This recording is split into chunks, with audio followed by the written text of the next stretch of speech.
Hey, what's up, guys? Welcome. The doctor is in once again, and I am back here with NieR Replicant.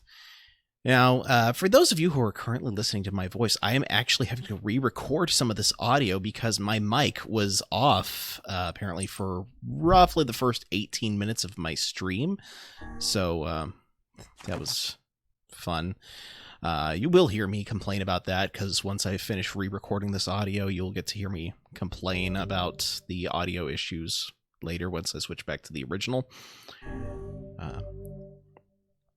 Ordinarily, I wouldn't even re-record the dialogue, except it's got a lot of text involved here that was supposed to have been read, but wasn't, so...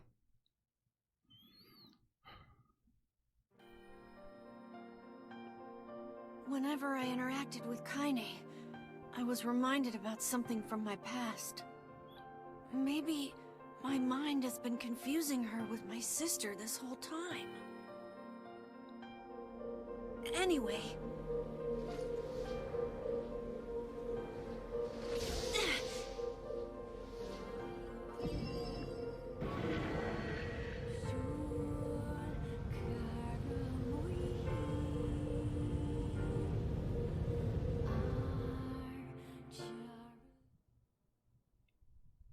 Kaine's dreams, discrimination. The sound of rain filled the village. The steep cliffs that surrounded the area magnified sound, causing even the slightest drizzle to rattle like a thunderstorm. Thin wisps of smoke streamed from huts as the villagers huddled in their homes and waited out the rain.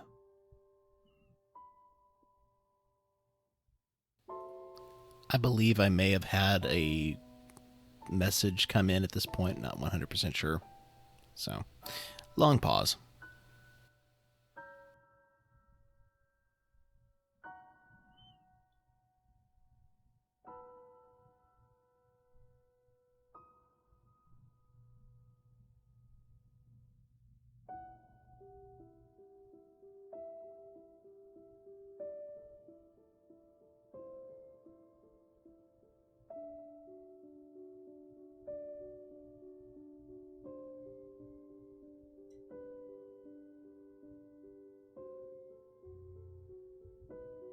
A single child, however, had braved the downpour, and was now wandering slowly towards the wooden hawk-shaped weather vane at the center of town. The wanderer reached the vane, which had existed for as long as any could remember, and stared. The child's face was simultaneously delicate and fierce, like a teacup that had survived a shipwreck, those traits combined with pale white skin to give the face an almost sexless quality. If the beak turns east, I go home. If it stays west, then I... The child blinked. Rain slowly dripped down the young one's short hair and began its long descent to the ground. Come on. Come on. The child felt a slight breeze and watched as the veins slowly creaked to life. Spinning this way and that for a moment, it finally settled with the beak pointing firmly towards the east. East? Really? Before the vein could move again, a jagged rock came spinning and tumbling through the air, striking home against the child's head. The force of the blow dropped the child to the ground as a hail of stones began to fall all around. Oh no, they found me. A heartbreaking smile crept across the child's face as the stones continued their assault. Through the rain, the sound of multiple footsteps grew louder before a voice rang out. Yoo-hoo, Kaine! The voice belonged to Demo, worst of all the bullies in the area. As Kaine struggled to stand, a final stone came skittering through the mud and bounced against her foot. Blood oozed from a cut above her eye and blurred her vision, but she could make out the shapes of Demo and his usual gang of idiots. The boy seemed taken aback for a moment by Kaine's seeming indifference to the blood dripping from her face, but quickly regained his bravado. What's up, freak? You like the rain? You like getting all wet? Or did you finally decide to run away from home? Though she knew it was futile, Kaine turned to leave. Before she could get more than a few steps, the other's children scrambled to surround her, cruelty burning in their eyes. Kaine knew that those were not the only eyes on her. The tormentor's parents watched from the safety of their homes. She was attuned to this sensation. It was one she had experienced many times before. While some villagers simply turned a blind eye to the actions of their children, many encouraged it openly. In a society ruled by superstition and fear, Kaine was something to be hated, and if possible, destroyed. I didn't say you could leave, freak. Demo's words chewed at her like a worm through an apple. He can't hurt me, she lied to herself. Be strong, be brave. He can't hurt me, he can't hurt me, he can't hurt. Oh look, the little freak is gonna cry. What's wrong? Are you sad that everyone hates you and wants you dead? Kaine prayed for the rain to flood down and carry her away from a world that seemed to have no place for her. But if there were gods, they chose to ignore her. As Demo crept ever closer, the clouds began to thin and the rain slowed. Even the weather hates me. I'm useless, a failure. I wish Demo's rock had taken my head off. Kaine couldn't meet Demo's leering gaze. She lowered her eyes and stared at the muddy ground below. The bully moved forward until he was inches away. She could smell the scent of old meat on his breath. The boy grabbed Kaine's face with thick fingers and yanked it upward.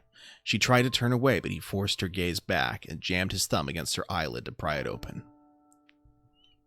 Show me. No. Did you just say no? Demo grinned evenly. You don't say no to me. No one says no to me. Not even taking his attention from Kaine, he called to his cohorts. Come on, guys, let's give the freak what she deserves. As soon as Demo finished, kicks and blows began to rain down upon Kaine. Demo paused, still grinning, as Kaine curled into a ball and tried to make the pain stop. I don't get you, freak. What's you acting like a girl for, huh? Everyone knows what you really are. Kaine ignored the question, choosing instead to stare at the weather vane. It continued to point east, as if supremely confident about the future it had chosen for her. Go home? Yeah, that's a funny joke for someone with dead parents and no home to go to. Freak! Chanted the children. Freak, freak, freak! Kaine closed her eyes and listened to the rain, waiting for the pain to start again. As the clutching hands of the village children closed around her, she bent her mind to the sound of the rain, letting it become her world entire. The rain fell, but the pain never came. Only when the laughter of her tormentors turned to terrified cries did she dare open a single blood-caked eye. Kaine was shocked to see Demo sprawled on the ground, holding his head and screaming in pain. She could see blood welling from spaces between his fat, twisted fingers.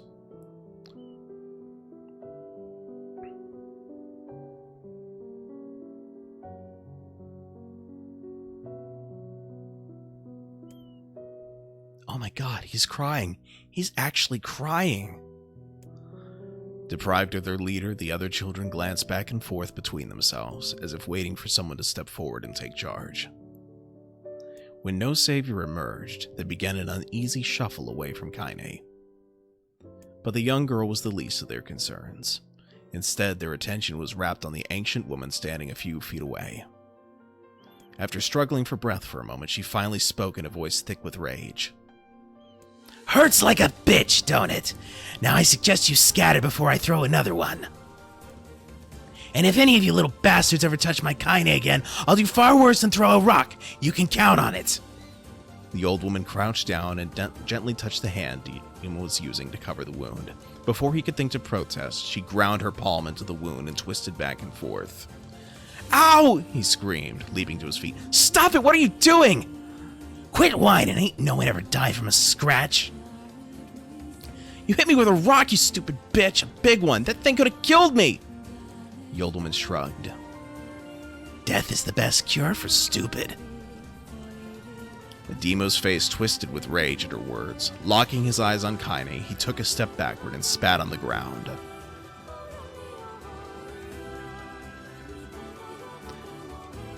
"Get out! Leave this village! No one wants here, either of you!"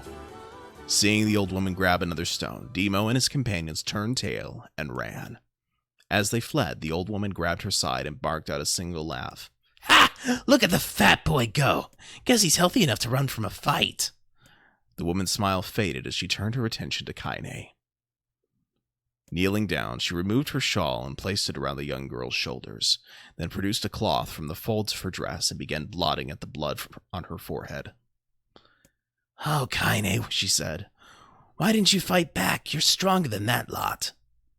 The words of her grandmother stung Kaine, and she turned away. "Don't be nice to me," she said. "I don't deserve it. Nothing matters anymore." Her tears, held in check for so long, finally began to fall on the muddy ground below. "Everyone hates me. They think I cause bad things to happen. They think I'm a freak. I wish I was dead." As Kaine's tears turned to sobs, she felt her grandmother's hands on her shoulders. Despite her advanced age and diminutive size, she was a woman of surprising strength, and Kaine found herself unable to turn away. "Don't talk like that, girl. It's a river wide and deep that flows between the realms of this world and the next, and it grants no mercy to any that attempt the crossing. You got a duty to fight until your last breath. Understand?" The old woman tightened her grip and tried to still the tremor in her voice. "You know the pain of losing someone close to you, Kaine. You know because you survived it." As the words hit home, Kaine was struck by the force of her love for the old woman. As a young child, she didn't even know of her grandmother, but when her parents died, the woman quickly accepted her as her own.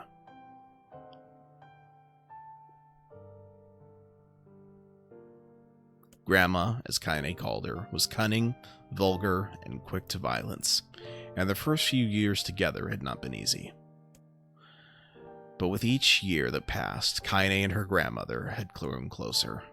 However, it was only now, sitting in the mud with tears and blood caking her face, that Kaine truly understood the depths of her affection. Here was a woman who had seen hard times, who had seen death, who had fought through all these things and somehow emerged on the other side. If anyone could understand Kaine's pain and loneliness, it was her. "Do I make you sick, Grandma?" "Course not, don't be an ass!" Kaine drew her grandmother's moth-eaten shawl around her body and shuddered. "But my body, it's not normal. If I was normal, then Mom and Dad wouldn't—" "Hush," interrupted Grandma. "I'll not hear another word of this nonsense. You're my granddaughter and I love you, and if folks have a problem with that, they can just go to hell." With that, the old woman reached out and placed a wreath of dried flowers in Kaine's hair. The skill it took to bend the flowers without breaking the stems or losing a single petal was remarkable, and the beauty of it made Kaine want to cry all over again. "Oh my gosh, these are lunar tears. Grandma, you made this for me?" Lunar tears were legendary flowers. Most people could live their entire lives without ever seeing one, and yet her grandmother had somehow collected a dozen or more. Kaine reached up and touched the wreath as if she couldn't believe it was real. "But where did you find these?" "Just stumbled on them while I was out doing the shopping." The old woman turned away as she spoke, leading Kaine to suspect that the search had been more difficult than she was letting on. The pains she took to construct the ornament, let alone track down the flowers used in its construction, made Kaine's heart hurt. She reached up and gently adjusted the wreath, admiring the way it felt between her fingers. "Didn't turn out quite right," said her grandmother as she squinted at it. "These old hands have trouble with delicate work, but it sure looks good on a pretty girl like you." Kaine blushed and turned away. You think I'm pretty?" "Course you are. What a fool thing to say." Thank you, Grandma." Her grandmother smiled. "We're gonna be fine, you and me," she said. "Long as we got each other, we'll be just fine." Kaine took her grandmother's hand in hers, and the two of them struggled to their feet. As they began the long walk home, Kaine gripped the hand with all her might, as if trying to stop smoke from drifting away on the wind. The rain had stopped. Kaine stood beneath the weather vane, watching it spin in lazy circles, no longer caring about the direction it faced when it stopped. "I don't need to escape. I have a home now. Grandma loves me, and that's enough, even if it's us against the world." Kaine let her gaze drift up past the vane and into the cloudy sky. The last faint hints of a rainbow were slowly fading. As she turned and headed for home, the light scattered into a million particles and vanished, seemingly taken away on the breeze. Kaine's dreams, daily life. In the distance, Kaine heard the steady sounds of an axe striking wood. The noise had a purposeful quality to it, as if she was hearing a master woodsman go about his work. The firewood being produced, however, was as far from a work of art as it could be. Pieces of every shape and size were being flung about a barren yard with wild abandon. Anyone trying to stack such wood would probably die of frustration before the job was through. And this is where I would say hello there to Reeve, if I was actually recording this live. "Stupid piece of shit axe." Kaine's grandmother flailed away with the axe, filling the air with both splinters of wood and words that would make the most hardened sailor blush. "Grandma!" called Kaine. "That you, Kaine?" yelled the old woman, taking her eyes off the wood for a moment. "Don't get too close or I might take your GD foot off by mistake." She brought the axe down on a piece of wood, sending chips flying in every direction. One spun past Kaine, close enough for her to hear the whistle, at which point she decided to step back. It is at this point that I realized that I was not having a live mic, so I was having to fix it. So you will hear me reread that dialogue as well as my complaints, but thank you so much for listening and bearing with me for the re-recorded dialogue. I will be resuming my past self's dialogue shortly.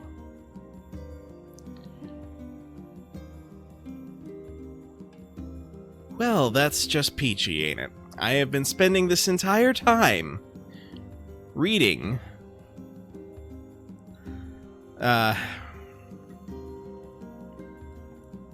and nothing to show for it because my audio was not working properly. Go figure. I should have checked that. The microphone was picking up before I started the stream, but c'est la vie. Alright, so, gosh, I'm debating. Should I start from the beginning of all this? Because I really don't want to have to read all of that again. At the same time, I don't really want to leave it inconsistent, so... Oh, you know what? I'm pretty sure that this is going to be on Route C as well, so I'm just going to leave it be. You guys can hear my voice then for this. Alright, let's continue. She brought the axe down on a piece of wood, sending chips flying in every direction. One spun past Kaine close enough for her to hear the whistle, at which point she decided to step back. Once she'd scuttled to a safe distance, she cupped her hands around her mouth and shouted, "Grandma! Do you need help? I can get you water or lunch or a new axe or something." The axe, poised to strike another wobbly blow, paused in midair. The old woman considered her granddaughter's offer for a moment, then smiled. "Tell you what, since I'm doing such a piss-poor job of chopping, why don't you come here and take over so I can go get the water? Shade's been restless lately, and I don't want you running into one of them bastards." Relinquishing the axe, her grandmother picked up a long pole with wooden buckets on either end. Gathering water was by far the more difficult of the two jobs, but Kaine knew better than to complain. Once Grandma's mind was set, there was no changing it. Kaine did her best to help with chores, but Grandma took every task that required travel to the village. Though she had a long list of plausible excuses, Kaine knew the real reason. She didn't want her granddaughter to be taunted and harassed by the villagers. Yeah, Mike was dumb, apparently. Yeah. Can you hear me now?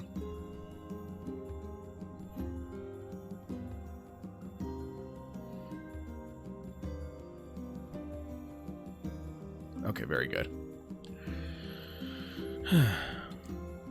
Once Kaine moved in, Grandma decided to take up residence a good distance from the Eyrie. Out of sight, out of mind seemed to be the best policy when it came to the villagers and her granddaughter, and rare were the days where any but the two of them could be found on the rocky acre of land they called home. Kaine enjoyed the solitude, but harbored a secret resentment that her grandmother was forced to spend her golden years in such a place. After watching her grandmother leave, Kaine turned her attention to the task at hand. She had never chopped wood before in her life, and soon discovered why the old woman hated the chore. Swing after swing of the axe produced only a tiny crack in the wood, and when she finally managed to connect with a solid stroke, the tool embedded itself in the log and refused to budge. Frustrated, Kaine swung the axe around her head and threw it, log and all, across the yard. Damn it! Ugh, crap! She suddenly understood the joy her grandmother felt in a good curse. That's a bit of an oxymoron. Happier now, she picked up the axe, forced it from the wood, and resumed chopping. She had a natural skill with the blade, but the task was challenging, and blisters soon began to form on her small pink hands. "This is tough. My logs are all weird sizes." Spinning on her palms and ignoring the pain, Kaine redoubled her efforts. Just as she was developing a rhythm, Grandma returned from the village. Setting down her buckets with a small sigh, she took one look at the logs and coughed out a wheezy laugh. "Pretty clumsy, girl. You better practice if you..." Her grandmother suddenly collapsed to her knees, causing one of the buckets to wobble precariously. Eyes wide, Kaine dropped the axe and ran to her grandmother's side. "Grandma!" The old woman shook her head and pointed a trembling finger at the bucket. "Get the bucket. Can't let it spill." Kaine steadied the bucket with a foot as she knelt by her grandmother. A small bit of water sloshed over the side and made a new home in the hem of her dress, but Kaine didn't notice. Grandma, what's happening?" Crazed with panic, she grabbed her grandmother by the shoulders and shook. Listening while grocery shopping, got it. After a moment, the woman lifted her arms and batted Kaine away. Stop that! Just stop!" she cried, breathing heavily. "It ain't like I'm dying. Just tired from the trip is all." Kaine desperately wanted to believe her, but one look at the old woman's shaking hands and worn face told her more than words ever could. Her grandmother had lived a long, hard life, and it seemed the bill was finally coming due. The time when her grandmother watched over Kaine was ending. Sooner than either of them had feared, their positions would be reversed. The next morning, Kaine came to the side of her grandmother's bed and took her wrinkled hand. "Grandma, you're sick, and you need medicine. I'm going to the village." The old woman shook her head and tried to rise, but Kaine gently pushed her down. "It's all right," she said. "I'll be fine." Her grandmother fixed her with a gaze that could melt steel. After what seemed like an eternity, she finally lowered her eyes and sighed. Well, I don't like it. Bleep. But I guess I should quit being so stubborn and let you grow up. The old woman watched as Kaine strapped on her boots and made her way down the road to the village. Hours later, as an unseen sun made its way across a dark and rainy sky, she was still watching. Kaine moved at a brisk pace, checking her pockets every few minutes to make sure the money her grandmother gave her was still there. Every noise caused her to spin on her heels, making sure she wasn't being stalked by a shade, or worse, Demo and his gang. But she encountered neither tormentors nor shades, and Kaine finally found herself at the entrance to the village. The few adults she could see glanced sideways at her, then muttered to each other behind raised hands before slinking away into the shadows. Her heart racing, Kaine took a series of rapid, shallow breaths and tried to calm herself. I have to prove myself. I have to help Grandma. I have to be strong. Yo, Paul Faro Seasons, how's it going? Thank you for stopping by. She chanted those words to herself over and over as she slowly made her way. Finally, her eyes settled on a rotund older woman who was angrily waving her arms in the air and telling anyone who would listen exactly what she thought of Kaine's presence. Thank you. I appreciate it. Hey, lady, said Kaine with a bravado she did not feel. Where's the apothecary?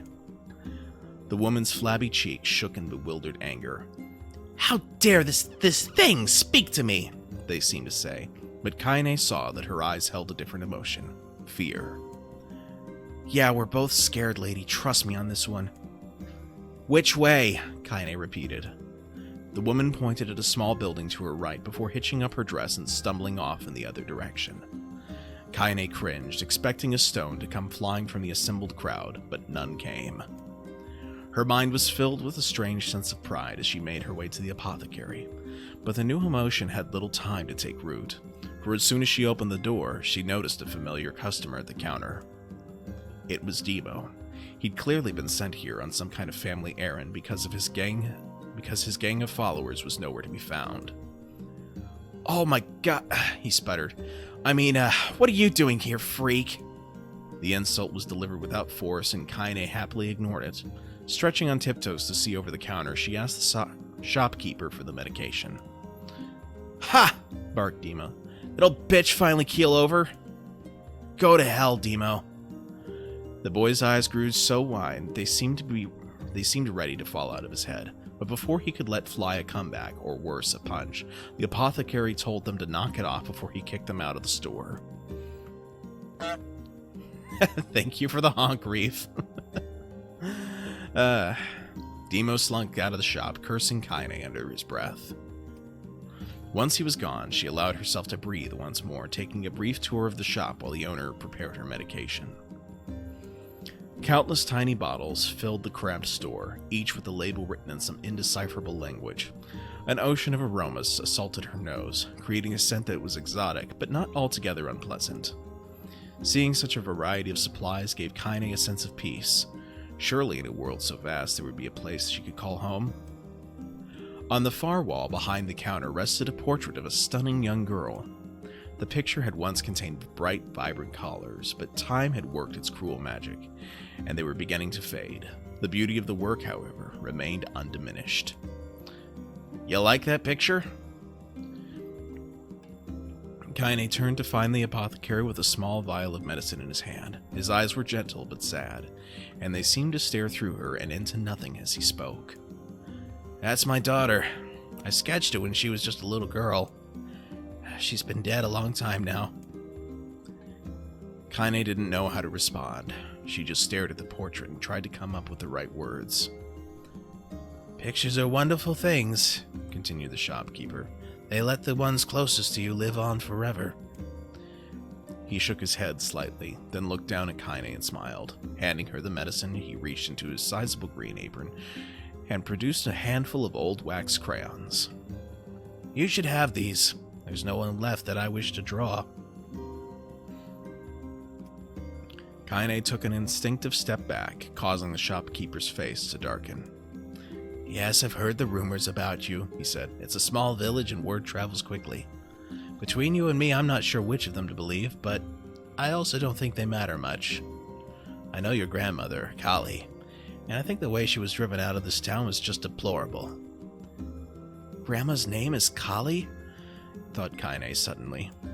She was still mulling this new fact over in her mind as she reached out and gently took the crayons from the apothecary's hands.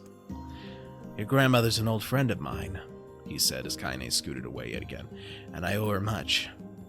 I wager she would like it if you drew a picture of her. Yes, I think she would like that very much. Kaine murmured a quiet agreement, but inside her heart was bursting. Never before had a villager treated her with anything but complete contempt. It was a tiny, almost imperceptible step, but it was a step nonetheless. And with enough tiny steps, she might one day discover the rest of the world. When Kaine returned home, she found her grandmother asleep in her bed. Her feet were blackened and raw, even bleeding a bit in places, leading Kaine to think that she had been pacing around the room until exhaustion finally caught up with her. She placed the medicine by her grandmother's pillow and turned to leave, but found the old woman's hand clasped around her arm. Back already, are you? Asked her grandmother with a yawn. Come here. Let me have you look at you. Grandma sat up and examined Kaine from head to toe. Finally satisfied that nothing terrible had befallen her grandchild, she leaned back and allowed herself to relax. Well, how was it? Those bastards give you any trouble? It was kind of fun, said Kaine with a small smile. No, seriously, it was. Fun, eh? Asked her grandmother in a voice which implied she believed anything but. So anytime you need me to run an errand, just let me know. As she spoke, Kaine removed the crayons from her pocket. It is not all text.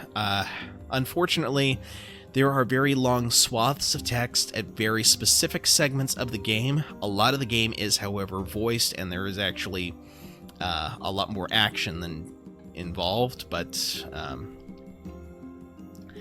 right now we're getting some of Kaine's backstory now that we're starting Route B of the story.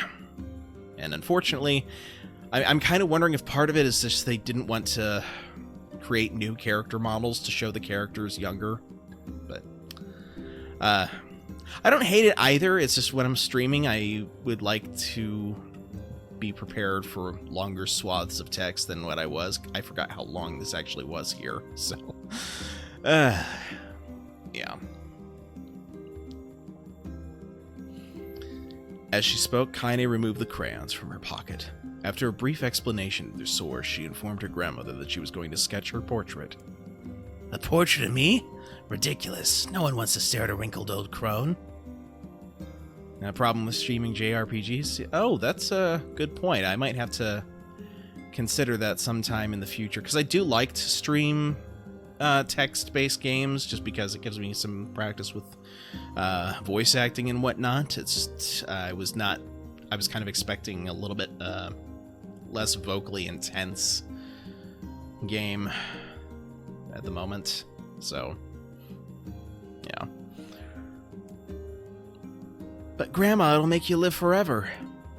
Horse shit, said her grandmother, throwing the sheet from her bed. Living forever would just piss me off. Now put those crayons away and help with dinner. But Kaine would not relent, and in the end, Grandma found herself leaning against the wall of their house as if posing for a master artist. Kaine took up the crayons, eyed her subject carefully, and set to work. Just as her grandmother was about to nod off, Kaine finished the piece. After staring at it for a bit, she released it from her grip and then let it slowly drift to the floor. It's terrible. It doesn't look like you at all. I'm sorry, Grandma. I thought these crayons would, make drawing easy or something. The old woman's eyes narrowed at her granddaughter's disappointment. Let me be the judge of that, she said, ignoring the pain in her back and reaching for the paper. The sketch could have been a person's face. It could have also been a boulder, a lump of clay, or an incredibly misshapen loaf of bread, all rendered in a chaotic array of colors. The old woman stared at the picture for a long time, then slowly wheezed out a laugh. Oh, Kaine, she said between laughter. You truly are my blood. You're as clumsy as me, and I love it. But, hush, I won't hear any more bull about how ugly you think it is. It came from the heart, and I'll treasure it always. True to her word, the old woman gave the picture a place of honor above the kitchen table. In a sense, I have not, had any official recording done. But, I'm kind of honing my skill for when I actually do get cast in something. So.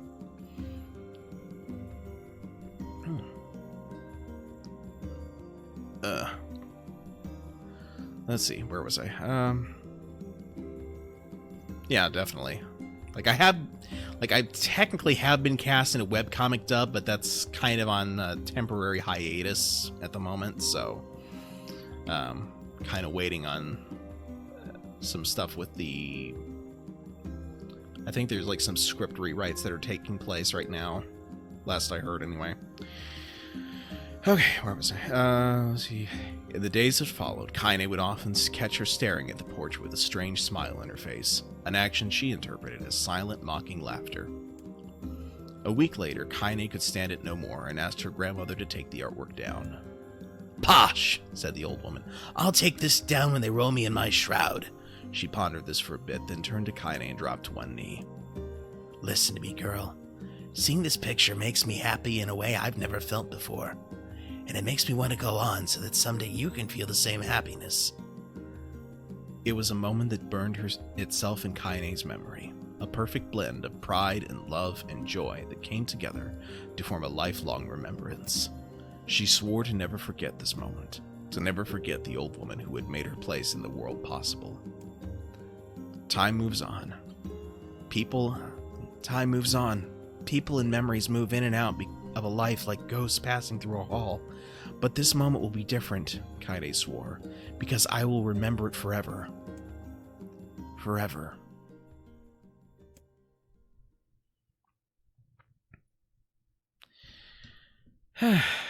Kaine's dreams, separation. Kaine listened to the sound of crackling firewood and stared at the black object on her plate. She'd been pushing it around the wooden disc for a good 10 minutes, ignoring the bemused stare of her grandmother. Finally, she summoned her courage and gave the object a brief sniff. A sharp, bitter scent flew up in her nostrils and made its home there, causing her face to twist with disgust. "Grandma, I can't believe you want me to eat a bug." The old woman threw some more wood under the cooking pot and snorted. It's no bug, you fool girl. It's a berry. Why the hell would I be feeding you bugs? Yeah, well, it sure looks like a bug, said Kaine, and I think it's burnt or something because it smells terrible. With that, Kaine held her nose and threw the berry in her mouth, chewing as little as possible. Oh, yeah, that's terrible, all right. Why, you little brat, laughed the old woman. Look at the sass on you. You've been spending too much time with me, and that's a fact. 5 years had passed since the moment when Kaine's grandmother saved her from the bullies. As is often the way with two stubborn people, the relationship had grown in fits and starts, but moved forward all the same. Meals that used to be somber affairs were now filled with laughter and hurled abuse in equal measure. Kaine could not remember a time when she had been happier. As the years went by, Kaine started to shoulder more and more of the daily responsibilities.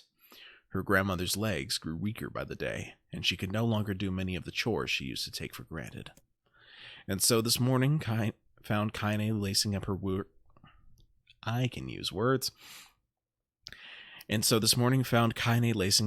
boots with a breakfast of burned berry rolling through her belly. Where are you going today? Asked Grandma suddenly. Kaine looked up, surprised. The old woman rarely asked for specifics anymore. Well, I was going to check out the Kalma trees and see if they were ripe. I thought we could make some jam or something. Oh, and I'm going to pick up some flagstones, so I need to take the wheelbarrow. Flagstones? What in the hell for? Kaine stared at her grandmother, then held out an arm and swept it around their home. Constructed mostly of cloth, rope, and rubble, the old place sagged like a boxer in the final round. Grandma, a dying cat could chew through this house. I'm going to build a stone wall so we have some protection. The old woman laughed, exposing her toothless grin to the world. Girl, if a bunch of thieves want to ransack this old place, let them come. We got nothing worth stealing anyway. I'm not worried about thieves, I'm worried about shades. People saw one west of the village yesterday. The old woman tilted her head and stared at her granddaughter. Well, shoot, I don't know why you have to do it today. We can worry about it some other. Grandma, no. If I don't go to the kelma trees, we won't eat tonight. You know that. A confused expression passed across the old woman's face, and for a moment she was a small child lost at a carnival. Yes, she said after a bit. Yes, of course you're right. I'm sorry, Kaine. Lately, it seems my mind is... She didn't finish the thought, instead walking over to her nightstand and gently taking the wreath of lunar tears from the drawer. The flower's petals had aged to a brilliant whiteness, and Kaine thought it was more beautiful now than the day she'd first received it. You're gonna be a true woman soon, Grandma said as she placed the flowers in the girl's hair. So that means less chatter about shades and building defensive walls and more talk about how beautiful you become. Annoyed, Kaine reached up to remove the garland, but the look on her grandmother's face stopped her hand. You're a beautiful thing, said the old woman, and there ain't another like you in all the world. I'm very proud of you.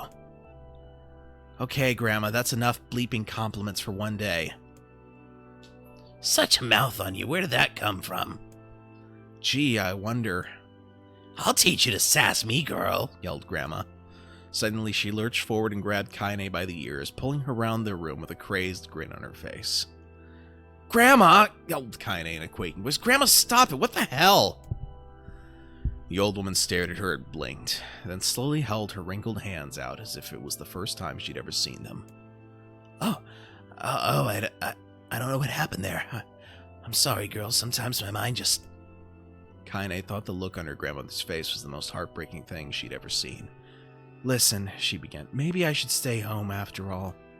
No, I won't have you stay here to keep an eye on an old codger like me. You go get your fruit and your wall and whatnot, I'll be fine. And when you come back, I'll have a nice grasshopper dinner waiting for you. Kaine rolled her eyes, then kissed her grandmother in the forehead and made ready to depart, desperately trying to ignore the worry that was gnawing at the walls of her heart. Kaine could feel the old woman's eyes watching her as she moved down the path. Don't turn around, she told herself, but in the end, temptation was too great. She spun around on her heel for one final look and saw a small, bent woman standing in front of a ramshackle hut with a sad expression on her face. God, she looks so old now. It's like the wind could reach down and just carry her away. Kaine worried about her grandmother all day, causing her work to suffer. What little fruit she could collect was tossed carelessly into the wheelbarrow, and she only found a couple of stones before losing interest in the project. Finally, as dusk approached, she decided to call it a day. Cursing herself for the lack of focus, Kaine pushed the nearly empty wheelbarrow back down the path. As she crested the final hill, she suddenly froze in place. The wheelbarrow fell from her fingers and collapsed on its side, sending a few pieces of wrinkled brown fruit rolling back down the hill. Her gaze was transfixed by a thick black cloud that hovered just ahead.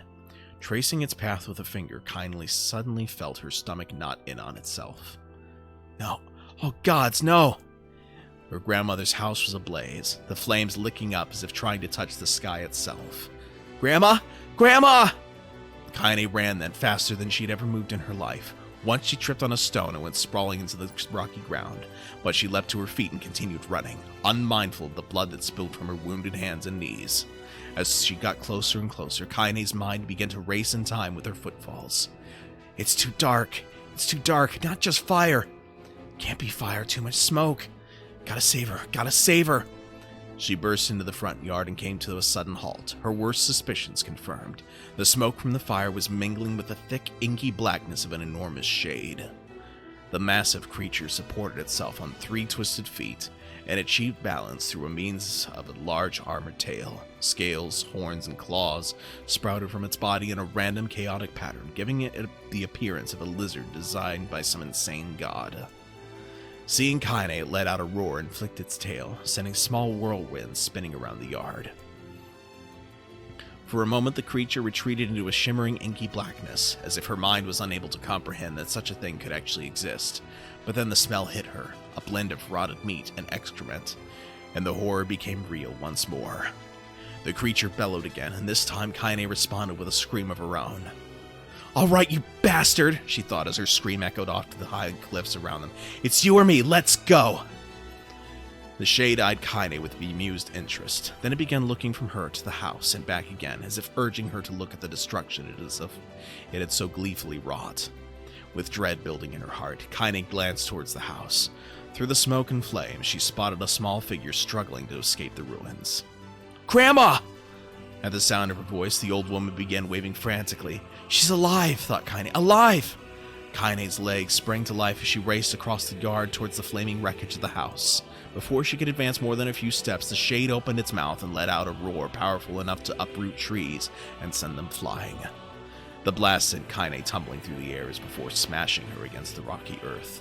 Stars danced in front of her eyes as she tried to remember how her legs worked. Get up! Get up! Get up! Get up! Get up! Get up! Get up now! As Kaine struggled to her feet, the shade stomped towards the house and pinned her grandmother to the ground with the tip of a claw. The old woman struggled to move the claw from her stomach, but she might as well have been pushing a mountain. She coughed briefly, sending a small spray of blood into the air, then collapsed to the ground, her energy spent. Kaine lurched to her feet, only to fall back to earth with a gasp. Her ankles were on fire. One or both of them were surely broken. Ignoring the pain that screamed through her body, she began dragging herself across the ground, leaving a drunken trail of dust and blood in her wake. Grandma, hold on. Just a little longer. Her grandmother's face was turning blue, her eyes rolling back until only the whites were exposed. Kaine pulled herself across the ground with maddening slowness, the distance seeming to increase with every second that passed. The shade glanced between the two women and flicked out its tongue, its giant mouth turning up at the corners. Short, panting breaths belched from somewhere deep inside its core. Bastard, laughing at us! She had no idea how such a mindless creature could experience emotion, but there could be no doubt the shade was taking joy in their suffering. Yeah, I see your plan. The shade moved its claw slightly, allowing Grandma to breathe again. It was clearly keeping her alive, only to snuff out her life when Kaine was close enough to touch her. I'm gonna kill this bastard! Summoning all her strength, Kaine rose to her feet. There was a sickening snap from her right ankle as the foot twisted backward, but she forced it from her mind and began to hobble towards the monster. Pulling a small knife from the pouch at her waist, she leapt on the foot that pinned her grandmother and plunged the weapon deep. Give her back! She screamed. Give her back to me! It was like stabbing a rock. After a few swipes, the knife broke at the hilt with a dull snap. The shade panted laughter again, then raised its tail and sent it rushing through the air towards the young girl that was latched to its foot. Kaine never had a chance. The tail that struck her square in the chest and sent her crashing into the burning wreckage of the home. As she lay on the ground with blood pouring from multiple wounds, a small, weak voice spoke up. Kaine? Kaine's vision blurred, but she forced herself to focus on the sound. Finally, her eyes cleared enough for her to make out her grandmother's hands reaching out to her through the smoke. Grandma? Kaine, you gotta run. You can't pass this one. Kaine grabbed the hands and held on with all her strength.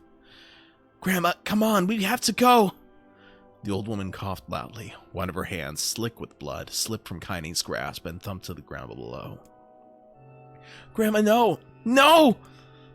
I said, run! Bleep it! You have to live! You have to get through! The thought would stay forever unfinished. Before she could say another word, the shade's clawed foot descended, smashing through the remains of the roof and down upon the shattered figure of the old woman. Blood oozed from the gaps in the creature's toes as the terrible putrid smell assaulted Kaine's nose once again. She stared at the foot, dumbfounded, convinced that what she was seeing could not possibly be real. When the creature finally lifted its appendage, all that remained underneath was a twisted, unrecognizable mass of rubble and red. Her grandmother was gone. Kaine blinked, trying to feel the hands which had been in hers just a moment before.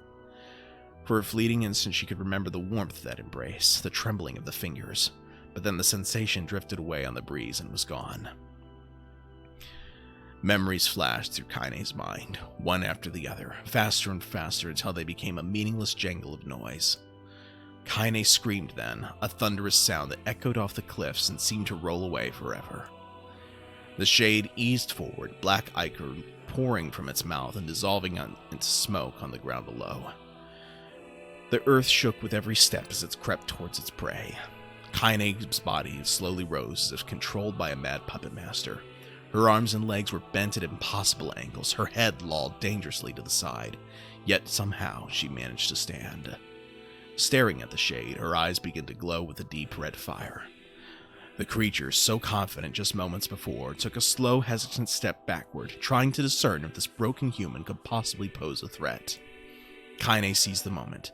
Laughing like a madwoman, she leapt into the air and plunged the shattered hilt of her knife deep into the leg of the shade. The shade shook Kaine off like a fly, sending her crashing to the earth once again. Her chest rose and fell slowly, as if a great weight were resting on it. Moist sounds of pain echoed through her mind. Something warm and thick oozed from her ears. Is that blood? I think it is. I think I'm bleeding to death.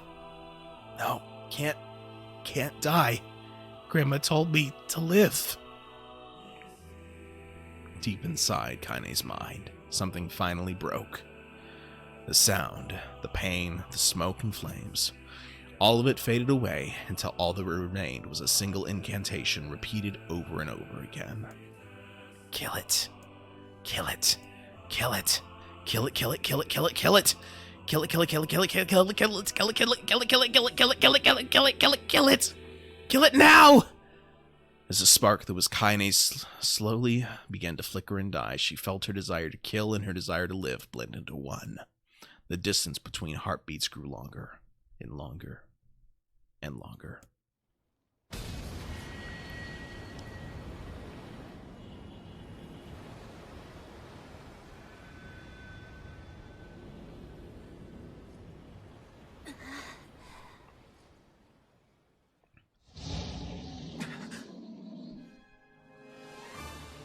The beast approaches. Oh, I know. Finally got some action that we're about to get here.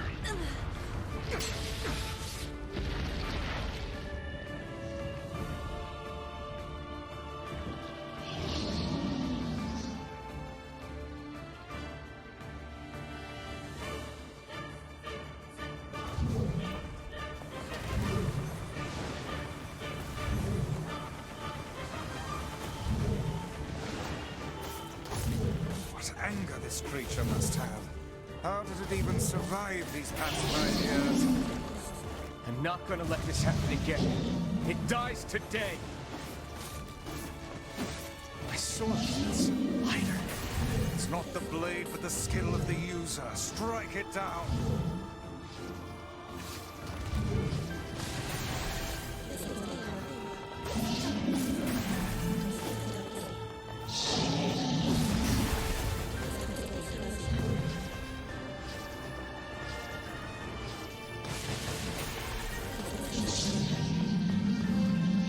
Alright, where's the final target here? Or is there no final target? There it is.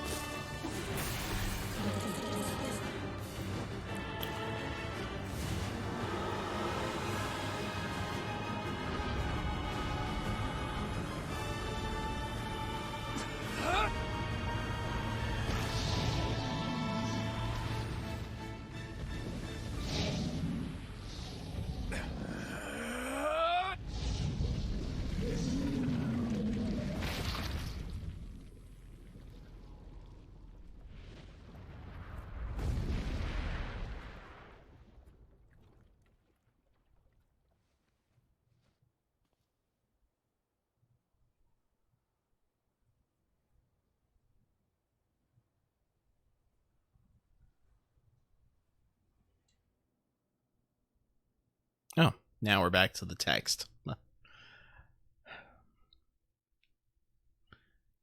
Gently, weakly, softly. The shade, sure that its tormentor was dead, turned and stomped off towards the horizon, stopping along the way to bellow one final roar. Couldn't kill it. Shamed beyond imagining, Kaine tried to turn her head to the side, but only succeeded in coughing up a huge gout of blood. It was getting difficult to see. and only after a moment of fierce concentration did she realize that her left eye was gone. Laughing to herself, she turned her remaining eye to the ruins of her home and noticed a ragged stump of an arm resting a few feet away. Yeah, that's mine, she thought with a mad giggle. This is going to make clapping a real bitch. Ha! Cried a sudden voice from the depths of her mind. Finally gonna die, are you? Well, you had it coming. Go to hell, Demo, she thought at the unseen assailant. Go to hell before I pluck out your eyes and feed him to a dog. The voice of her childhood terror evaporated into smoke, only to be replaced by another more recent voice. Hold still, said the apothecary, materializing from the ruins like a ghost. I want to draw you. That way you can live forever. No, stop! Don't want to live forever. Yeah, you missed the brief moment where I had fought the Shade, and then now we're back to Kaine's backstory. Want to die right here. I see, he said quietly. Well, if that's what you want. The spectral shopkeeper fluttered in and out of existence for a moment, then produced a piece of paper and sketched quickly. After a few seconds, he turned the page to Kaine and smiled. Since you rejected my offer, I decided to draw someone else. It was a picture of her grandmother, real as life. Kaine opened her mouth to thank the man, but stopped as the picture began to blacken in the middle. Before she could say anything, dozens of multi-legged insects began to swarm across the image, tearing at it with sharpened pincers. No, stop! No, don't hurt that picture! Kaine reached out with her remaining arm and waved futilely at the air. To her surprise, the insects fell off the picture into the ground below, where they vanished into tiny black tendrils of smoke. Relieved, Kaine turned her good eye back to the picture, only to open her mouth in a silent scream. The sketch now showed her grandmother as she truly was, a smashed, unrecognizable lump of nothing. The apothecary smiled, then broke into a jolly dance. See that? He cried as he danced his jig. It's perfect now. She looks just like you. Ha cha cha cha cha. I look like that? Oh God, I'm gonna die. I'm gonna die. Drowning in despair, Kaine laid her head back in the mud and smoke of her ruined house and waited for the end to come. But just before she let everything go, an unfamiliar voice began whispering in her ear. Ain't you got a wish, sunshine? The voice was vulgar and fierce at the same time, as if insanity had somehow found a way to take form. Kaine wanted to scream as the voice crawled under her skin, but her lungs refused to work. You know, a wish, like a prayer or something. Why don't you get on your knees and start praying to heaven? Please, invisible man in the sky, save me! Save me!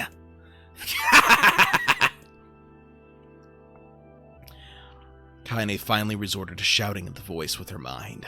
I don't make wishes. They don't come true for me. I'm a curse, a freak. I should be left to die. The other voice boomed in her ears. Oh God, you are the best. Kaine glanced down and saw a black, shiny substance oozing from her legs. She tried to brush it away, but her remaining arm would no longer respond. The substance slowly crept around her feet and then began moving up towards the rest of her body. Is this death? Is this what it's like? Or is my mind just losing itself? She could feel the slime oozing upward, feel the hot, searing pain it left in its wake. Whatever else might be happening, she was still alive, and this was real. Come on, said the voice.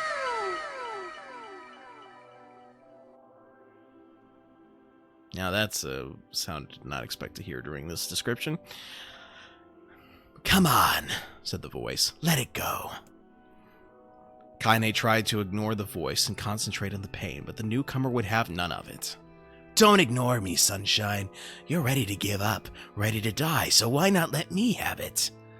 Have what? Your body! Come on, give it to me! Give it to me! I want to stand on the ground, feel the rain, taste the wind! The voice paused as if licking its lips. When it resumed, it was filled with mad, unabated joy. Now that's more fitting, the creepy sound. Thank you, Reeve. Where was I?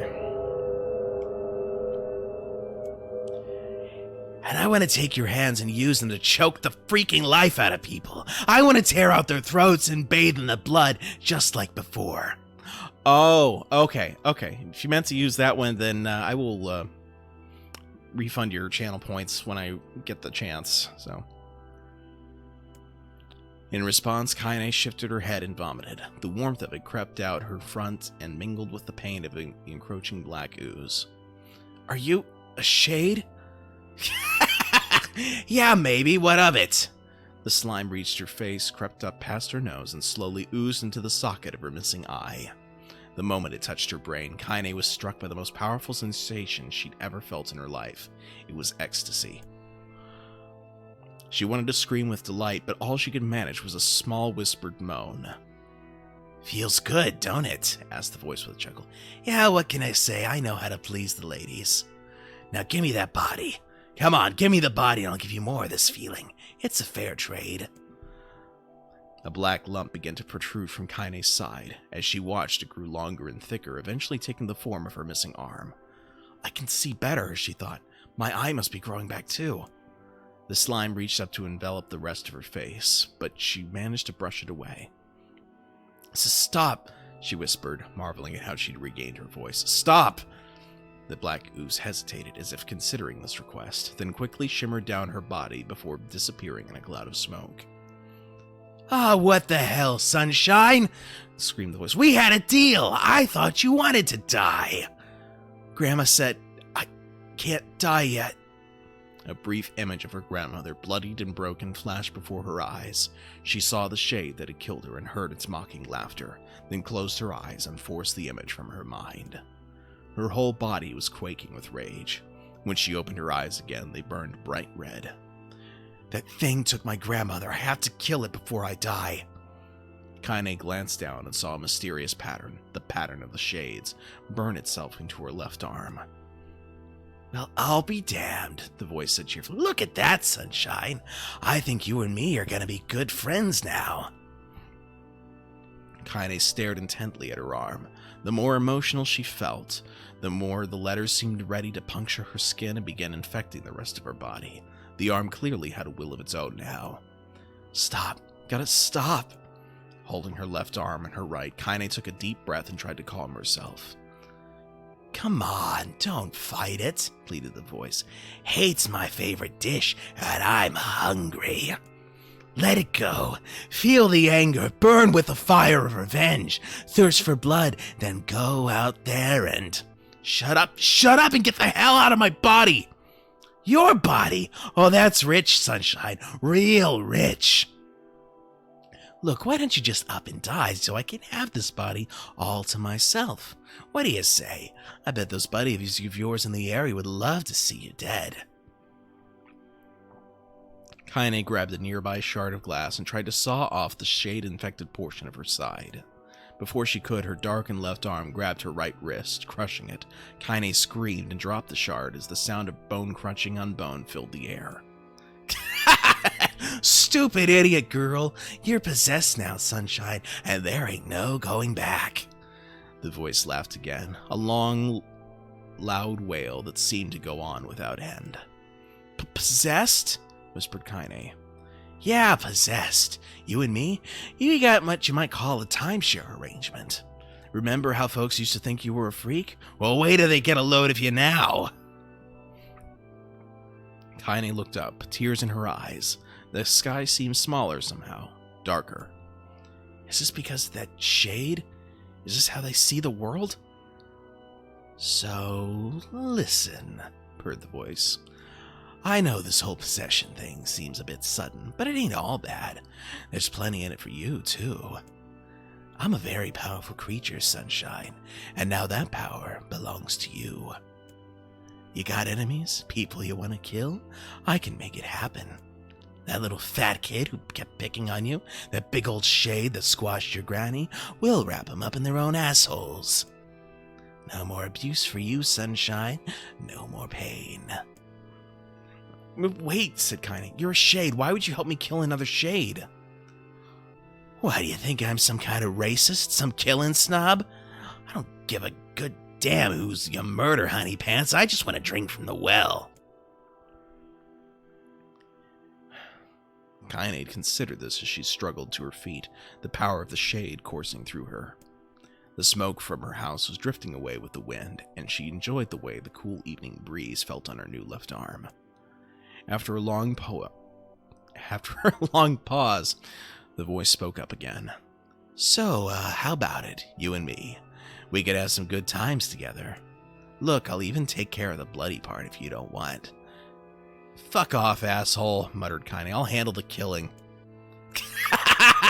Screamed the voice. Look at you go. Oh, sunshine, we're gonna have so much fun. So listen, my name's Tyran, and if you ever need me, I'll just be hanging out in this piece of meat you call a heart.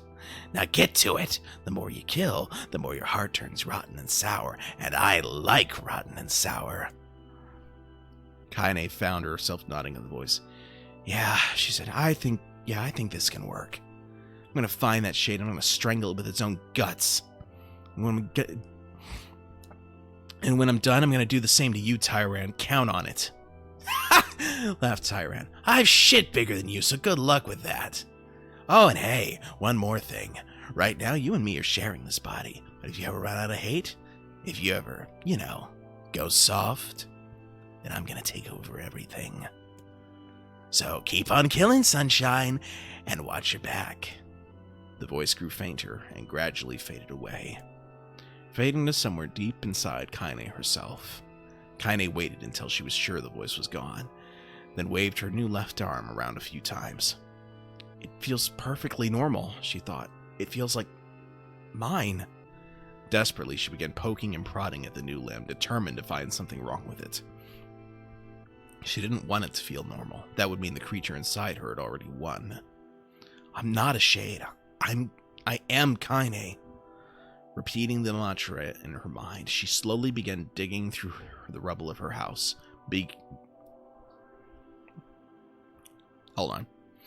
Being careful to ignore a certain red-stained spot in the corner. Finally, after what seemed like an eternity of heartbreaking work, she found what she was looking for. It was the wreath of lunar tears. Though it had been through hell and back, the garland's petals were as bright as ever. Kaine started to place it in her hair, then slowly lowered the wreath and stared at it. I'm sorry, Grandma. I'm so sorry. But I don't deserve to wear this anymore. I'm possessed, corrupted, a freak. And this time, I don't think there's any going back. Holding the flowers to her heart, Kaine fell to the ground and sobbed. As night gradually lightened to dawn and the people of the area rose to their daily lives, she remained in that position, as if tears could somehow wash away the horror that now infected her world. Alive! Stay alive! Stay alive! Grandma. Kaine, you gotta live! You gotta come back to us!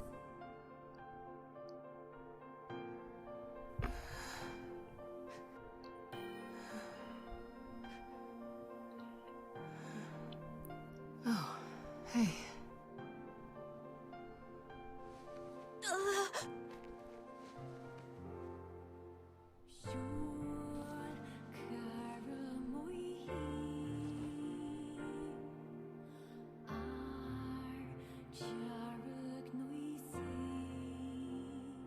Emil, you were the one calling me, weren't you? You still recognize me? Of course. I knew you right away. Thank you, Kaine. Welcome back, Kaine. Wow, you grew up. So, how long has it been? 5 years.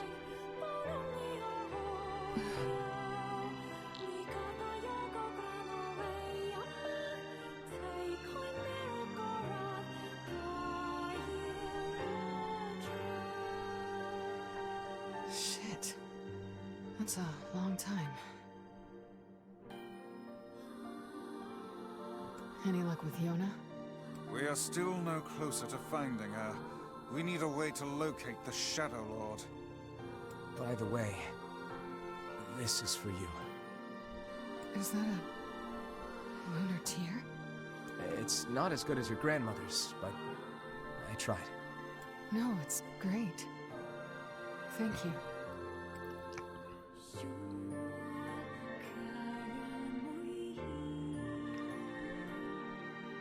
Kaine waking from her long petrified sleep. Emil's unflagging kindness. Our reunion was a happy one, and we let it wash over us like rain. That is, until Devila and Popola had to go and ruin it all. There's foreshadowing for you. Are you kidding me? You can't be serious. Please try to understand. People are tired and scared, and I'm sorry. I'm sorry you have to bear the brunt of that. This is crap, and you know it. It's okay. We can sleep outside. No one's sleeping outside. You and Kaine saved this village, and now they want to run you out? People are afraid of us. And really, I understand. I mean, look at me. As long as you're still with us, I can deal with it. Right, Kaine? I'm used to sleeping outside. But... We'll see you later. Sorry about this.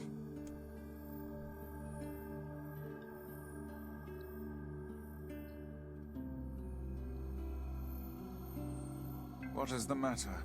Kaine always sleeps outside. I never thought about that until just now. Never even occurred to me. Damn it. We should turn in.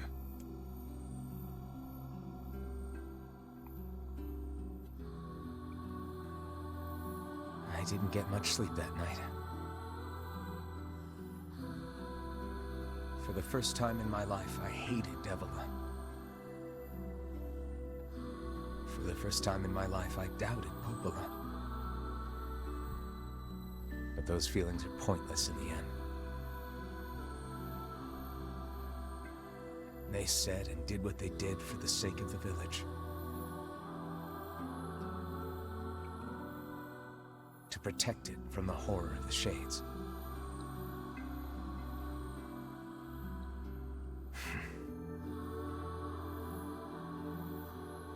Really, how can I blame Devila and Popola? In the end, I'm just as bad. Because I never once stopped to think about Kaine and Emil's situation myself.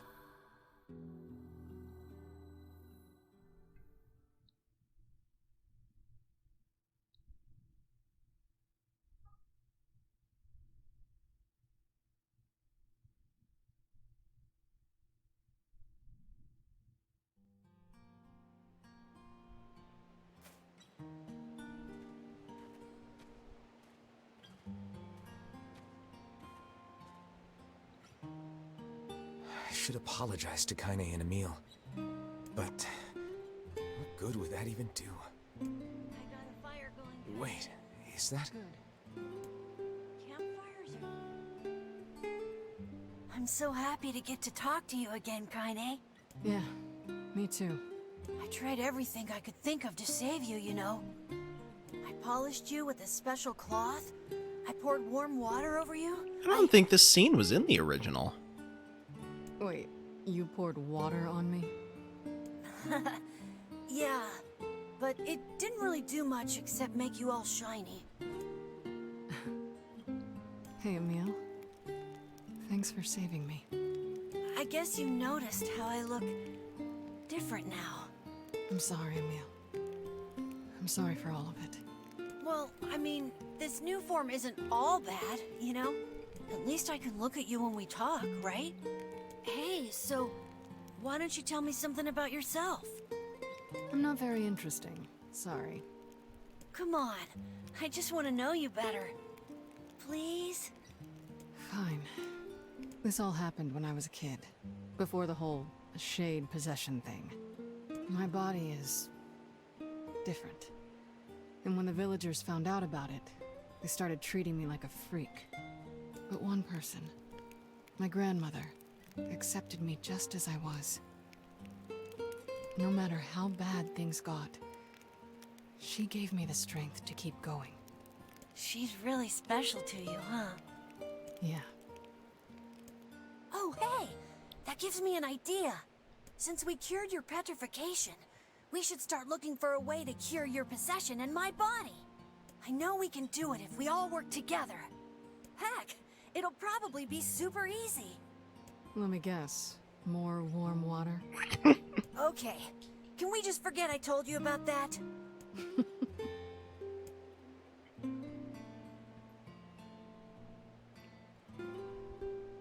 It does raise a rather interesting question. Given the nature of what makes her body so different, exactly how did the other villagers find out?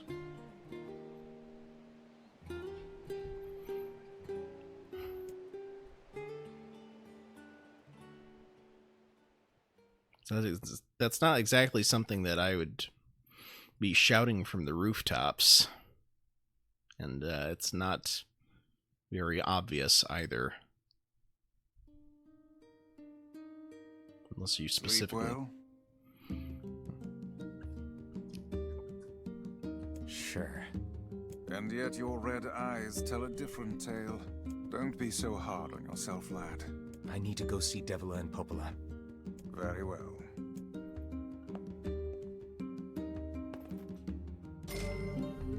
$900 gold. Gold moonflower seed. What? What might that be? It's Mom's diary. I have not heard you speak much about your mother. She got the Black Scrawl and died when I was little. My apologies for bringing it up. It's all right. I can barely remember her face anymore. This is the only thing I have left of her. Reading it helps remind me of when we were still a family. I see. But the final entries get a little strange. In what way? Well, here, take a look.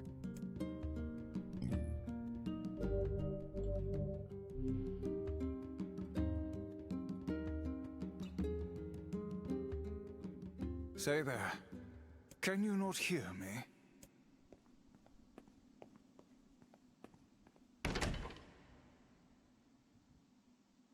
Why are you standing about like a slack-jawed ninny? Sorry. Felt like I was dreaming or something.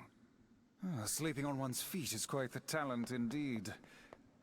Come now, there's the door. Right. Let's go. Alright, I have no idea how long this particular section will take, so I'm not going to bother with it just now since it's not integral to the plot. But that's what Papa NieR looks like from the US version that was released. Oh gosh, how long ago was that? I don't know, back when the PS3 was still a thing, so. My word. Something wrong? I feel as if I've just awoken from a most unpleasant dream. I know what you mean. That happens to me whenever I read it.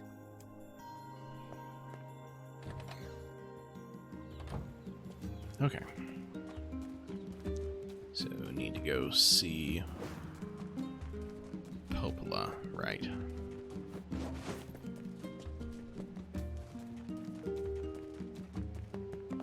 I should talk to Devila first. Oh. Gotta talk to Devila first, okay. Why did I think I had to go to see Popola first?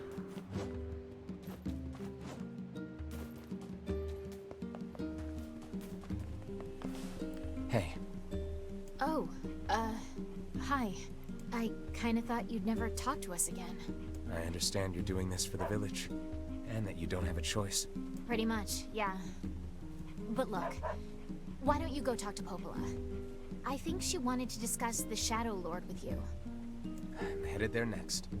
Oh, and Devila? Yeah? Sorry about yesterday. I shouldn't have lost my temper like that. You don't need to apologize. Anyone would be upset when their friends are hurting. Let Emil and Kaine know that we're sorry, alright? All right.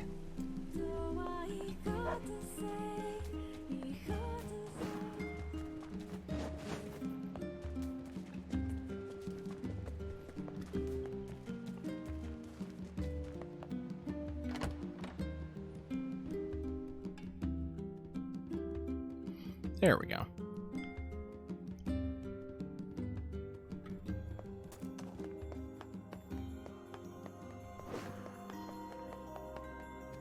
To Popola. Popola? Oh, hello. Look, I want to apologize for Stop. You didn't do anything wrong. Yeah, but neither did you. You're just trying to protect the villagers. And I jumped down your throat for it. It's very kind of you to say so. Regardless, please don't let it trouble you. Ahem. I believe there was something you wished to discuss with us. Oh, right. You know about the lost shrine, right? The temple where I was first discovered. That's it. Well, it seems that the Shadow Lord's lair is connected to it somehow. Oh, it was right under our pages the whole time. But the bridge that leads there is unusable. Vice, I can't help but notice that you're the only one of us that have pages. So, take a boat. A boat? Yes. The canal's finally been repaired. It took a lot longer than expected. What with the shades and all. I also asked them to provide a boat at the path to the Lost Shrine's back entrance. The ferryman will let you use it free of charge.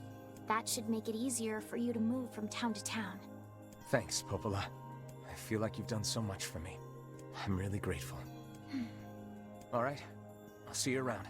And for the love of everything, be careful.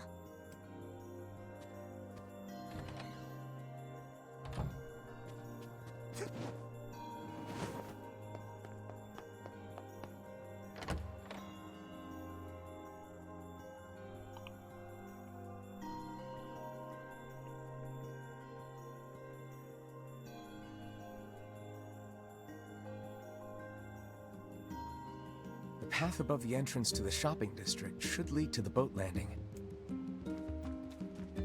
How excellent to know the canal is finished. Hopefully this puts our days of running all over behind us. The faster we can move, the faster we can save Yona. Let's use it as often as we need.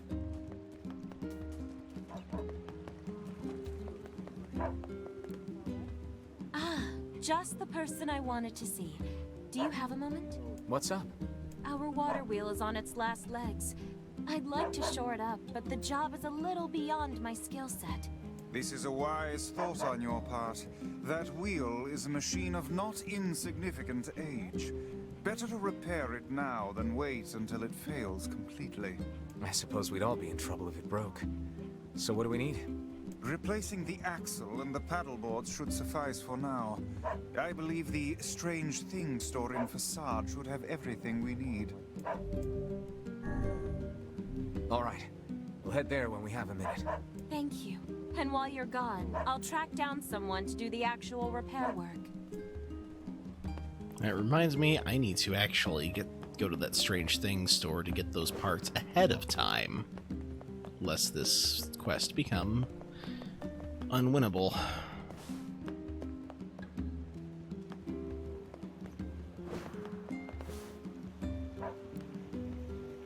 Hey, look who it is! Remember me? That red bag. My pages. You're the slovenly half of that couple who refused to stop arguing. Hey, it's been a while. Sure has. I've been in charge of this canal since we last talked. Apparently I did a pretty good job with it because they decided to make me the permanent ferryman. Oh yeah, huh? Congrats. Thanks! Still, it's not all puppies and unicorns. The old ball and chain is always harping on me now about how much I work. Anyway, if you got a place to be, just let me know and I'll take you there. Let's see. Well,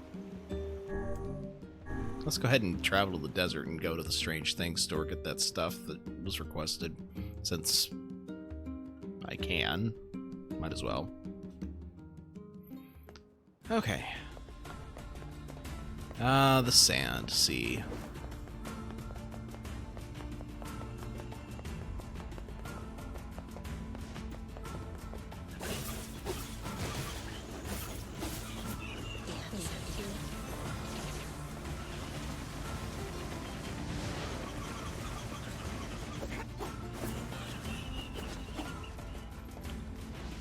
where is...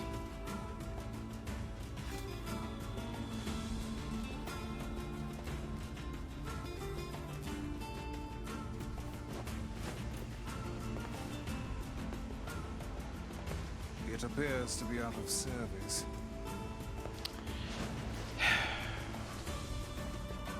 Was there some kind of side quest that unlocks that fast travel device? Because I know I unlocked it in the original.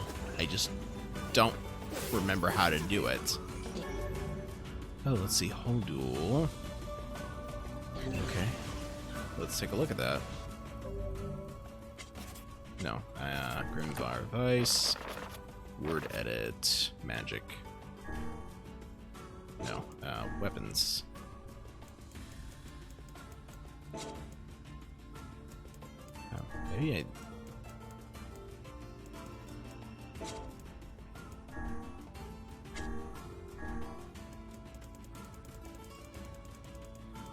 okay, well, doesn't matter because Hojuloth is even better, and I've already got that one, so.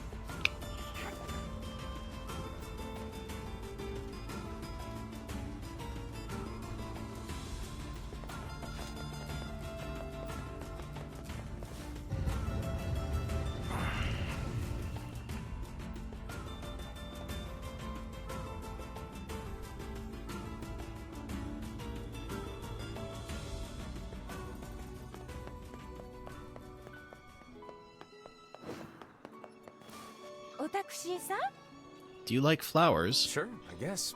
Why? I love flowers, but there's so few out here in the desert. My dream is to find some flower seeds and turn this desert into a beautiful garden. I'm trying to collect pink moonflower seeds. It would be great if I could get 10 of them. If I can track them down, they're all yours. Really? Oh, thank you. I don't remember if I feel like I just let them speak in the original and let the viewers read. Hi there. Do you carry axles and paddle boards?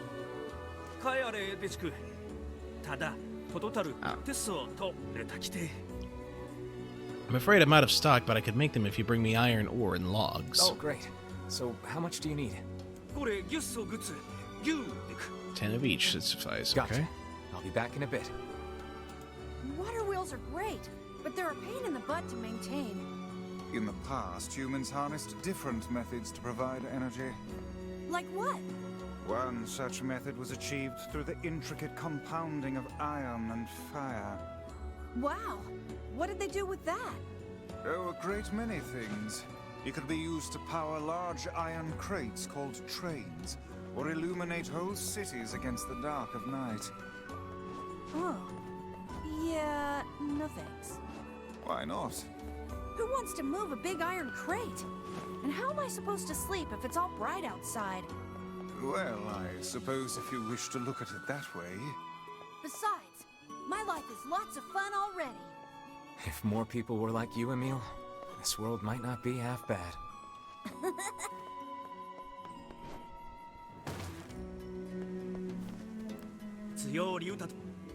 Okay. 10 pieces of iron ore and 10 logs. What do I have?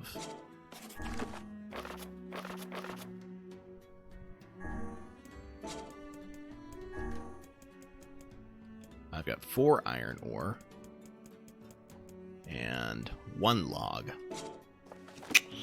Okay. I will remember this for later.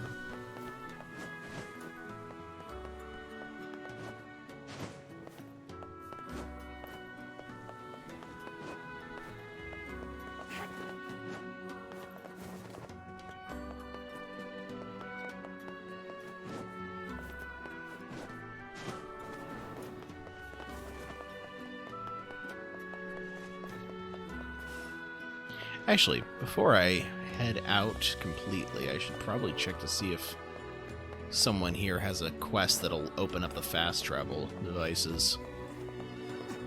You don't have it.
It's hard to believe there are plants that can grow in this desert. Yeah, this'll never work.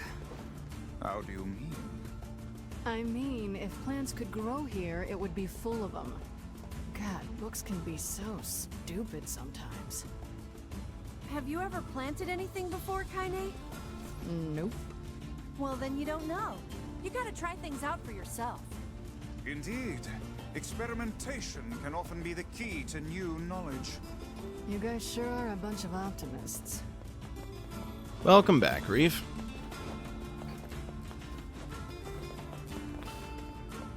Okay, where did I leave the boat?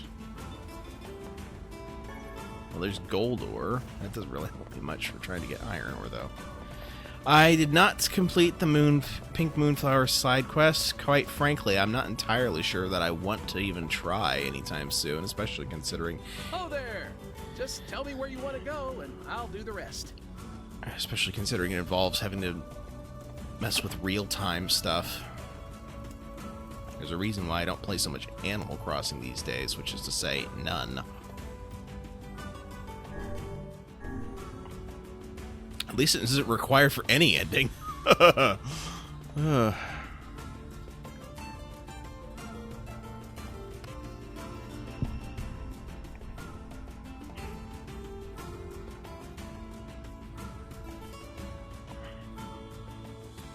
Lost Shrine's up ahead, just past this cave.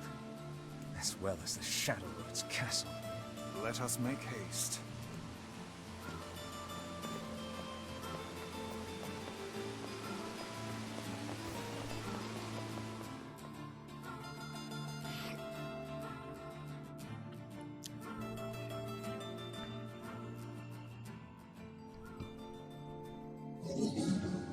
Hansel. What do you want? Go away, dirty, defective swine. I'm not like you. I'm different.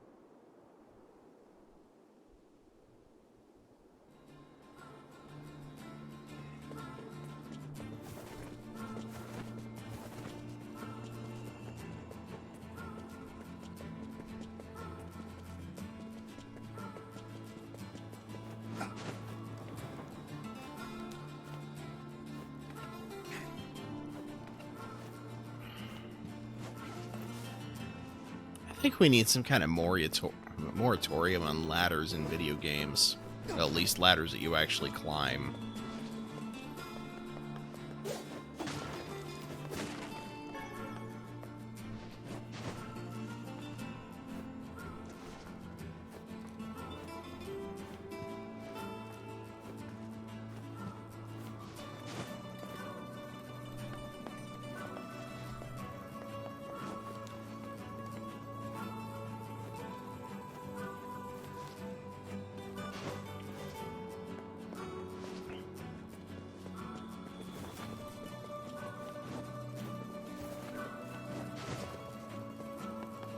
I mean, I don't know. They just seem to take a lot of time to use is all. You again. Stop bothering me. 3 more voices have been taken away. Hansel is dead. There's no reason for me to exist anymore. My life is over. Just leave me alone. What?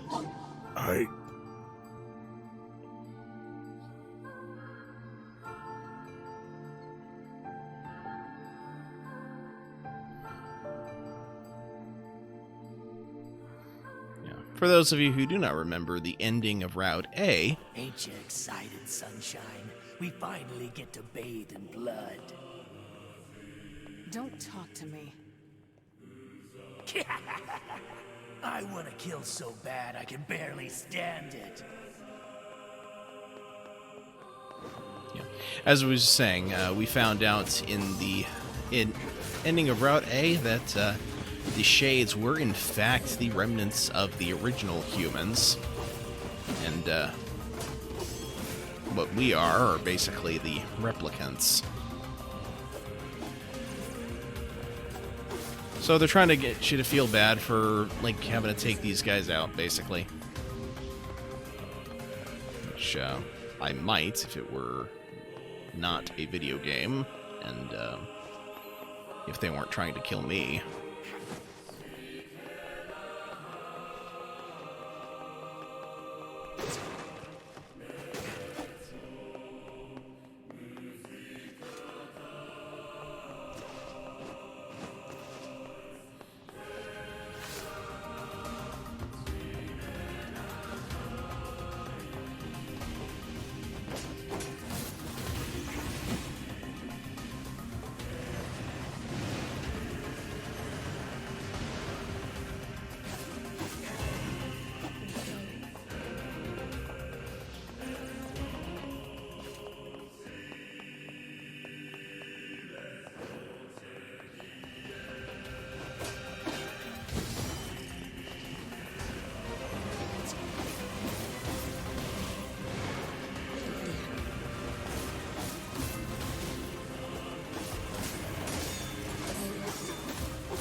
Conesra. Let's see. Use martial arts. Gives you extra magic defense.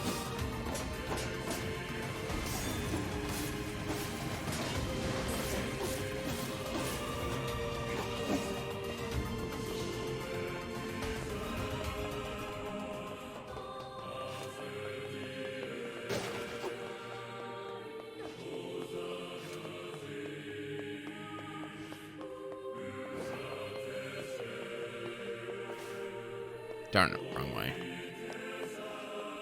Although...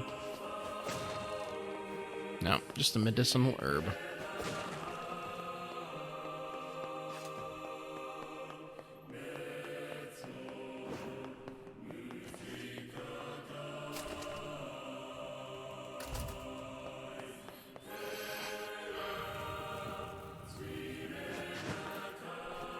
Now I'm going to point out that these doors push open. So by all rights, me moving this box out of the way should not have been necessary.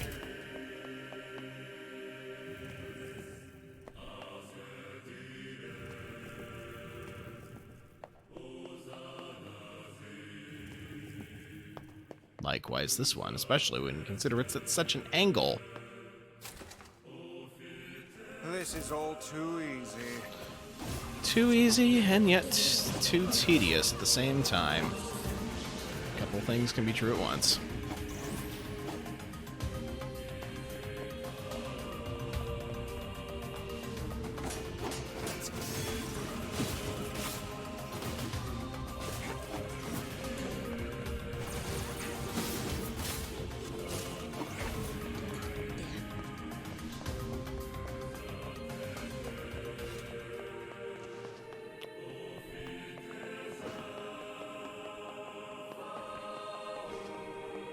Oh, wait, can't go up that way, why?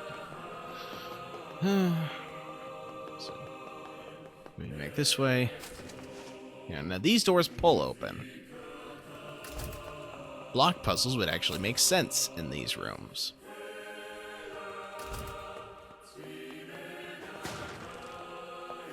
And oh look, here's a block puzzle.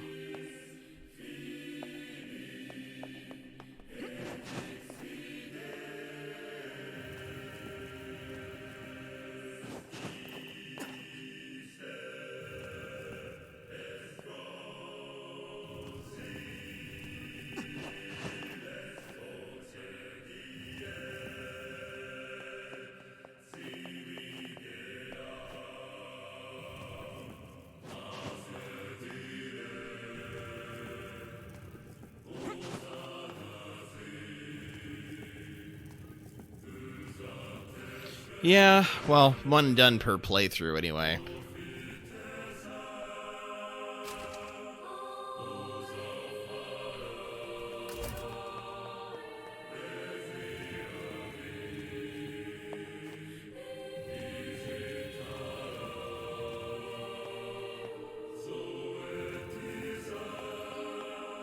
Yeah, that was, oh gosh, how long ago was that? I don't even remember.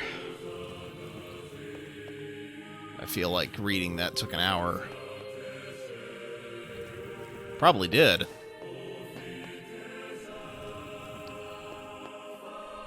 But welcome back.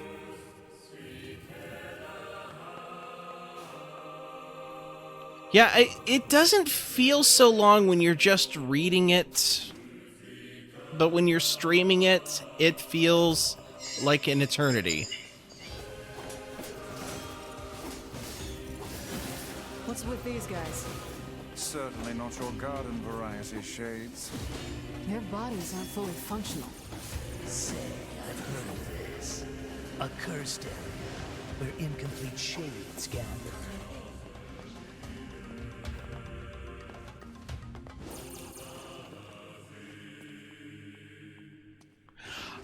Okay. Just always watch several streamers at once. That makes sense. Yeah. That's one of the issues with trying to support your fellow streamers is that it means you can't always focus on them when you got everybody else that you're trying to lurk with.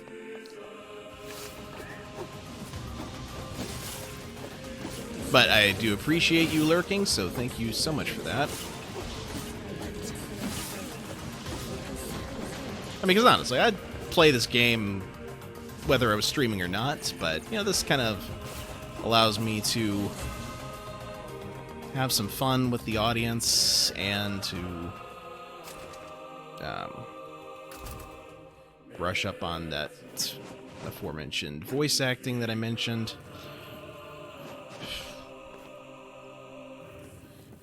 Also allows people who would otherwise not have a chance to play the game or just have difficulty playing such games to watch somebody go through it themselves. Ah, okay, yeah. That is, I mean, I honestly don't mind taking a minute to stop and read the chat. Now, if I had like a whole bunch of people chatting at once, I might change my tune on that, but that hasn't happened yet. So right now, while I'm still fairly small, we get to enjoy this relative ease of conversation.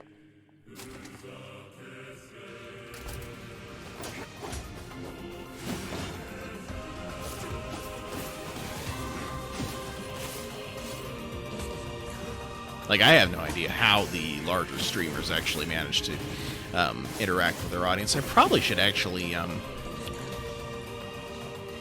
should probably watch some of the larger streamers to see how they do it, to kind of get an idea.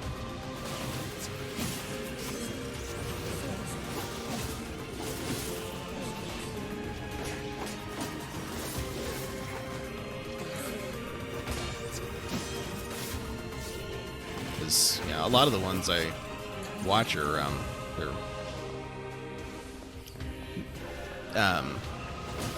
they have a lot of chatters, but not like not like Twitch partner level chatters, I guess, is what I'm saying.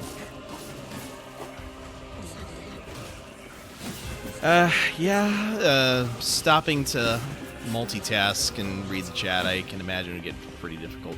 If I'm playing something like Demon's Souls, that is something I have to be very careful when doing. Have to make absolutely sure that I'm not going to get killed if I stop paying attention to what's going on screen.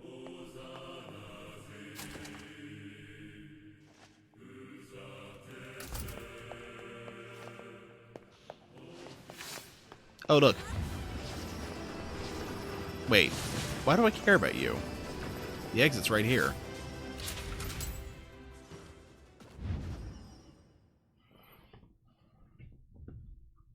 Pretty sure I've got all the weaponry from that direction, so... I've treated you all poorly.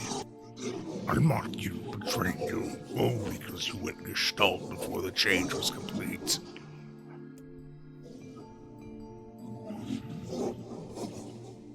But after all this, I think I can understand you. I think we can speak as equals. Oh, because of the experience. Yeah, that makes sense. This makes me very happy. I hope we can spend the rest of our lives.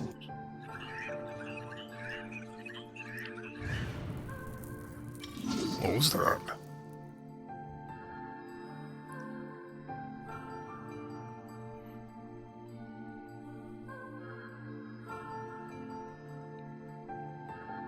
Yeah, I suppose I can do 15 nightmares to close out the stream for tonight.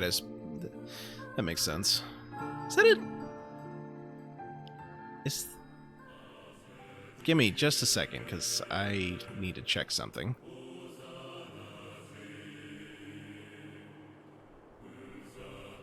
That is an Edward Elric emoji.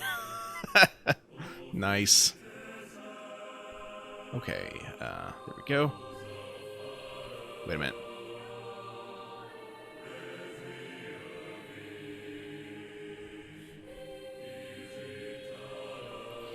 Yeah, smaller streamers are... Kaine, Emil? They're more obviously down to earth. From now on, I'm going to sleep outside with you. Why? I can't accept that you aren't allowed in the village. It's stupid. So you're staging a protest? Fun! Don't waste your time. But it just feels wrong. Well, that's really nice of you, but you still don't have to stay out here with us. Emil. You got a super important mission. You can't sleep out in the rain. What if you catch a cold? Besides, I like camping with Kaine. Sometimes we sit around the fire and tell stories, or roast... Emil, that's enough. I got a fucking image to maintain.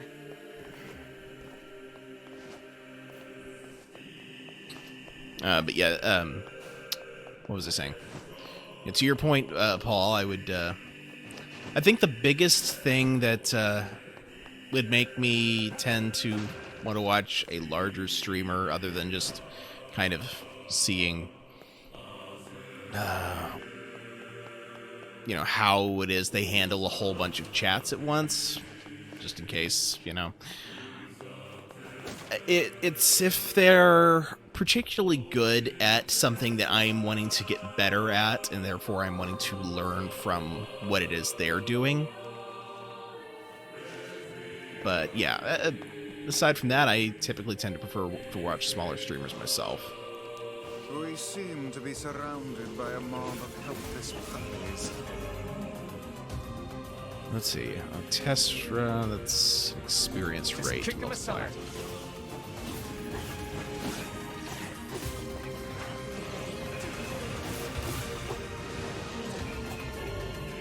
Barrel. That's a guard break one. Do I have that one? There you are. Alright. Very good.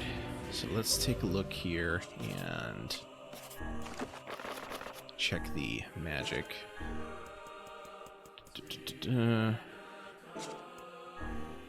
Wait. They're ill.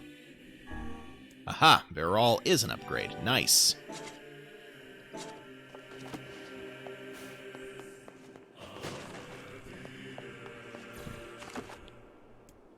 Go ahead and save my progress, just in case I die to the boss inside of here.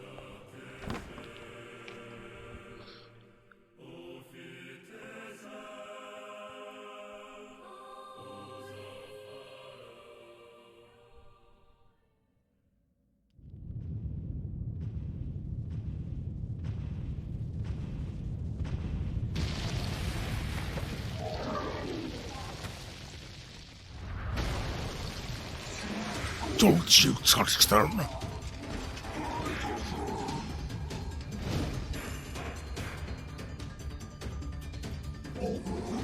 Damn you! What's going on? There's dozens of them! Stop, little ones. They're too strong for you. These are creatures of the darkness. Lure them to the light. Pathetic to the end, I see. Aim for that statue. It's the leader. I am not the leader. It's I who will rely on them. Hey, Jetty, nice of you to join. How goes it?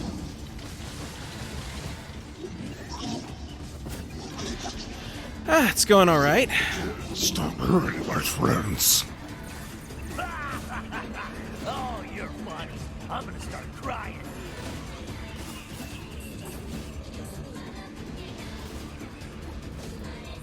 Foolish creatures. You cannot hope to best me.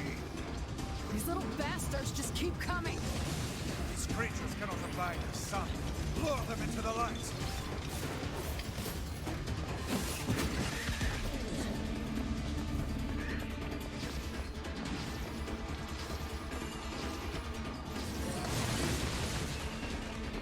Okay, I don't remember if I answered your question about how's it going or not, so if I did answer that question, I should probably tell you a little bit about how's it going, but,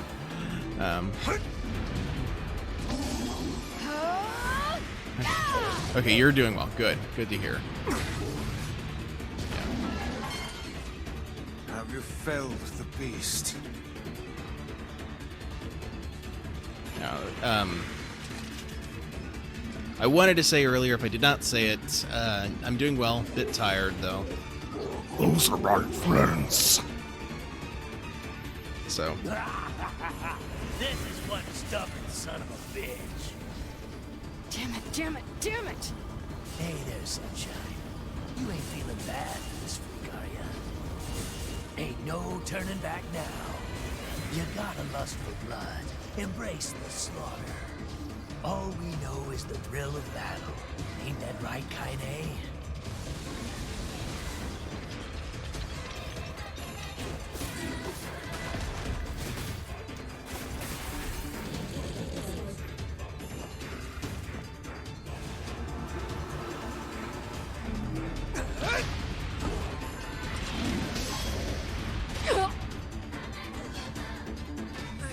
Oh, look, I've been impaled.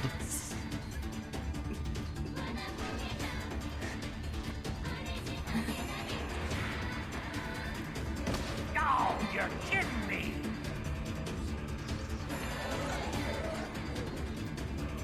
Kaine! Move. Move, you stupid arm. Move.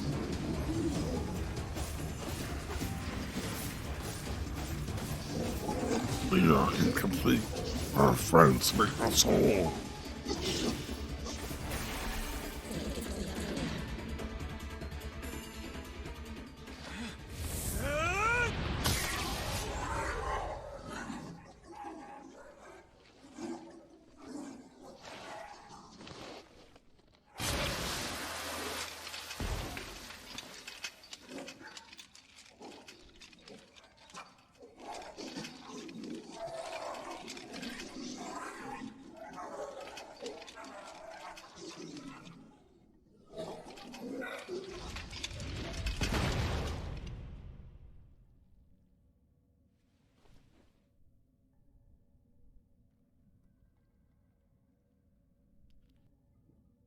Kaine! Are you alright? Kaine! I fear there is little we can do for her. No! Kaine!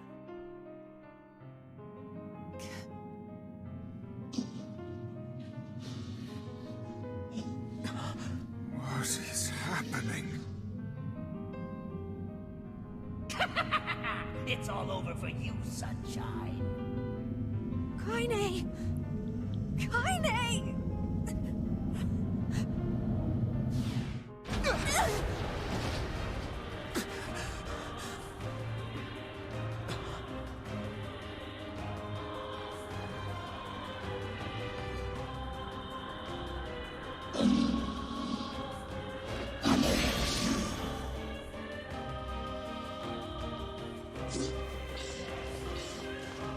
It's Kaine's shade! We've no other choice. We must strike it down. Kaine! Come back!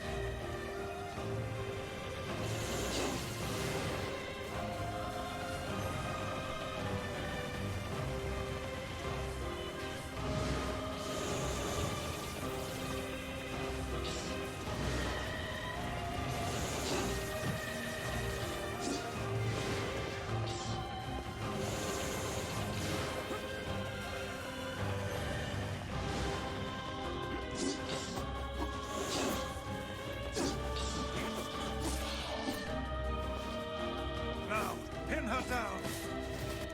Kaine, please! Oh dear.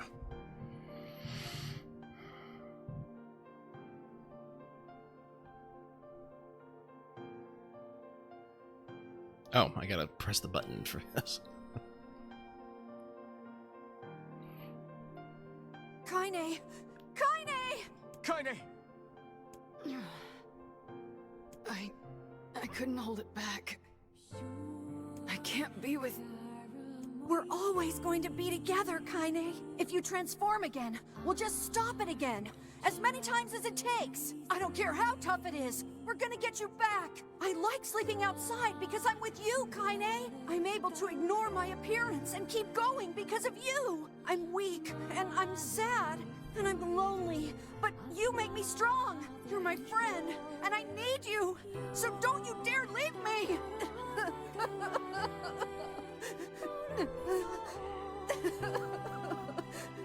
All right. Stop crying. To answer your question, Jetty, it's pretty good. The only thing is that, you know, it is only available for the PC, PS4, and Xbox One. So Switch is not an option at this time. Although I suppose I don't know why they can't, like, make a port that goes like 30 frames per second stable at 720p or something, considering, you know, that's essentially what the original version of this game was. But yeah, I enjoy it a lot, and the remake does a fantastic job at making everything work a lot more smoothly. And... thanks. I'm all right.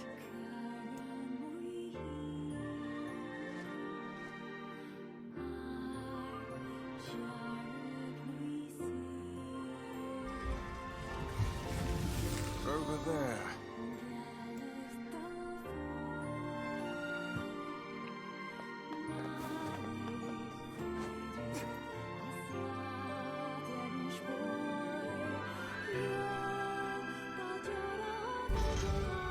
You obtained a mysterious stone fragment.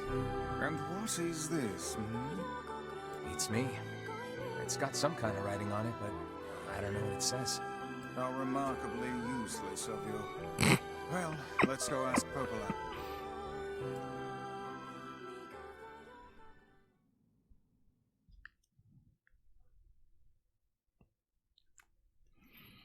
Have I mentioned how much I love Vice?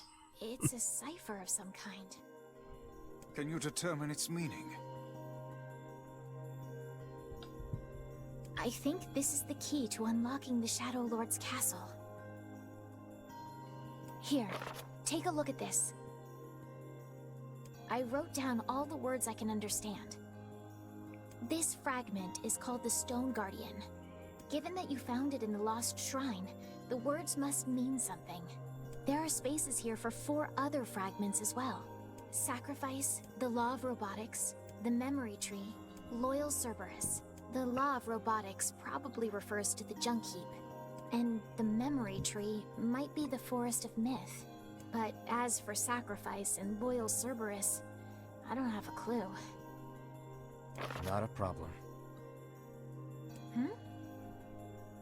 If we want to fill in the words, we just run around the world killing every big monster we find, right? Oh, splendid. By all means, let us undertake a murderous rampage. They're just shades. Besides, it's the only way to reach the Shadow Lord. It's a dangerous task. Yeah, well, Yona's in even more danger. But how can you even be sure that she's... Because she is! Right? The junk heap and the Forest of Myth, yeah? I'm on my way. Please be careful. Oh, and listen. About Kaine and Emil. The villagers know how much they've sacrificed, and they're thankful. It's just... they're scared, you know? People can't change overnight. I'll hurry them along the best I can. But can you please give them a little more time? I'll try.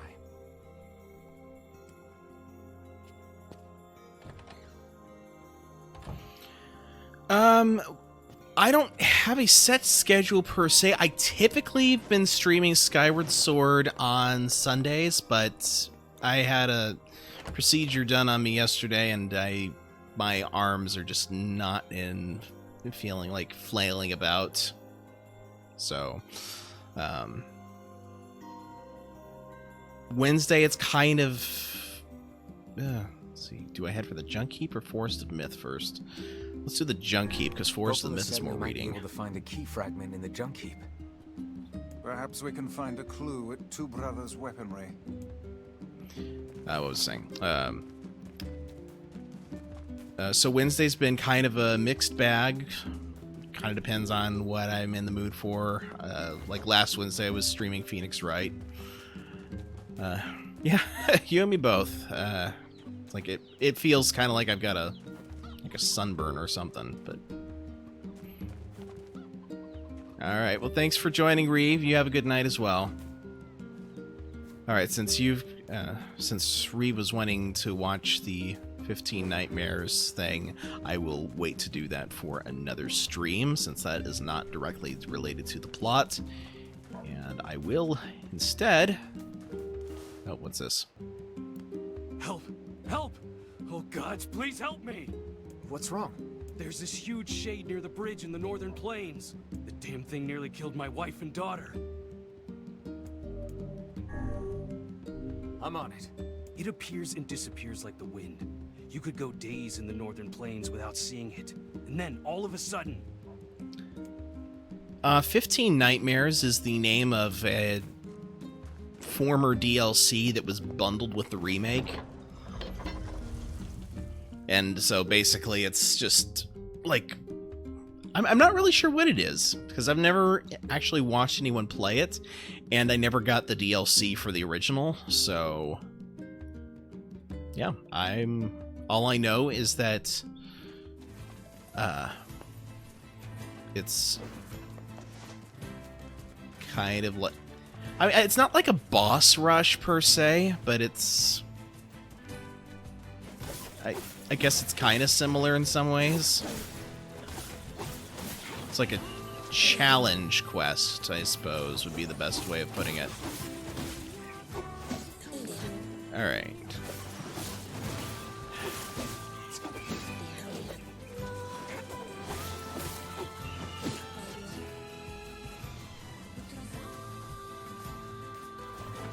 I do love the music for this game, though.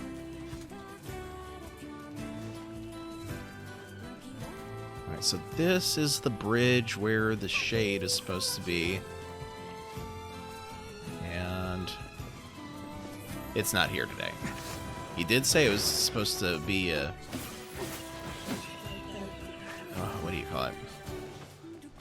One that is kind of finicky about when it shows up, so... I'll just have to keep coming over here every time I come out into the northern... Yeah, northern plains. Okay. Couldn't remember which one I was in right now. I do need to see if I can find shinies, though, because I need logs and iron ore for this one side quest that I have a limited time to complete. And by limited time, I mean I gotta be careful that I don't get too far in the plot, lest I end up...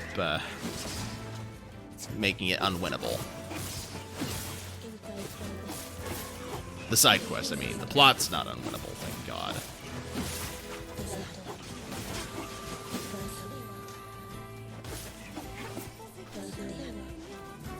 I know there were some game companies that were really bad about that once upon a time. It's like if you didn't do a very specific thing like early on in the game, you could end up making the game unwinnable because you'd get to like some kind of point of no return.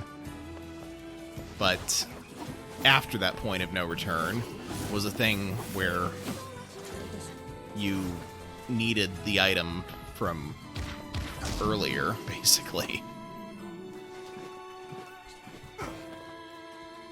It's quite silly.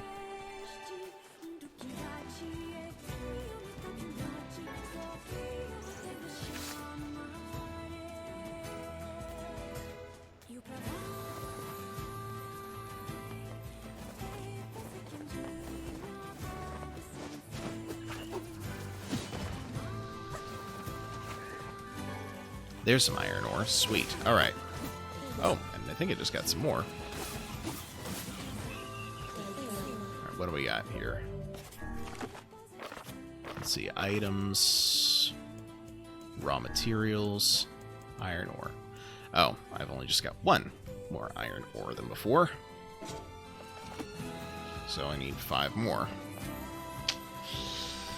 5 more iron ore, and 9 logs. Oh, there's some. At least I hope it's some.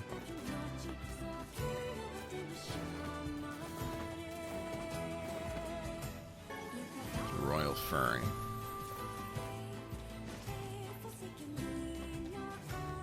Have I mentioned I dislike fetch quests?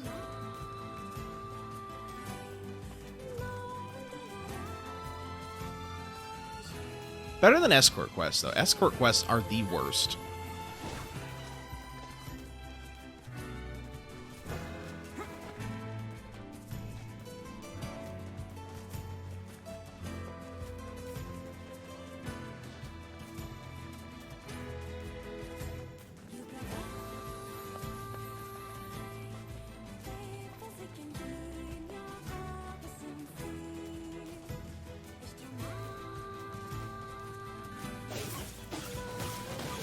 Alright, moving on to the junkyard, since I think I've gotten all the shinies from that area now.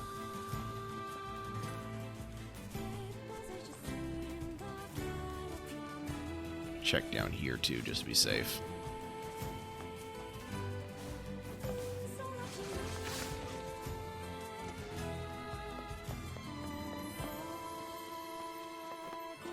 Okay, you are not a quest holder, you are just a fast travel person, so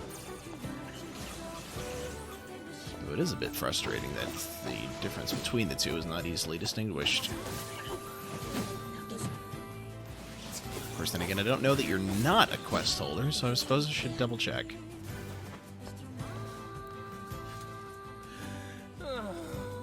How did it come to this? My life is over, I tell ya. Over! Okay, quest holder. I sense another inane and time-consuming request coming on. Best to just walk away while you still can, lad. Easy, Vice. Hey there. What's going on? Whoa, friend. Whoa is what's going on.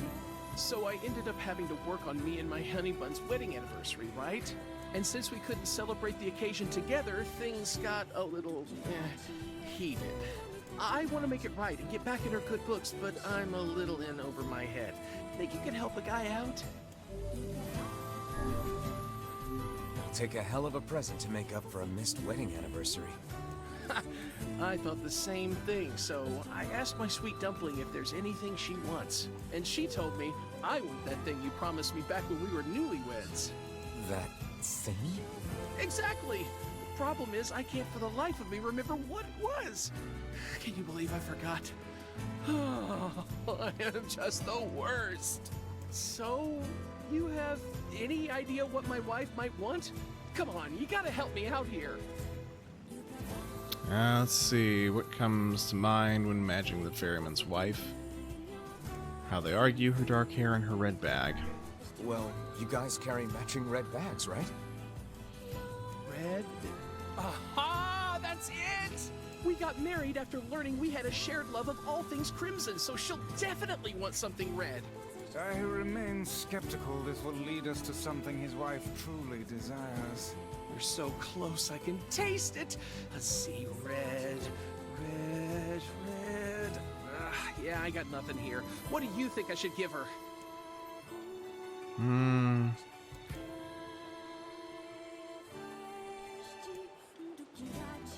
Let's see. What comes to mind when imagining what a woman would want?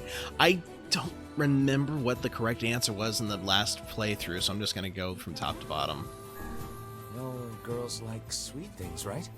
What, like apples? Yeah, she loves apples, but problem is she already eats them all the time. Cat Dad life is going pretty good, actually, Jody. Thank you. Where is she now, anyway? She might be in the other room, or either that or in her cardboard box that she likes to take naps in. 1 second.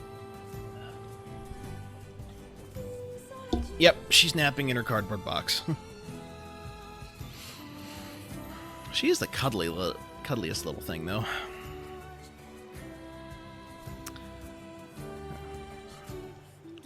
Okay, so she eats apples all the time. How about a fancy jewel? Yeah, I guess she might have mentioned wanting something like that a long time ago. Flowers? Everyone loves a good flower. Yeah, I don't feel like I've seen my wife giving two hoots about flowers, like, ever. Ugh, this is getting us nowhere. Can you believe she actually married this lout? Yes, cats are the best, I agree. You know what? Fine. I'll just get her apples, a red jewel, and some red flowers, and call it a day. I am not getting 2 cats. No, I am a 1 cat person. I'm doing good to take care of 1 cat. I do not think I can handle having to deal with double the litter.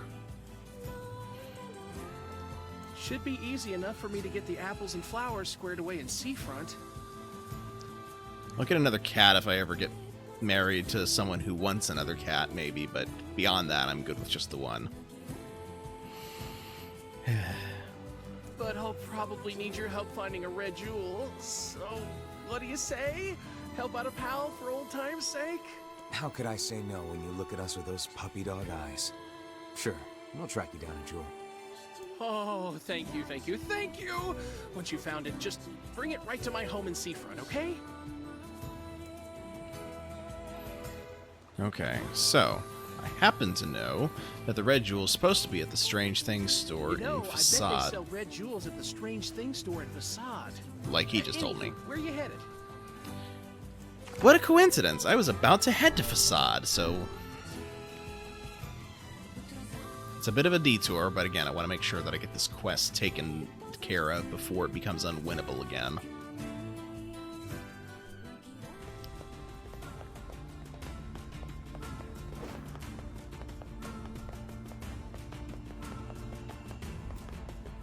I say, each time we encounter that bickering couple anew, we are made to endure an even further torrent of meaningless and incessant chatter.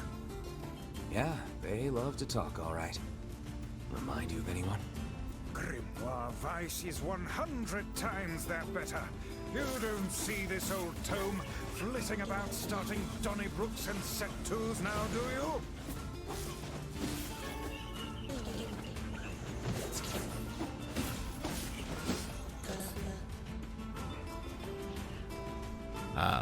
To your credit, Vice, I don't see that. As a matter of fact, I have no idea what you even just said, so...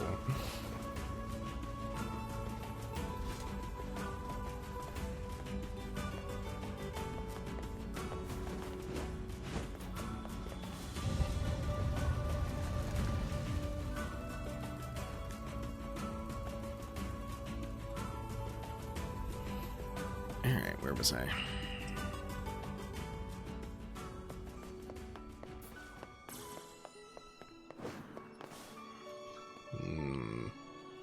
Right, you're the flower side quest person, so I which is a side quest that I doubt that I shall complete because of how ridiculous it is. So we're looking for a red jewel. Long story, please don't ask. You happen to have one? A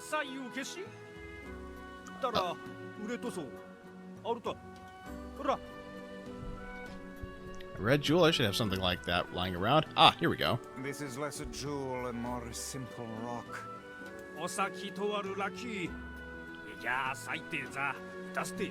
Yeah, I hear they're quite valuable way back in the day, but no one cares about them anymore. Honestly, it's just wasting my precious shelf space, so I'll let you have it for free if you want. Wait, really? Thanks. Obtained red jewel, question mark.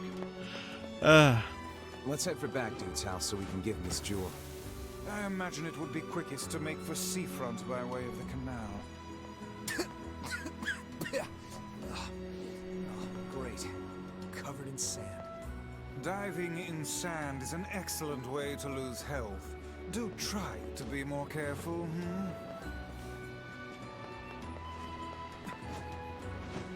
I do believe, Vice, that is what we call good advice. Too late.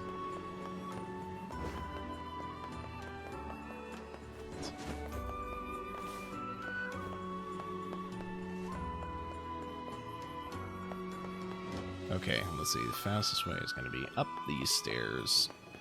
Up these stairs. Up these stairs. Down these stairs. Over the sand canal.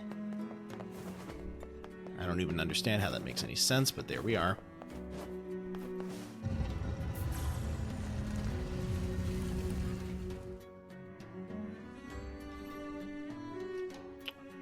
Okay, what do we have here?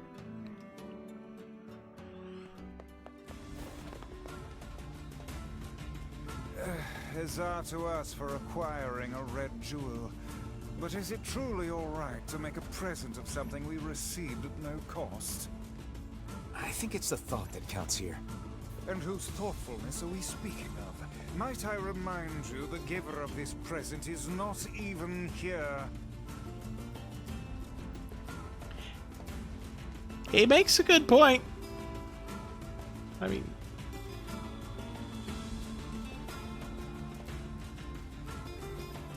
Okay, now, for something truly ridiculous.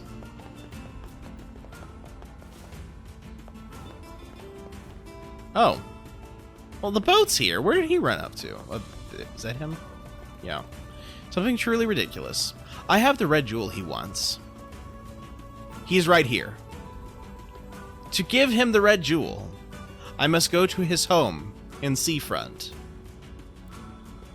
You got a red jewel? Oh, this is amazing! Here, come with me to Seafront so we can get ready to give it to her, okay? Well, more specifically, I have to watch him fail miserably at this.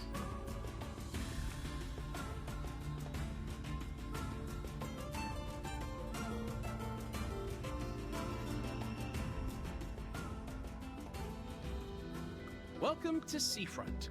I'll hurry and get the apples and flowers together, so what say you just head on over to my place? See you soon.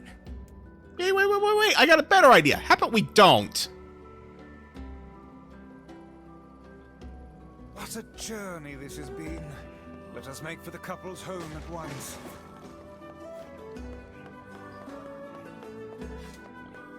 Remind me where they are located. On that note, who's this? Somebody's got a quest over here. There you are. Oh, it's you. I've heard a great many stories about you. Making quite the name for yourself, Yeah, I don't know about that. Oh, no need to be so modest. After all, I may have a job for someone with your particular talents. I'm listening. I need you to retrieve 3 crates of particular import from a ship that was wrecked at sea.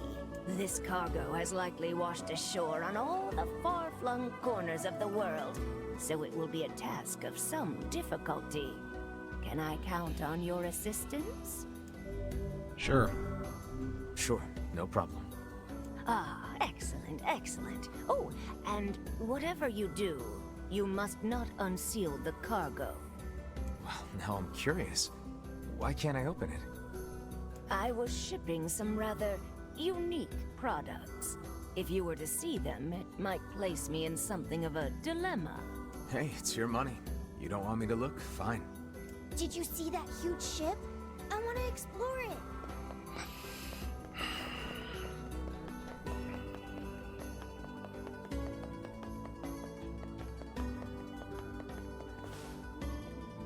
Ah, here's the red bag woman. Oh, look who it is. Oh, I remember the two of you. That's impressive considering it's been 5 years and I've grown like 3 feet in that time. And we most certainly recall you, madam. That lover's quarrel you had back then was the stuff of myth and legend. Oh, hey! Welcome home, honey pants. Hey, Snookums. So, remember how I said I was going to make things up to you after that whole wedding anniversary fiasco? Well, I tried and tried, but I just couldn't remember what I promised to get you all those years ago. But I had these two gents help me out, and we put together a whole bunch of stuff we thought you might like. Huh. Well, I'm glad you put so much thought into it, but these are all wrong. Very wrong. What? Then we went to all that trouble for nothing. Honey, the only thing I wanted was a nice home-cooked meal. Back when we were newlyweds, you promised to make me a big feast of all your tastiest dishes one day. Remember? Huh. Now that you mention it, work has been so crazy lately that I haven't done much cooking at all. I know how hard you've been working your little tushy off for my sake, Muffin. It's been 5 years. How are these two still so sickeningly sweet? So, here's your punishment. You're making dinner tonight, and you two are going to join us. Did you really need to punish us along with your husband? Wait, us? You sure? Of course I'm sure. It's the least we could do after all the trouble this big lug of mine put you through.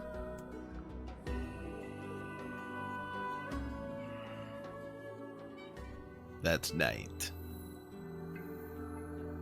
I'm at a dining table filled with apple-based cuisine, red roses, and a single crimson stone. Illuminated by candlelight, the married couple fills the room with joyous laughter. The scene fills me with an unfamiliar sense of calm. Just a happy family gathered around the table. It feels so very normal. I never thought I'd feel this way again.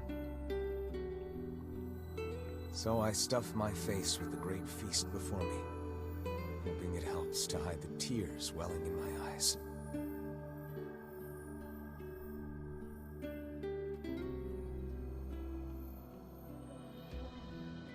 So, what did you think of my Love Muffin's cooking?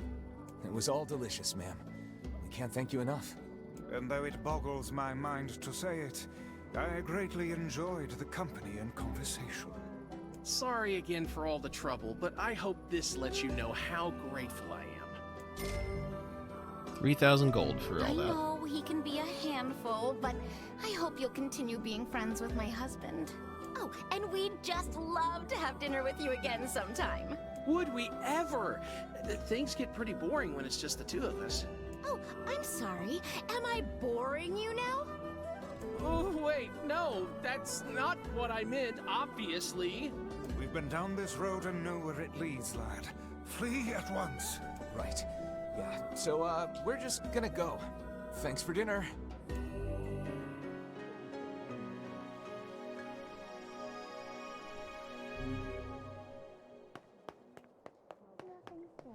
Alright. There we are. Oh, yes. I forgot we needed a...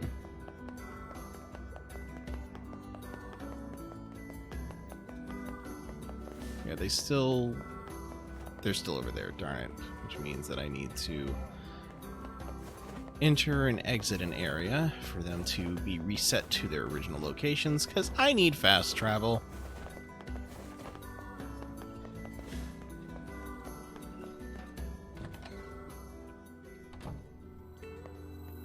Hey, did you hear the news? What is it? There's a giant shade in the southern plains, and they say it likes to eat postmen. Really?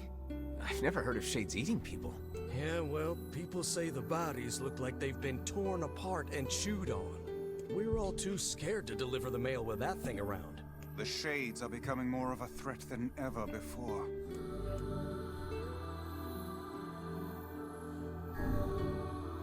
All right, I'll see what I can find. Okay, so since there is a side quest that requires me to move to the southern plains, I suppose that I shall go in that direction rather than trying to fast travel, which is just as well considering those two are still arguing. I'm curious to see if that cargo the one lady mentioned is on this shore, perchance.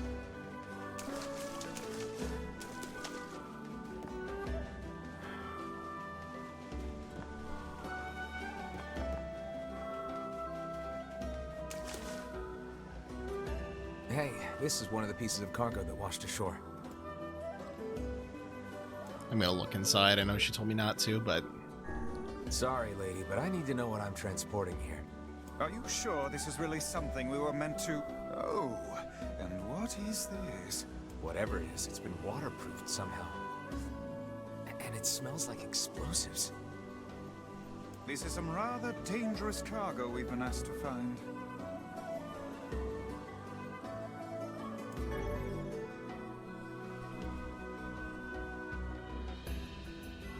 It is filled with strange potions and documents. What on earth was that old woman transporting? That's an excellent question.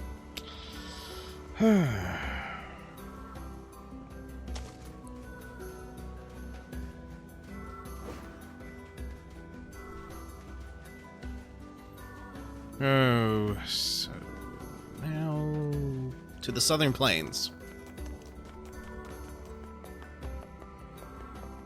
Where did that enormous ship?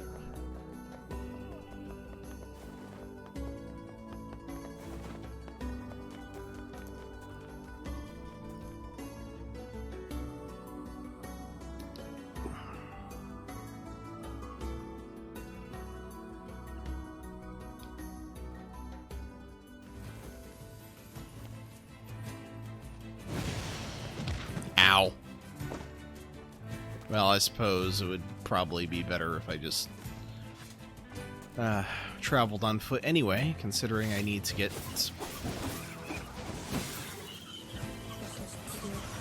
No? What is the word I'm looking for?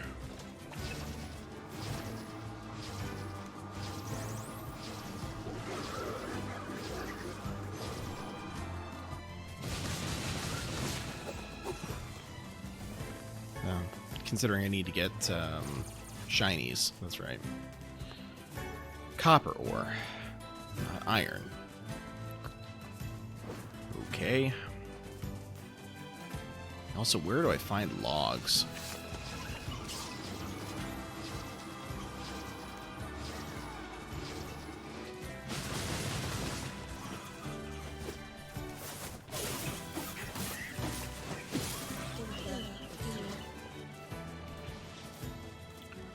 Okay.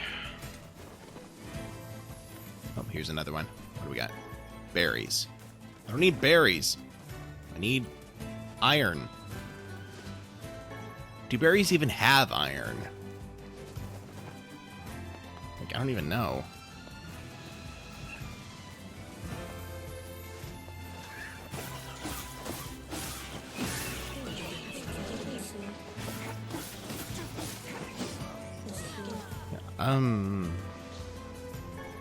Clay.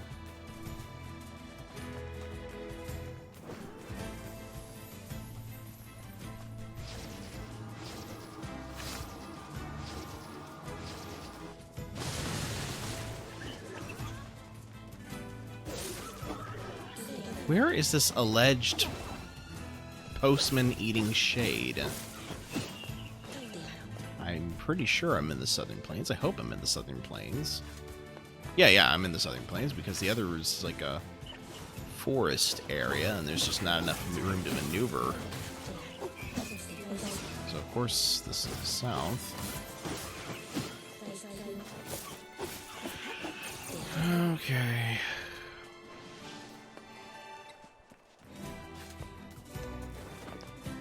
Maybe it's one of those that you have to be coming in from a specific direction for. Actually, let me look at the quest. Let's see. Incomplete quests. Master of the Southern Plains. A large shade has been sighted in the Southern Plains. The seafront postman has asked you to eliminate it for him. Okay.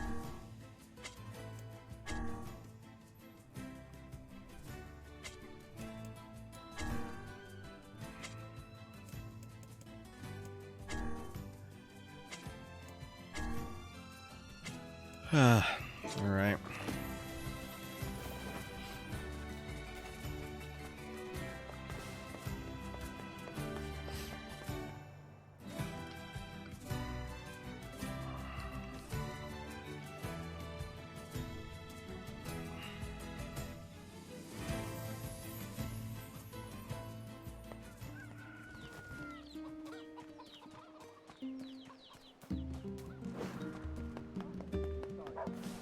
Hey, you. You ever seen a treasure map before? A treasure map? Yeah, a treasure map. You know, a map that shows you where to find buried treasure. I am familiar with the term you knit. I'm collecting them. My lifelong dream is to one day roll naked in a pile of sweet, sweet treasure. Oh, thank you so much for that mental image. That's an interesting dream. So that's why I'm looking for a new treasure map or two. If you find one, bring it on over to me, alright? Sure thing. I guess I should know where to look for a treasure map before telling the guy sure thing. One could hardly expect to stumble across such a thing lying on the ground. Perhaps we should look for a place where old documents are stored. Old documents, huh? You know, a library.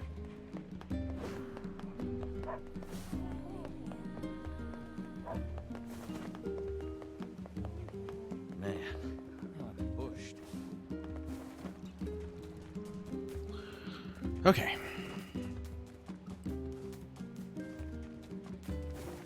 Let's attempt to get to the junkyard again. Maybe I won't get distracted again, hopefully.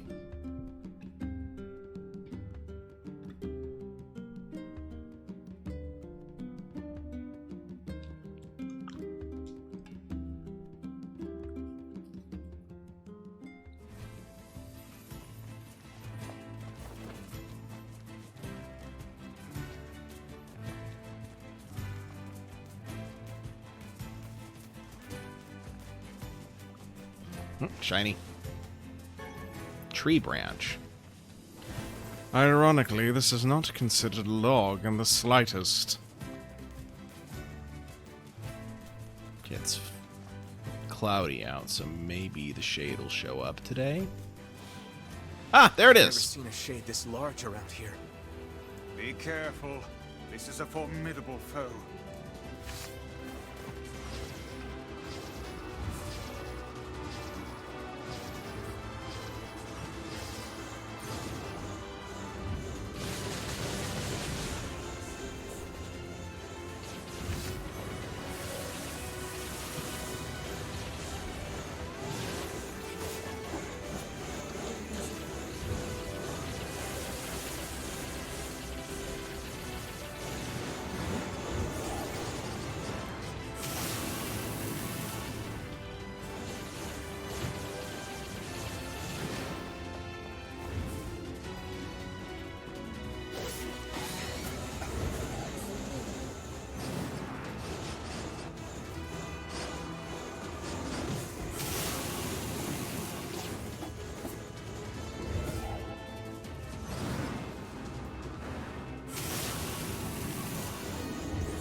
Wordsmith. What does that trophy do?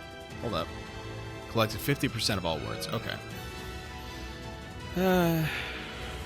Physical defense is what that one does. Obtained the one-handed sword, Labyrinth's Whisper. Okay. Stupid trash getting in our way. It's hard to imagine a shade being here. It's almost like it was waiting for us. They can't be that intelligent. Oh, really now? Can you truly say so with all confidence? The tactics of the Shades grow more intricate with each passing year. It would not surprise me to see them setting elaborate traps for us before long. We'd better wipe them out before they get too smart. In any case, we won't be able to live in peace until we take out the Shadow Lord. And I appreciate you lurking in the background, Jetty. Certainly helps along with everything. And there have been many a time when I have done the same thing, so I get it. Really, the main difference is just having someone to interact with. But I do try and make sure that I continue speaking just for the sake of, in case there are lurkers. And also for people who are, you know, watching the video on demand, so they'll have something to listen to aside from just the game. After all, what would the point of watching me stream a game be were it not for my commentary? Let's see. Pothole. Attack power plus 20%. Do I have? Let's see. Word edit. Weapon.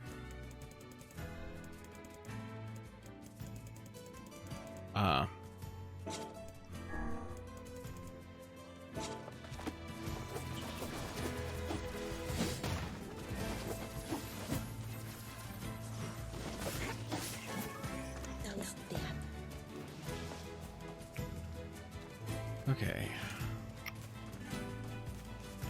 You do the same thing even if you're just talking to yourself. Yeah, that, I wonder if it's kind of a thing that streamers tend to do. Although, then again, I have seen some that are just completely silent, even if it got people trying to chat with them.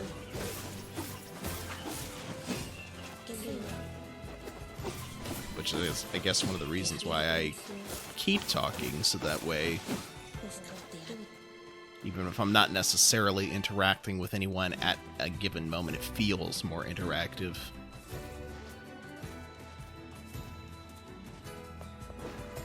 Because, you know, it's not...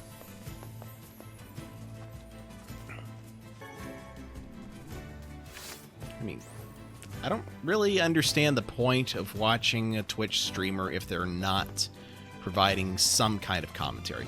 I was talking about that I'd like to get a face cam at some point in the future. I am nowhere near prepared for it, though.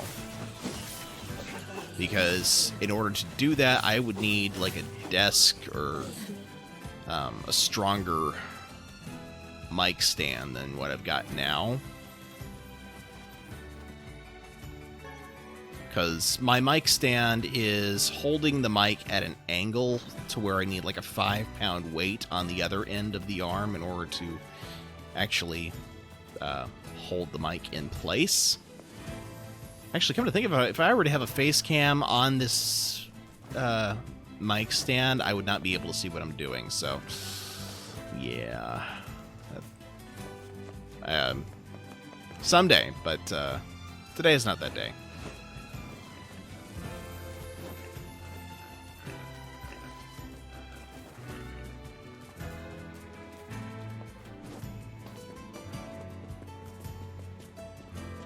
Right, right. I do not have a desk yet.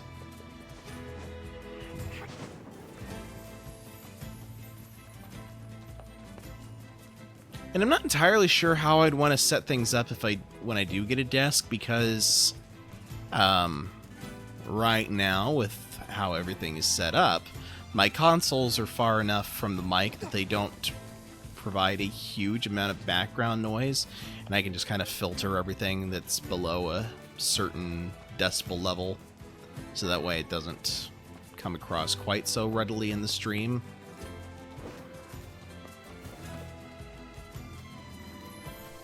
But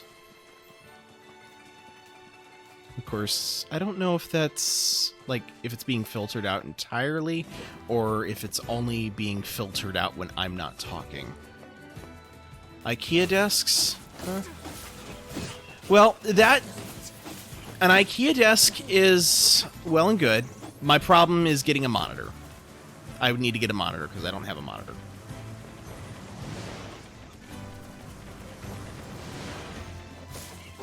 Because the computer I've got attached to my TV is a laptop, and while that works for everything I need it to, if I were to move it to a desk, it does not have HDMI input, just output.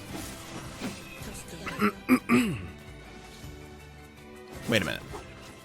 No, I'm an idiot. I forgot that I'm using an Elgato to get this into the PC in the first place, so never mind. Ignore my foolish ramblings. But be entertained by them while you're at it.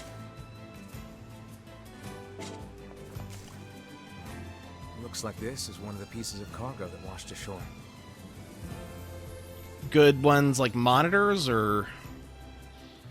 Because I already went a little bit over budget with just upgrading my laptop as it was. So, Cyber Monday? Ah, that's an idea. Yeah. Okay. Here. A little peek shouldn't hurt. You know, just in case. Just in case? Just in case what exactly? Need I remind you that...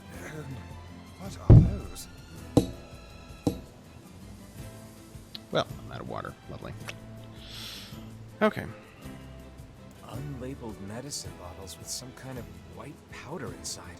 Oh, given how carefully they were packed, I doubt we are dealing with sugar. Drugs and explosives again. Just what is all this for? A supply of this size could provide for the military of a small country. It seems you humans are incapable of learning from the mistakes of the past.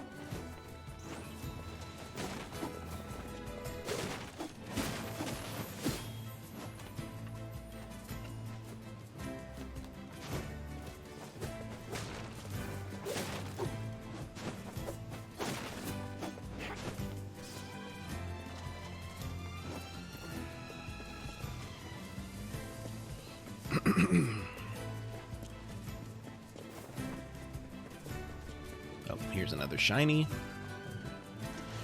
Yeah, Cyber Monday is a great day to do Christmas shopping.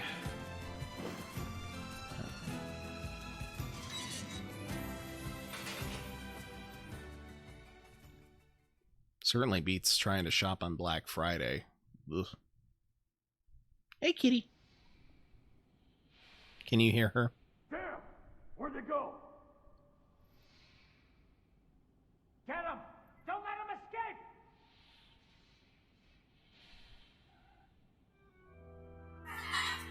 Are we gonna die, Mom? My child. I see something over there!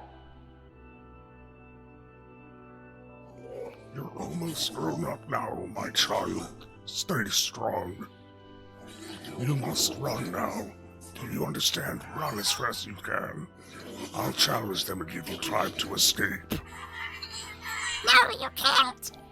Be safe, my child. Be safe and happy. Promise me that you will remember your mother. Mom, wait. Let's go together. Mom! Oh. Sorry, I couldn't hear Kitty. She is staring at me now. No, don't leave me.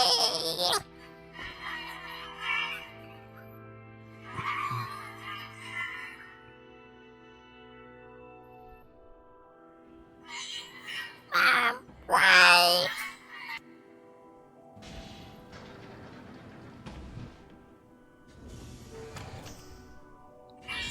Who's there?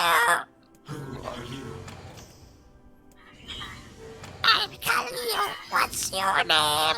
Military Defense Robot, P-33. You are an intruder. You must be eliminated. Error. There is something leaking from your eyes. I'm crying, you big dumb robot. I miss my mom. What is crying? Who is Mom? It doesn't matter. I can't see her ever again because she's dead. My creator is also dead. He perished hundreds of years ago. Hundreds of years ago? Really? 874 years, 10 months, 14 days, 4 hours, and 43 minutes. 44 minutes. Aren't you lonely? I am incapable of being lonely, or missing others, or crying. I'm crying because I don't want to die. You will die.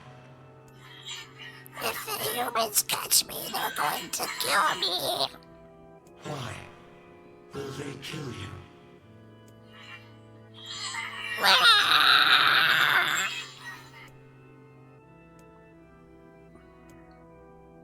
I will not permit the humans to kill Khalil.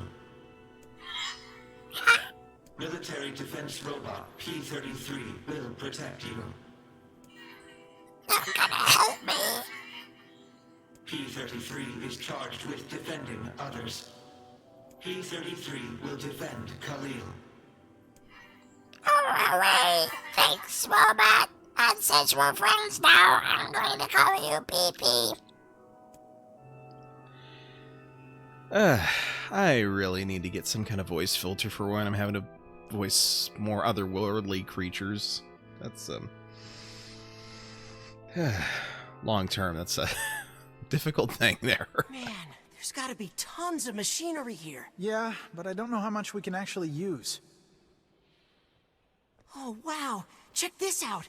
It looks brand new. Hey, be careful, all right? This place is dangerous. I'll be fine. Oh, no. Huh? Look out! Huh?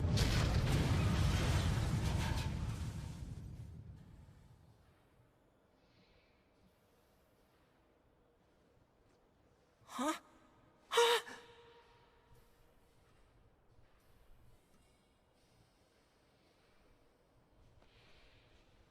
Jacob? Oh God, this can't be happening. Jacob!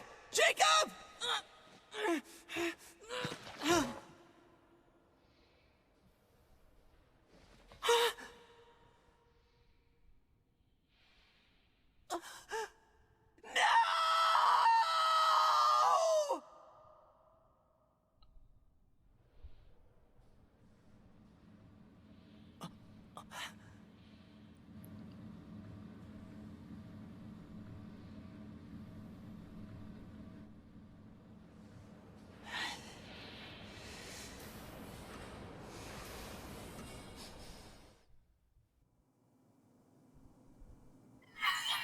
Oh, that was scary.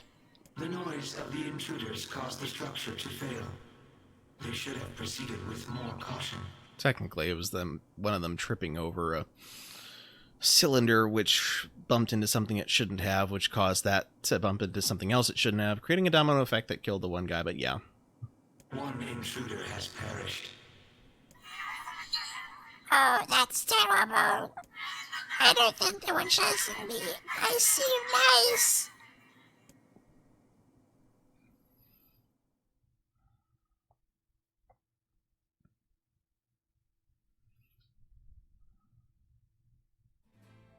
The junk heap. Perhaps we should speak to the brothers. They might know something about this. Alright, before I head in to talk to the brothers, I'm going to real quick check and see if there's any shinies about.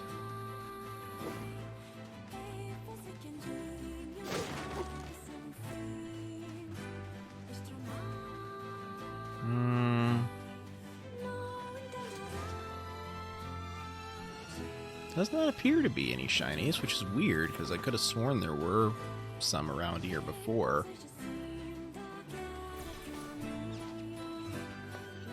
Okay. No. In that case, wait. No, that's just light, not an actual shiny.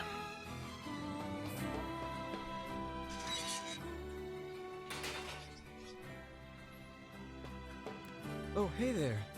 It's been a while. You're the little one, aren't you? You've grown up. How fares your brother?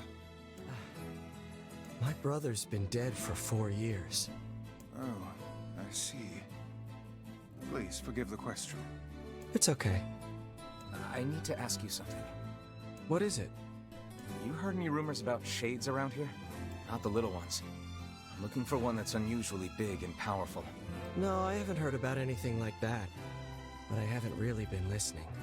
All I want is to destroy robots. Just rip them up.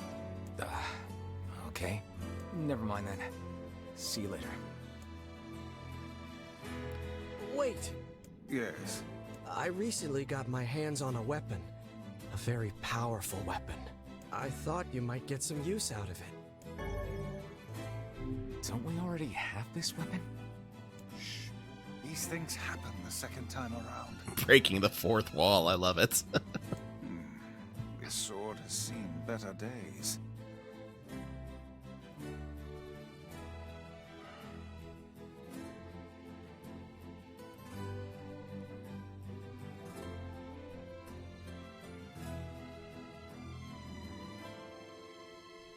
Hold up here.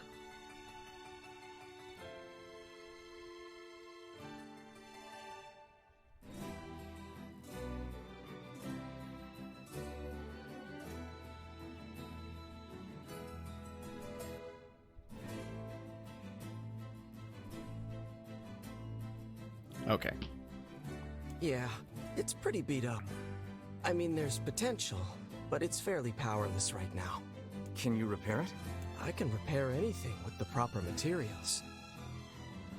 If you'll fix it, I'll get the parts. I'm so glad I decided not to throw this out. I'm gonna need some memory alloy. Only the real big enemies on the second basement level have them, so watch yourself. Also, here's the passcode to get down there. Use it on the elevator. You got it. I'm gonna need some memory alloy. Only the real big enemies on the second basement level have them, so watch yourself. You got it. By the way, what can I help you with? Let's see, buy and sell items. Aha! You have iron ore. Seems silly to have to search for it when you've already got it right here. Okay, and then... Come back soon.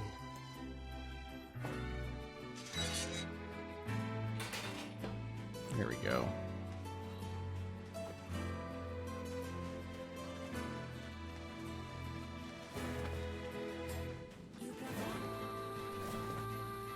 To the junk heap. Or, you know, the junk heap basement.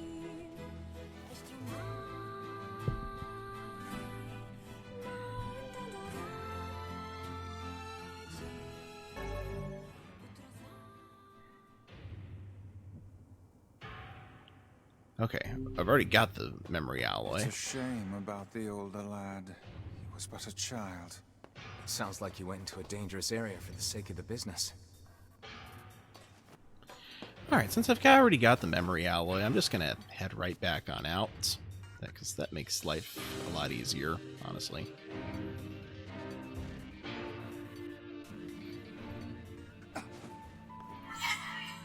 Okay, ready? What's a ship? A large seagoing vessel that carries freight and passengers over bodies of water. Hey, you're so great, baby. You've known so much. You have taught me much, Khalil. You have helped to expand my vocabulary. You have instructed me in the ways of the outside world. Well, there's tons of stuff I don't know either. Maybe we should leave here and go explore the world. Because we our friends. That's right. Yay, it's gonna be fun.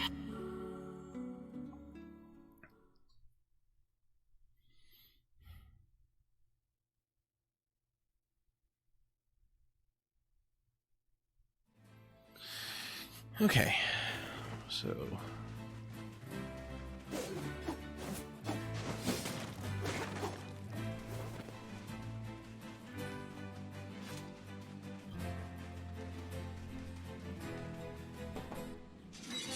give him the memory alloy.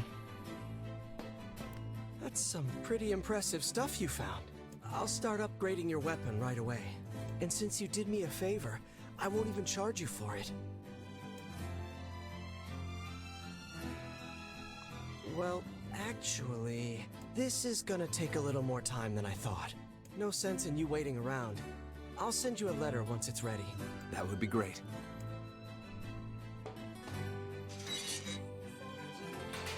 Okay. It appears we have some free time on our hands. Maybe Populus found some information about the Shadow Lord. Let's drop by the village. Oh no. Very well. I hope I didn't just trigger the... Let me look. Maybe it's okay. Okay. Whew. For a moment I thought that I might have accidentally triggered the one quest being uncompletable.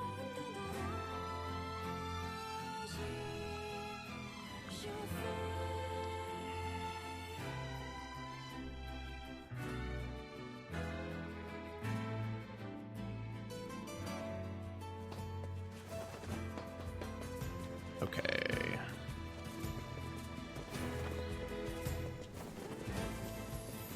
I just need to figure out where in the world I'm gonna find logs.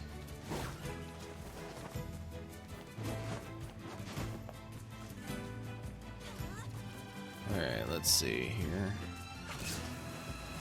There's gotta be some shinies somewhere around here along the way, I wouldn't think. Not here, though. Alright, let's keep walking or running. Keep walking. Oh geez, I'm gonna fall. It's plain to see your brains are very small to think walking. We'll be knocking down a wall.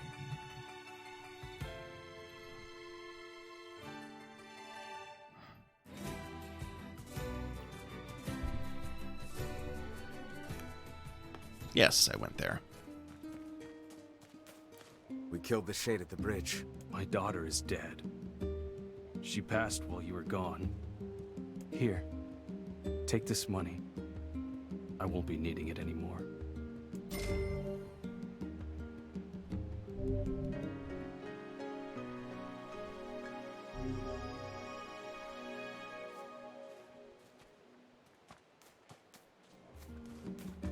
Ouch.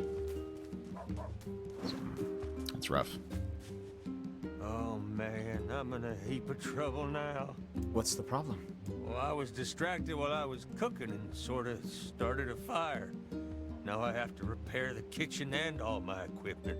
I can't make the repairs without a bunch of parts, but the only place you can find that much scrap is in the junk heap. Yeah, that's bad news, all right. Want me to go for you? You sure? You'll have to bring a whole bunch of robots and take it from them, so it ain't exactly safe. All the more reason to entrust the task to us. This won't be our first time in the junk heap. Just let us know what you need. Thanks. I really appreciate this. I need 1 memory alloy, 10 titanium alloys, and 10 broken motors. Got all that? Wow, that's a lot. But okay, we'll be back in a while. What do I have out of all of that anyway? Let's see. Incomplete quest. Contract for a contractor. I'm missing 5 titanium alloy. Okay. I don't have a hydrate channel point because nobody can watch me hydrate.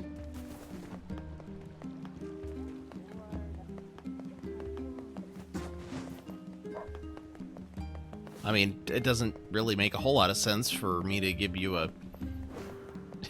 Jetty redeems hydrate.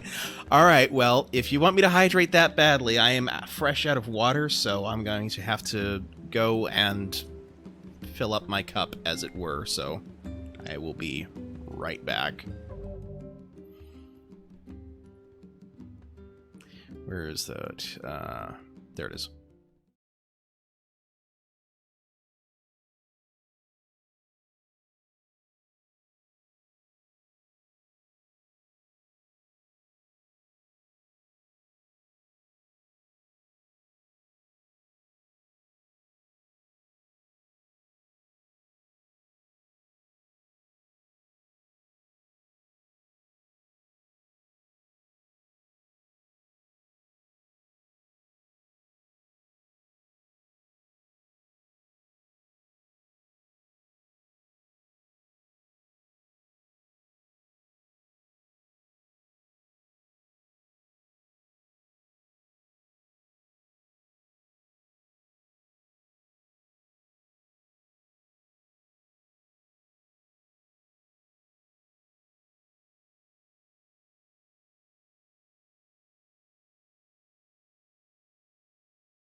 Okay, I am back. My cup is full. I hydrated while I was away because hydrating in front of the mic tends to knock things about. So, it is what it is. Okay, where was I? Plenty of people without face cams do that. Well, it's a default Twitch channel point redemption thing. So I don't know if it's because they actually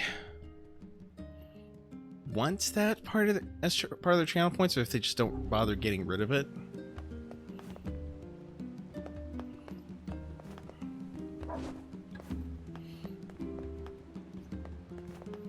In any case, you know, if I need to hydrate, or if people are concerned about me hydrating, they can just tell me to hydrate. I don't need people redeeming their channel points on that. That is kind of funny about somebody actually making fake water noises. Like, what the heck? Why would you do that? You saved his life. From now on, I'm giving you a discount. Whose life did I save? I don't even remember. Come again anytime, okay? Well, I would, except you don't have anything I need, so... How about you? You've got, what? I know it's a hard world, but what better time to make your flowers blossom?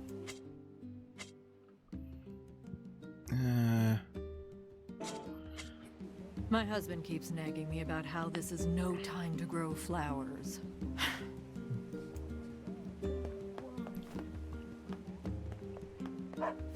I worked it out. The two boys are going to stay with Popola.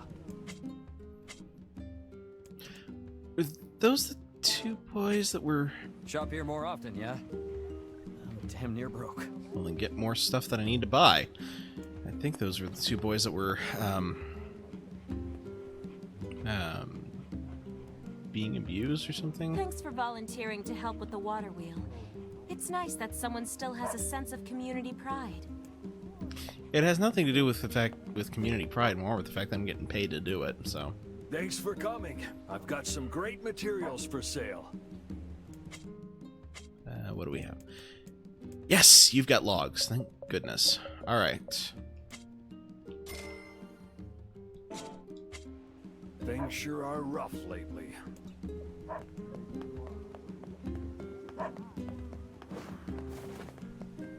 And now that I've got the materials for the water wheel's repair, I can hopefully... It seems the ferryman has abandoned his post. Guess that means we're walking. Oh dear.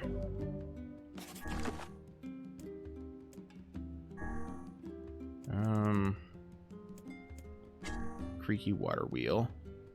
Bring them back to the Strange Things store. Okay.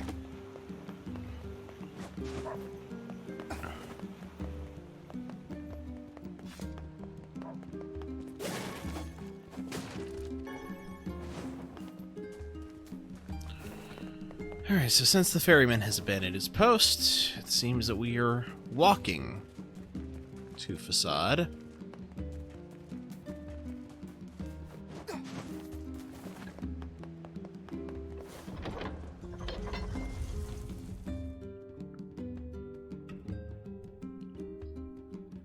Snakes don't walk, they slither. So there.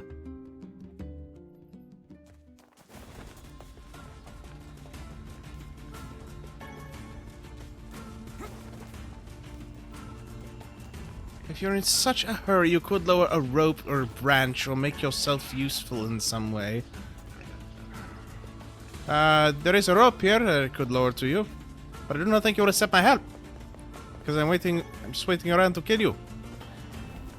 That does put a damper on our relationship, but I promise I will not kill you until you have reached the top. That's very comforting, but I'm afraid you'll just have to wait.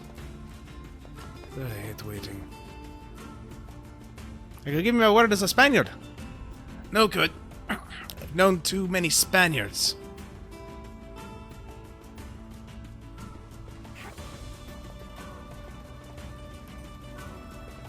Isn't there any way I can make you trust me?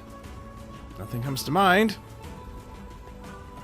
I swear on the soul of Domingo Montoya, my father, you will reach the top alive. Throw me the rope. Let's see here if that one box is washed ashore here. Nope. Okay. Well, where else could it have washed up then? There's not a whole... Wait, oh. Maybe it's in the village. Okay.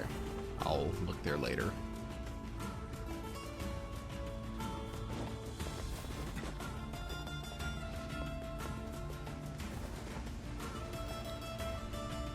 Yosh.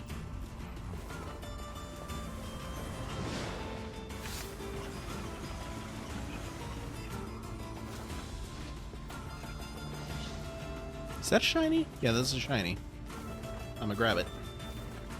Say, can you eat scorpions? Indeed you can. Long ago, people operated food stands where they impaled the creatures on skewers and fried them whole. Where did you learn that? Who can say? I do not know. Some portions of the past are inexplicably clear in my memory. Whatever, Gramps. What was that hussy?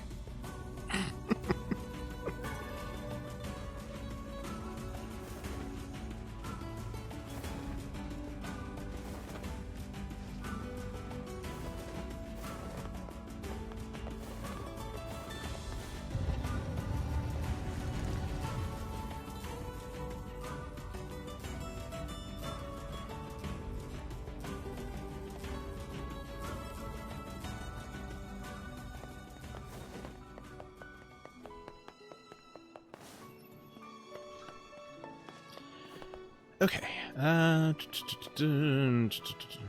Let's see. Strange Things store. Right. Here we go. Is this enough?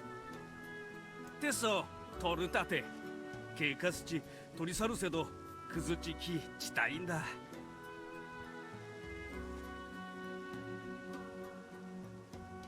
Hold up.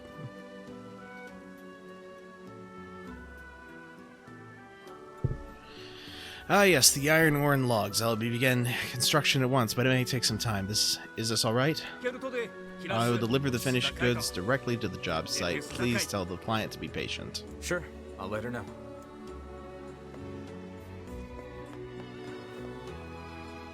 Boy, I've got a bad feeling about this. Still, one would think that if the quest was going to be unwinnable, they would tell you so now rather than later. Or maybe it's just the fact that maybe the reason I never completed it before wasn't so much that I couldn't complete it, it's just that I never got all the requisite materials.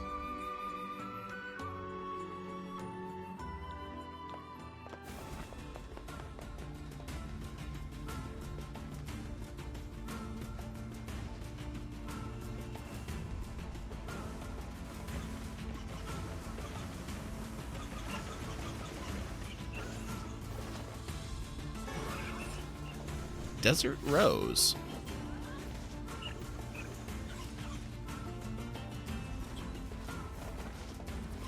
Right, the ferryman has abandoned his post.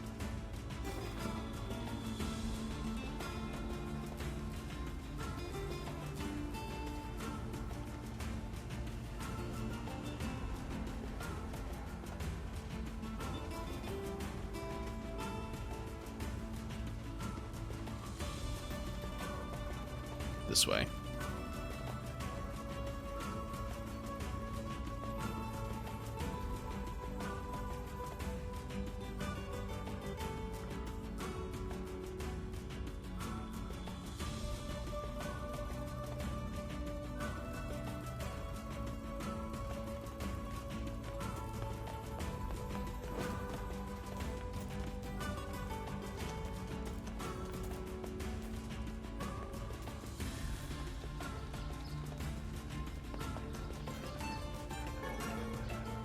Lichen. And what's this? This is clay.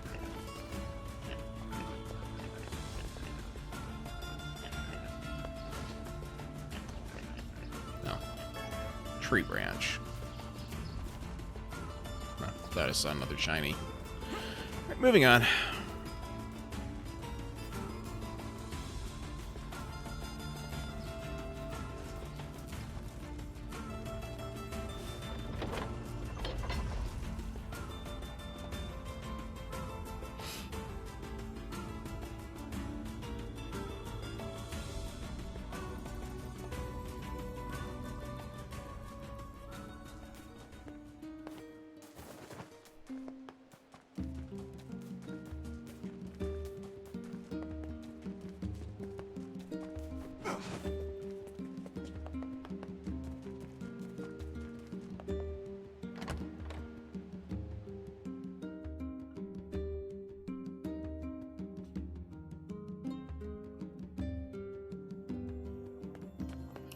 Alright, let's see if I can talk to Popola and complete the quest. Hey, Popola. Ah, you're back. Have you learned anything more about the Shadow Lord's key? I'm sorry, but it's going to take me some time yet. I see. Well, can I take something off your plate in the meantime? Oh, how about this? You know the ferryman with the red bag, right? Well, he's been skipping out on work lately. Can I ask you to go to Seafront and check on him? Sure thing. I'll do what I can to figure out the key.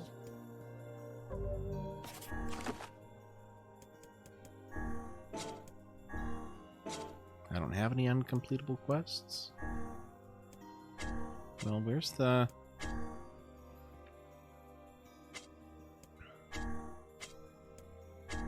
creaky water wheel? Parts are being... Oh, inform the client of the situation. Well, who's the client again? I could have sworn it was Popola, but...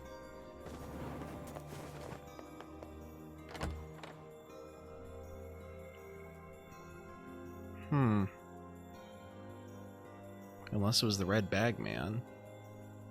No, Red Bag Man was, Who gave me that Does it tell me who gave me that request? Let's see. Creaky water wheel. Young woman with a dog. Okay. Alright, This feels alarmingly familiar. I'm sure that couple is merely having another one of their inane spats. Let us do our utmost not to get dragged into it this time,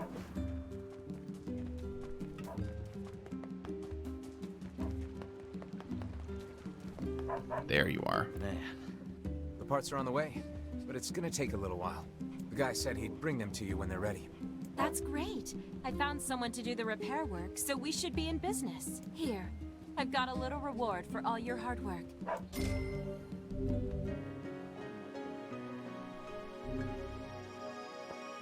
Okay, perfect. Also, let's see, you've got some quests for me too. What have we got today? Which job should I give you first? Uh, Got a job from Seafront if you aren't too busy. It's a guy looking for something. Look, just go ask him, alright? Okay. I wrote down the client's location on your map, so head over there to get the details.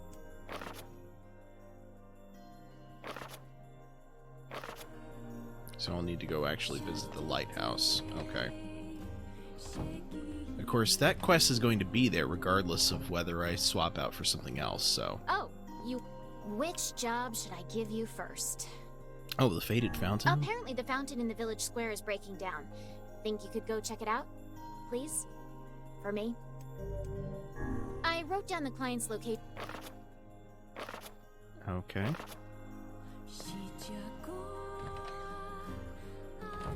So... there's a... Alright, I'll hydrate, fine. There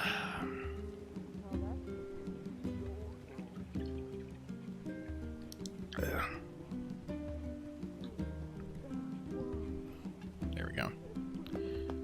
The village fountain is starting to break down. Sometimes it won't put out any water at all.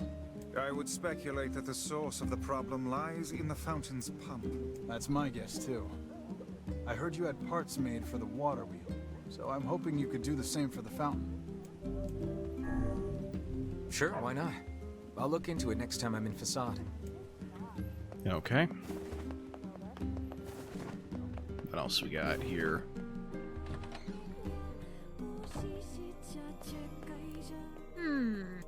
Which job should I give you first? Learning a trade. That trader in Seafront has another request. Well, come back when Okay, I know which one you're referring to, so... Which job should I give you first? Staying afloat. A shipbuilder in Seafront needs materials for a repair job. Why don't you go check it out? Okay. I wrote down the client's location on your map, so head over there to get the details. Okay, so in that same general vicinity. Good. Oh, which job should I give you first? It's a research project, though. That butler from the manor needs your help. You sure do keep some strange company. I wrote down the client's location on your... Wait, I know where the butler is. I don't need to... Oh, which job should I give you first? Alright, well. Come back. I will look at all of those in short order.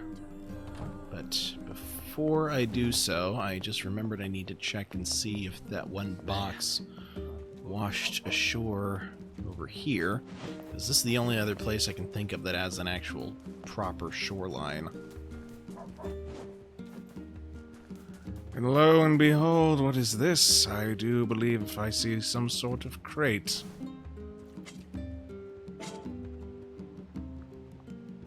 I think this is one of the pieces of cargo that washed ashore.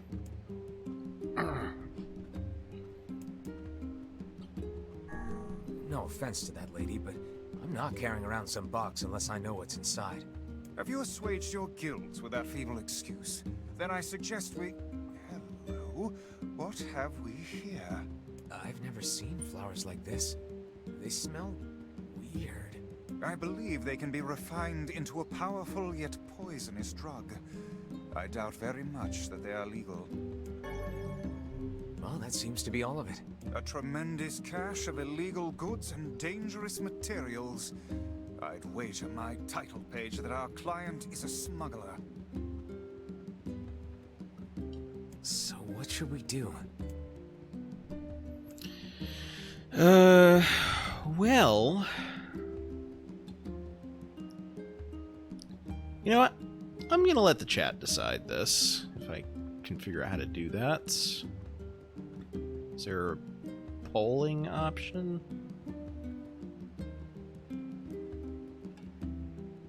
Oh, wait a minute, I think...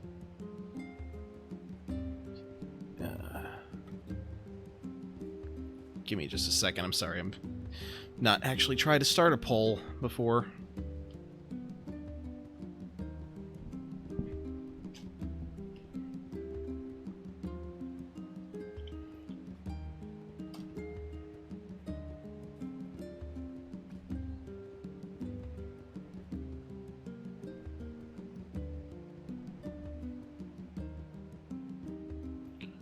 Okay, how do I do this?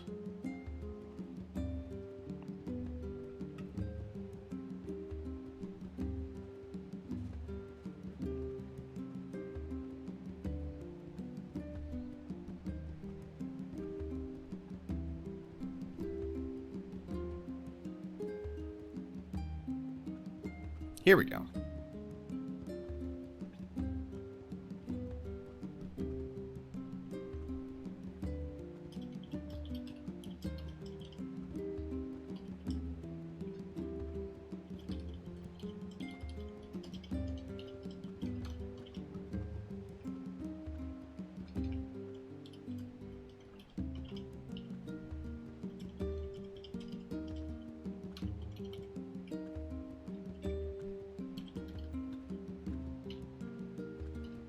Okay, there we go.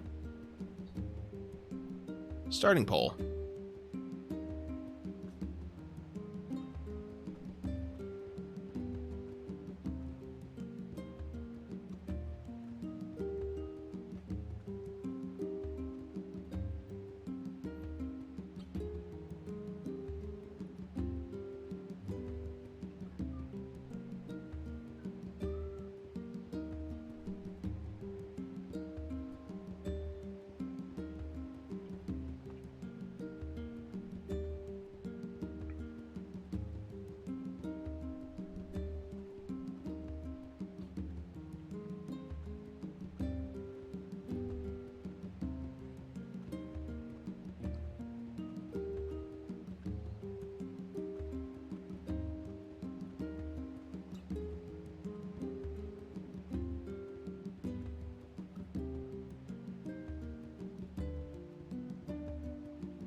Okay, no votes on the poll.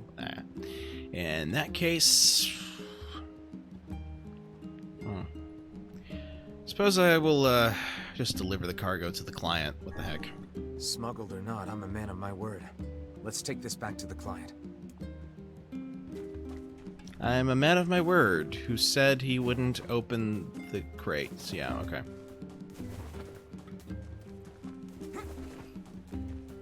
I wonder if there's any kind of difference in what happens if you deliver them unopened.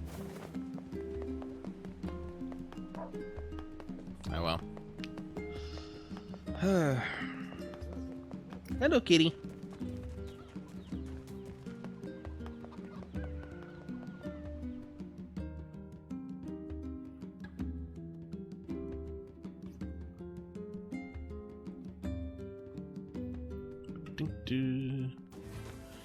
Alright, let's see if there's that postman eating shade along the way here.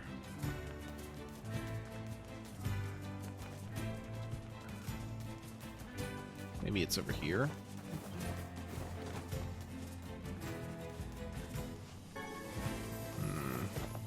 Nope.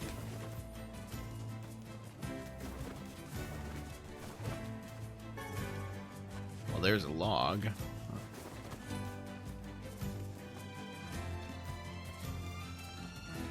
impossible. Who knew the Shades had grown so large? There it is. And this close to a human settlement, no less. Oh. It probably ran out of stuff to eat up on the mountain. Kaine, keep your guard up! I'm gonna make sushi out of this shitbag! Such flattering enthusiasm.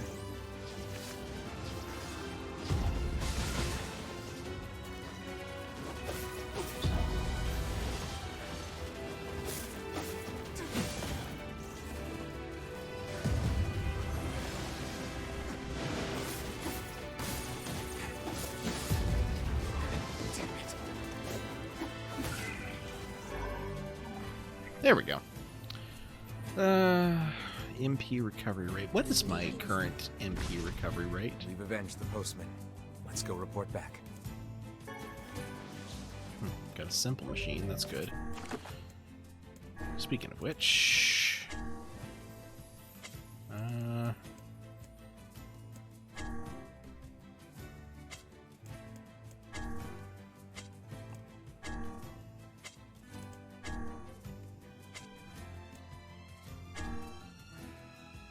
okay, that's right.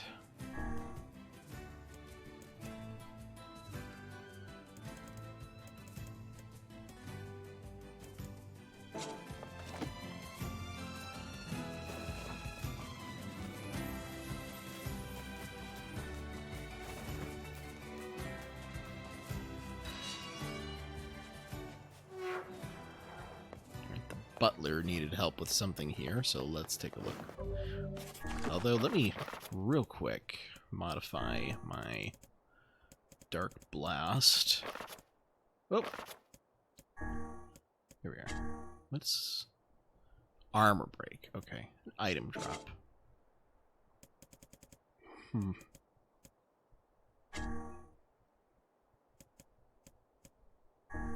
We will change...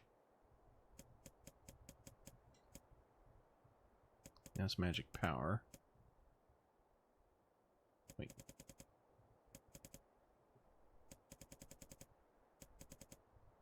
Oh, magic power, it's... okay. So Besuloth, what's that do?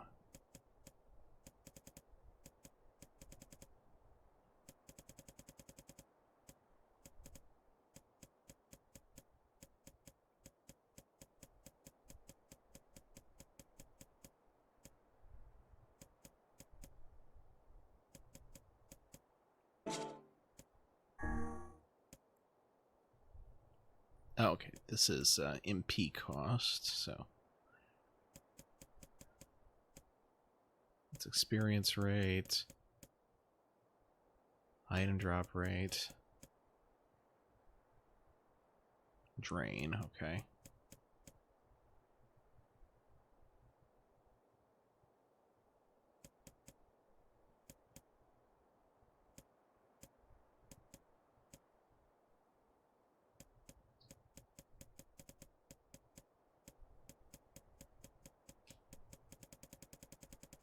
That's weird.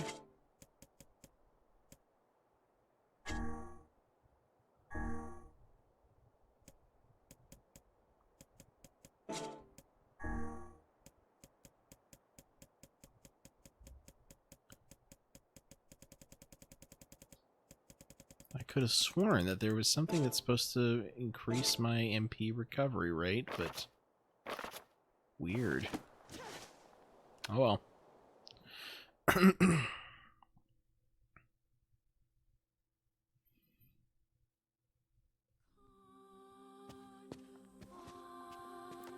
Welcome back, Master Emile. Hello, Sebastian. I'm glad you're doing well. What is it with Butler's name, Sebastian?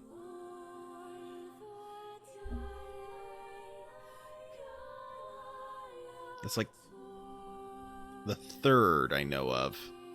Although, technically speaking, one is actually named Sebastian. But, anyway. Is something the matter, Butler? I am searching, sir, for a way to restore Master Emile's body to its previous state. Oh, Sebastian. Regrettably, the above-ground archives are somewhat limited. According to my information, The records related to Master Emile are stored on the second basement floor. Things would be easier if I could delve into the manor's underground research facilities, but what with all the creatures there... You want us to go down there and take out some shades? Oh no! I can't let you do that for me. Emile, cut it out. We're friends. This is what friends do. Okay, well, while I head in that direction, I'm gonna hydrate some more. Is this... Right, that's the only way I can get through.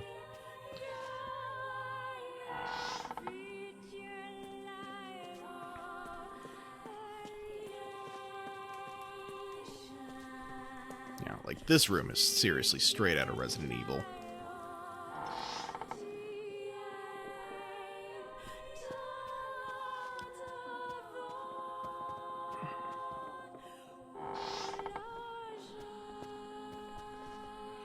Though I'll admit, there is a small part of me that kind of wishes that they had the door opening animation. Just because that'd be hilarious. But I suppose that'd be a little too on the nose. Ah, right, so we gotta grab this shiny here.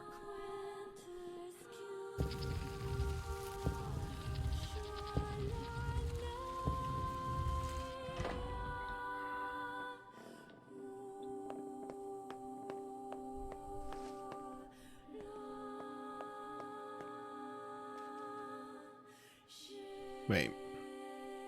Emile can depetrify people now, so... Well, depetrify once he's petrified, anyway.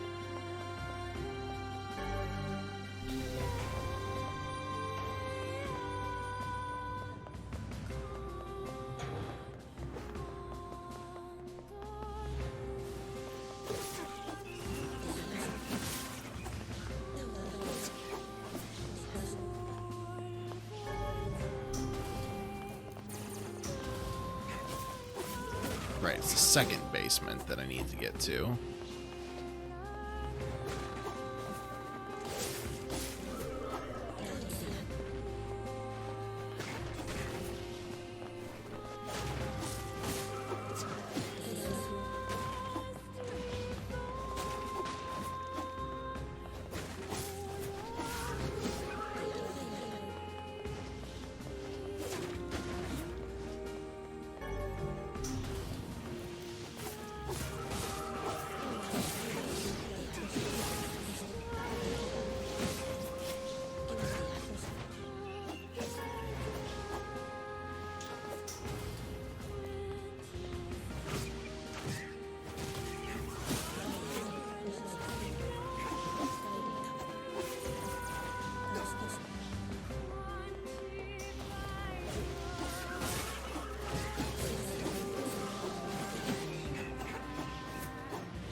Good night. There's like all over the place here.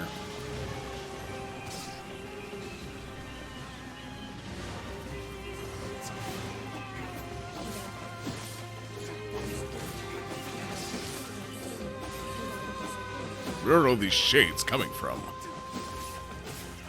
I believe that's the wrong voice for this particular body. Oh, right. Sorry.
there's a door. Here.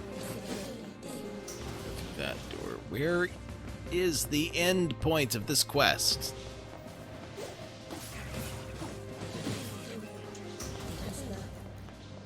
Well, at least I don't have to like complete every single little last detail down here. I don't think.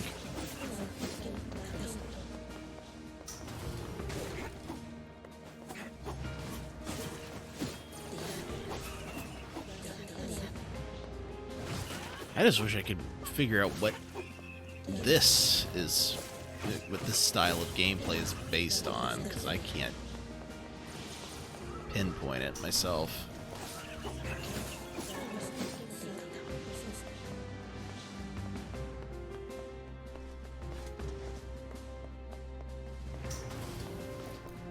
Aha! Here we go. What's this? It appears to be a list of names and addresses. Perhaps they were employed at the laboratory. The text is half faded, but I see one woman used to live in a coastal town. A coastal town? They must mean seafront. The woman is most likely dead by now, but perhaps a search of her home will turn up something.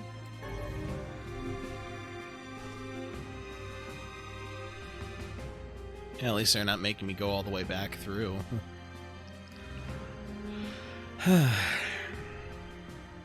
Maybe we'll learn something about Emil over in Seafront.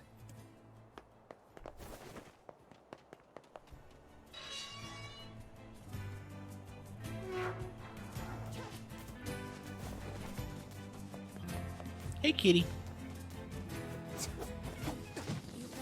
Oi.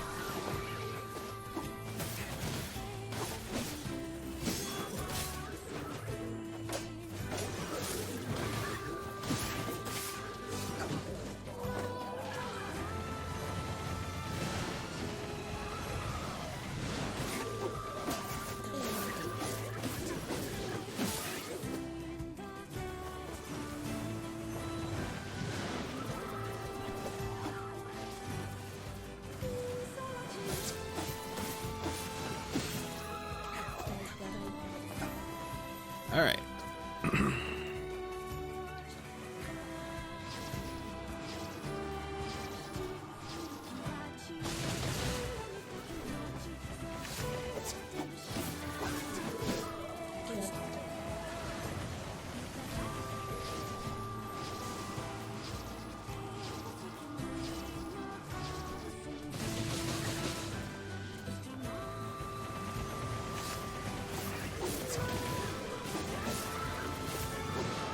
There we go.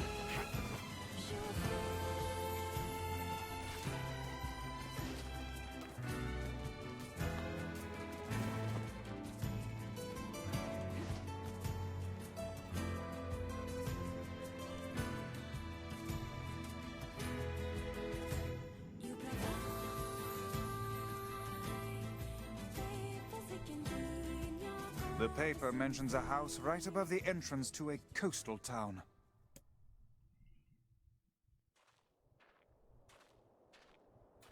Yeesh. I don't think I've ever seen fog this thick before. Huh? What's that?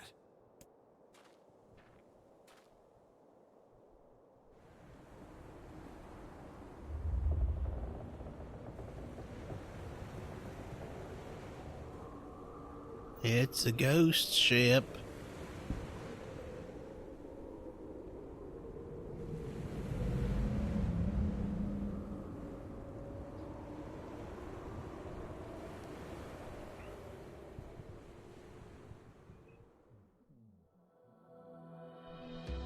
Okay, so it's supposed to be right above the entrance to the coastal town, which means that I've got to find how I get up. Ah, here we go. Perfect. Hey, mind if I ask you something? Not at all. Did anyone in your family ever do weapon research?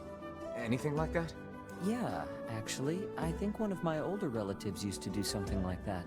Why are you asking me this? I'm looking into some of her research. You have any old records or anything? Oh, man. Maybe? I don't know. If you hold on, I'll go take a look. Sorry about that. This is all I could find. It's a letter. How curious. It is written in a language I do not recognize. Yeah, we never could figure out what this was about. But it was important, whatever it was. She kept this thing under lock and key at all times. It might be some kind of code that we can decipher back at the lab. You mind if we take this? Go ahead. We've just been keeping it around because we don't know what else to do with it. Let's go back and show this to the butler.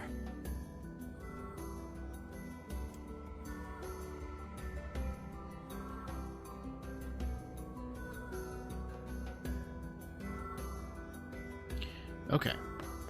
And...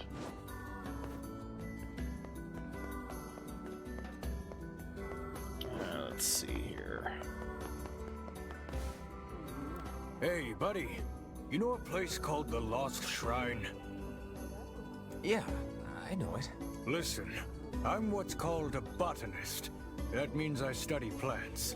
This is all probably way over your head, but just bear with me, all right, buddy? Anyway, this Lost Shrine place supposedly contains a very rare tree, and I'm looking for someone to go there and borrow a piece of its root. What do you think? Come on, buddy. It's just one little piece of root. Yeah, sure. I'll do it. You have to stop calling me buddy. Okay. Let's see. Next we have... Let's see. No, postman's missing. Great.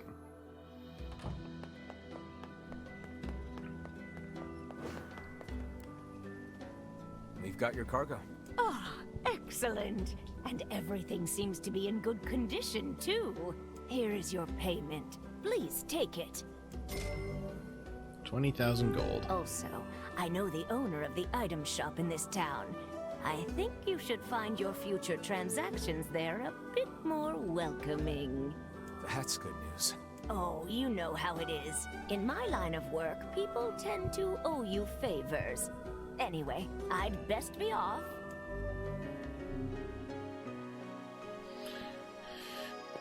Okay, so she did not seem to notice that I looked at the cargo. Good to know. Hey, I know you. You're that kid who takes any job, no matter how weird or demeaning.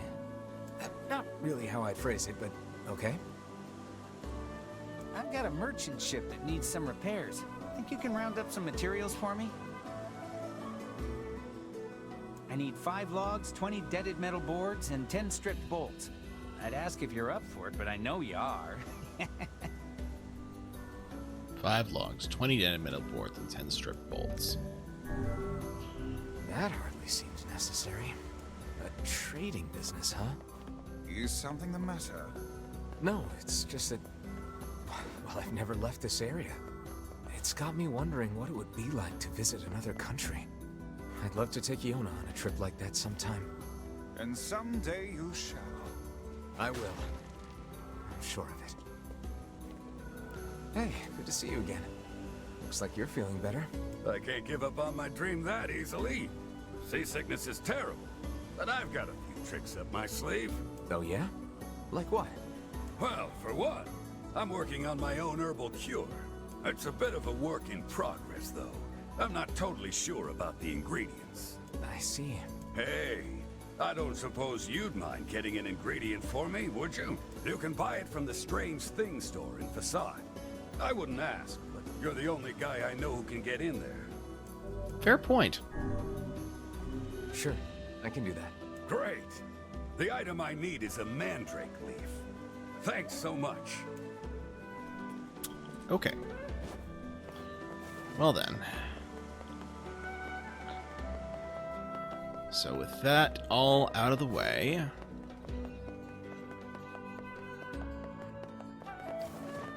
gonna go and... Oh god, it's over. My life is over. What's wrong? Oh hey, I remember you. You're the ones who helped us out way back when. Seeing as we've come all this way, I suppose we had best ask, what is the matter? I had a fight with my husband, and he ran away from home. Yes, yes. You may color me utterly flabbergasted. But it's all that idiot's fault. I was saving up a bunch of apples, and he went and ate 10 of them. That's actually sort of impressive. Well, sure, I may have lost my temper a little, but I can't believe he just up and left. He's been gone for a week now, and it's... All right. We'll help you find him. Really? Oh, thank you so much. How very strange. And here we go again. Shall we begin by asking around at the tavern like before? Alright, to the tavern.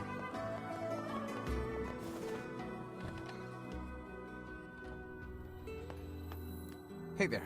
I'm looking for the guy with the red bag. You seen him around lately? Really? Is that couple fighting again? Yeah, the guy took off and hasn't been seen since. I take it this isn't a surprise? Hardly. Their arguments are legendary. We're actually considering selling tickets as a tourist attraction. I fail to see what kind of tourist would be willing to part with good money just to see such drivel. Anyway, I think he's from that village with the library. Maybe he went back home. I think his brother is a guard there or something. Thanks for the tip. I'll see what I can figure out. Say, you're pretty handsome. Care to buy a lonely woman a drink? Yeah, I'm good.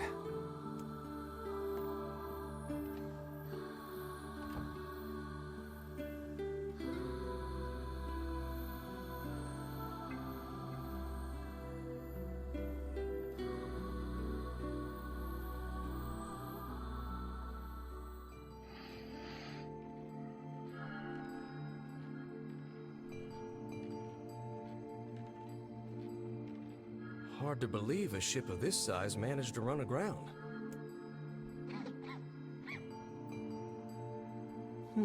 What was that? Hey, is someone there? Okay, I definitely heard someone cough just now. Maybe it's one of those kids from town? But where are they?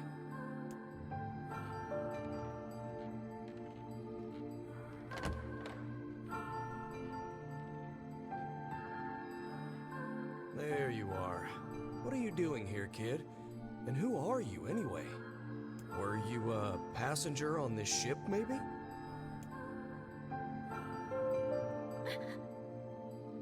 Hey, it's okay. You don't need to be scared.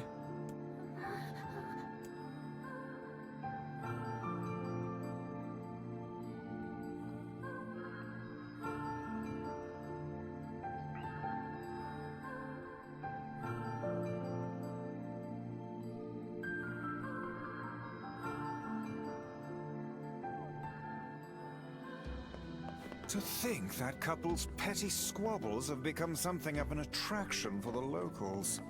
Doesn't surprise me in the least. Seeing people like that puts a little spring in your step, you know? You humans truly are a maddening bunch.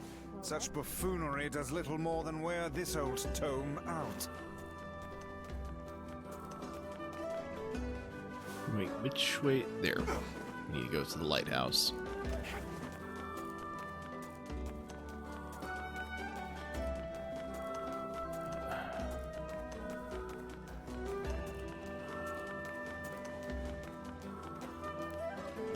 Hey, you got a moment? You used to be friends with the lighthouse lady, right? I'd hardly say we were that close. As I remember it, we basically hated each other. Oh, well, you at least talked to her, right? Could I ask you a favor? What is it? The lighthouse is in good shape now, but it's going to wear out eventually. We'd like to have replacement parts ready. You think you could get the parts from the junk heap for me? Dr. Novelle redeems Stretch. I'm sure the lighthouse lady would be appreciative, wherever she is. Yeah. All right. Oh, thank you. I think we'll need 10 broken lenses and 10 broken batteries. And while you're at it, 10 mysterious switches would be nice too. We'll need 10 broken... Okay. I fail to see how that's supposed to help with the lighthouse, but, you know, I'm not the one fixing the darn thing.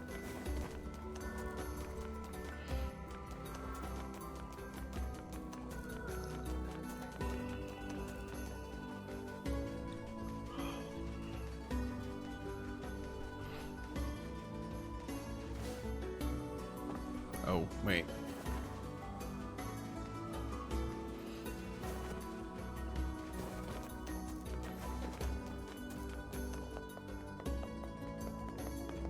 Where did that enormous ship even come?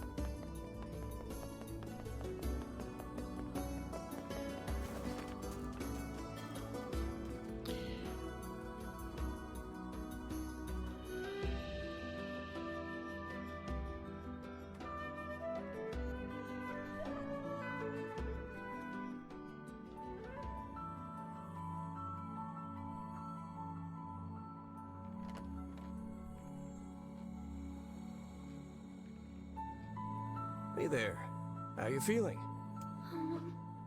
Well, your cough seems better at least. Check it out. I brought you some bread today.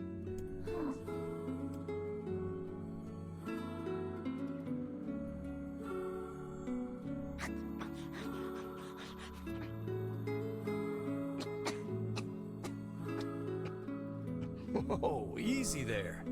Jeez, you must have been starving.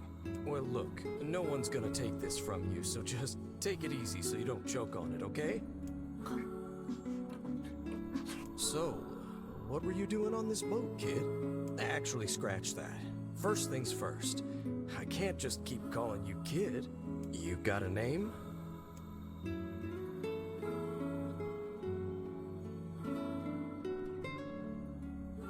Well, this is going nowhere fast. Let's see. Louise. Yeah, what about Louise? I mean, it just sort of popped into my head, but what do you think?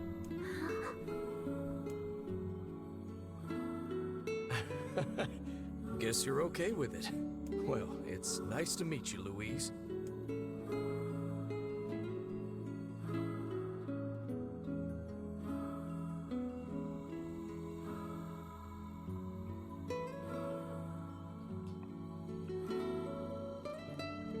Those of you who are here for Route A will know that this is going to be important.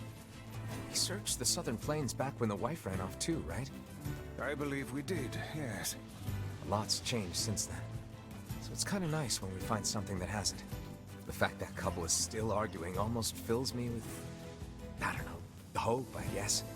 If you ask me, that particular couple could benefit from a little change.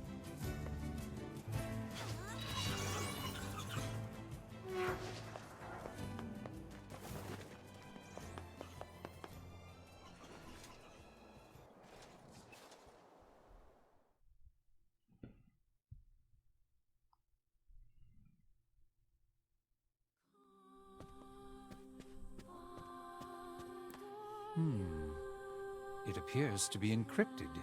Oh, yeah? It begins with Dearest Emile, and then... Why, this appears to be a message for you, Master Emile. A letter, is it? To me? Dearest Emile, you do not know me, but I know you. My research has twisted your life in unfathomable ways. I tried to make up for this by serving as your mother. But I know now that my efforts fell woefully short. I would have done anything to save you from this fate, and you will never know how guilty I feel that I could not. I remember her now. Hundreds of years ago, there was a woman who watched over me and my sister. The other scientists treated us like lab rats. But that woman, she was really nice. I think she kind of made me what I am today. Your mother, huh? You know, I didn't find a way to fix my body, but I don't care anymore. This letter helps me remember my mother, and that means more to me than anything.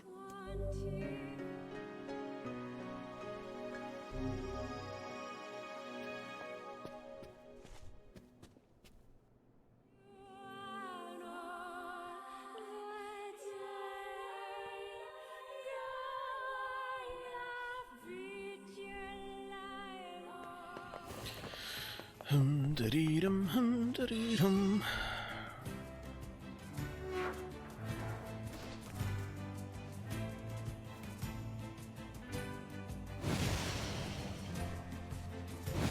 Oh, wait.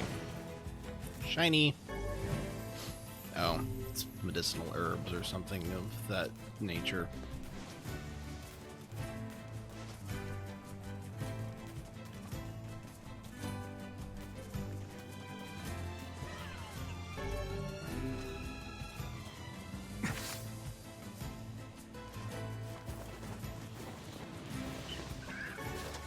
Gold ore.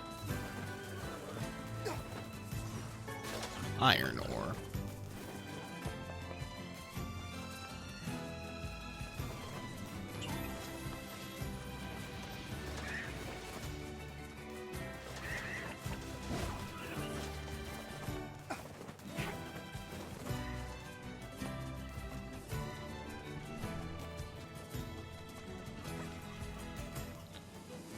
Okay. Back in the village. I asked Devil if hooch tastes good, and she says it's the best thing in the world, and she said we can have some together when I'm all grown up. Yona.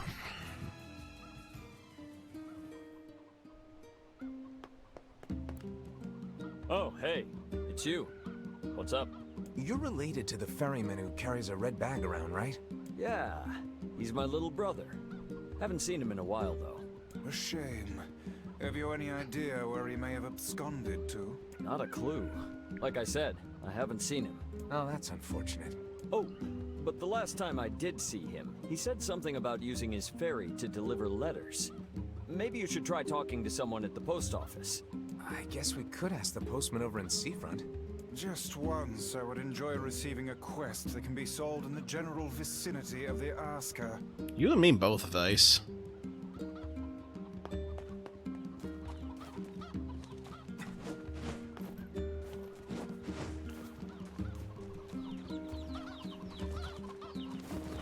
What's this? Yep, whatever it is, I can't carry any more of it. Okay. Let's see. Oh! I guess I have all the quests that she can point me to at the moment. Okie dokie then.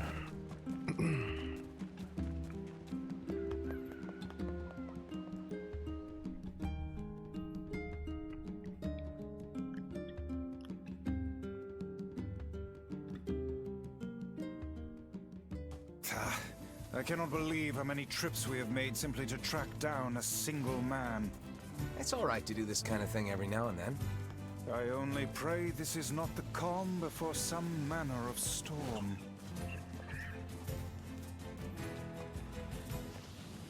Like, what kind of storm would you suppose it would be?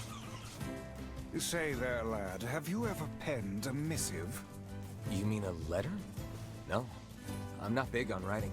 It always takes me forever to figure out what I want to say. What's to figure out? One simply takes quill in hand and unleashes their soul upon the canvas of the page. Whatever you say, Vice.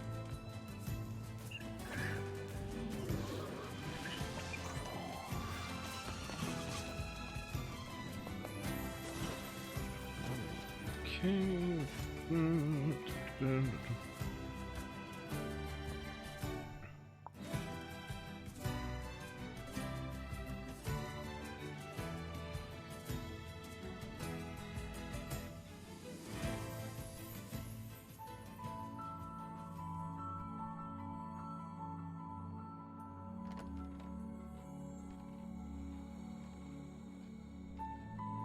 Hey there, Louise. Say, where'd you get that red bag? Found it on the ship, did you? You kids are so darn curious about everything. Anywho, it's good to see you. Afraid I don't have any bread today, but I did bring you something. Here, it's a ribbon. Let me tie it in your hair for you.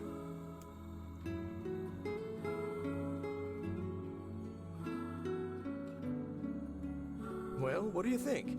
Pretty nice, huh? Huh. What's that on the floor?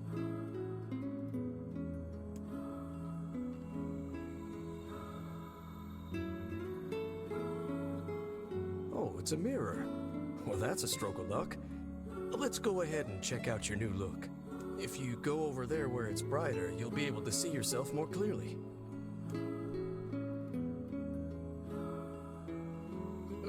What's wrong? Don't you want to see? Oh, I see. You don't like sunlight. Guess your eyes are pretty sensitive after spending all this time in the dark, huh? Well, it's not like we can have you stay here forever. We should work on getting you out of here so you and me can go look at the sea together. How's that sound?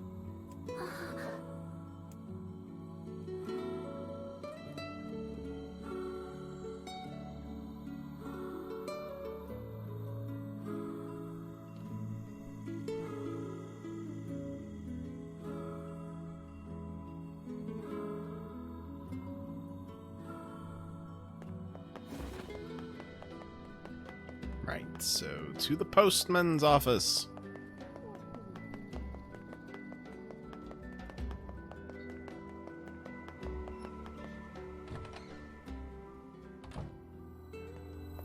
Hey, postman. Oh, sorry. You're not him. I'm sure as hell not. I just swung by to pick up a letter and wound up running the damn place. Anyway, you here for a package or something? No. There's this couple who's always fighting, and the husband took off. So I'm trying to track him down. Ring any bells? Sorry, pal. You're asking the wrong guy. Still, that's pretty weird. My buddy's daughter took off too. Maybe running away is the cool thing to do now. I find it exceedingly unlikely this pair of runaways is mere coincidence. Any idea where she might have went? That is the question, isn't it? Actually, you know what? I bet she went to check out the huge shipwreck that drifted into the inlet the other day. Not often something like that comes around. It's all the kids have been talking about.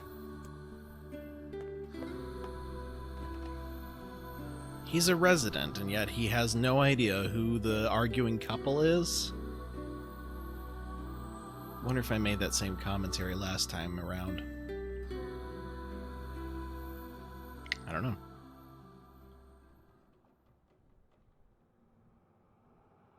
Hey, Louise. I brought your food for today. What's wrong? Aren't you hungry? Huh. You haven't been eating much lately. Are you okay? Well then, let's try this.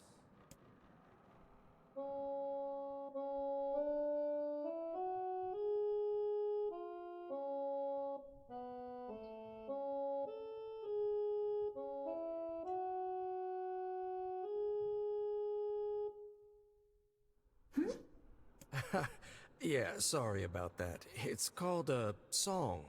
Humming a jaunty tune is the best thing for putting a spring in your step. Songs are like a little bit of wisdom that makes the tough times easier. I love them personally. I mean, not that I'm any good at singing.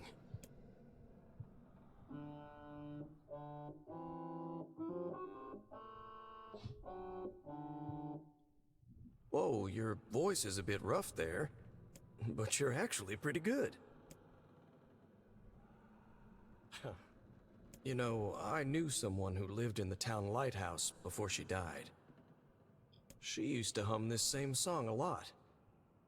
I heard it every time I stopped by to deliver something, and I guess it just kinda stuck. Of course, that was quite a while ago.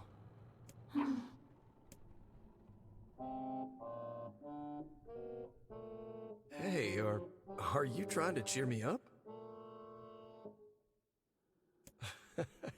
You are a kind soul, Louise.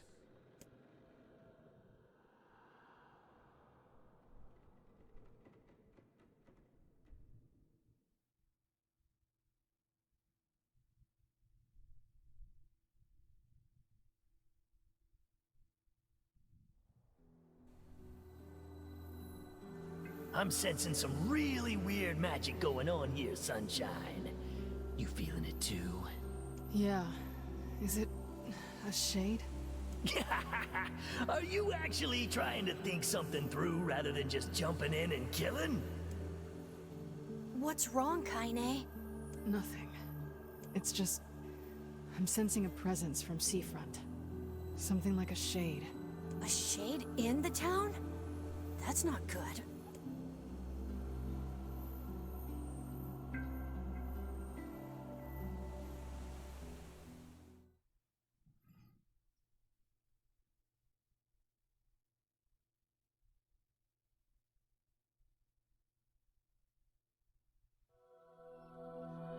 A shipwreck, is it? I suppose we might as well investigate, seeing as how we lack any other tenable leads. Right. Let's head for the inlet. Actually, let me save real quick, just in case.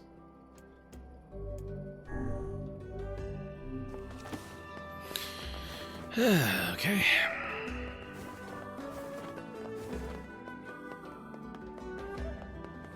Where did that Wrong way.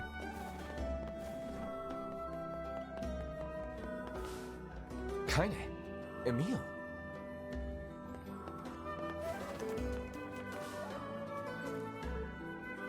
What's going on?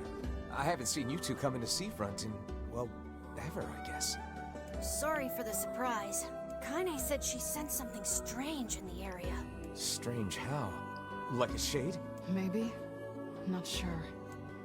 There's some kind of sound or something coming from up ahead. What an incredibly specific piece of information the hussy has graced us with. What is it, Kaine? Nothing. Let's get moving.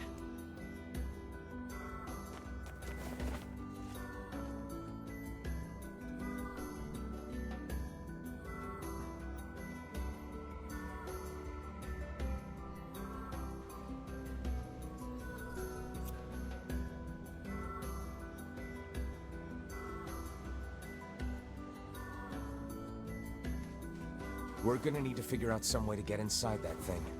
This ship is in a state of wanton decay. Surely we can find a hole or some such if we put our minds to it.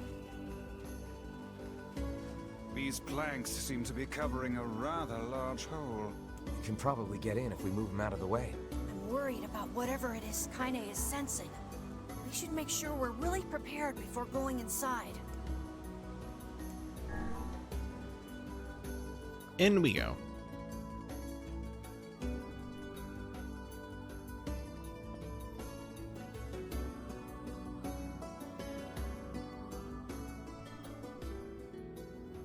That part of the game where it turns into a point and click, almost. So, were you able to write that letter? You know, now that I've taught you how.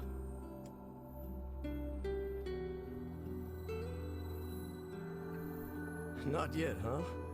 Well, there's certainly no reason to rush. You know, it makes me happy that you've taken such a shine to me. First time we met, I didn't have the foggiest idea what was going on in that head of yours. So, hey, I've been thinking. How about you come live with me? It might be kind of nice to have a daughter around.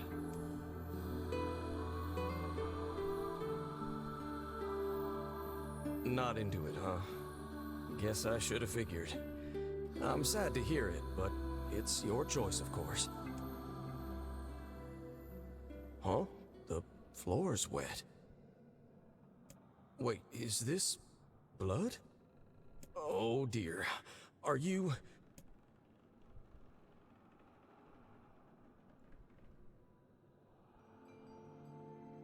Dun dun dun. Oh, baby, that is one hell of a smell. We got something real nasty nearby, eh, Sunshine? Come on, don't tell me you ain't picked up on it yet. You of all people gotta know what this smell means. This ship is in poor condition indeed. Do try not to thrash about and bring its timbers down around us, hussy. Whatever.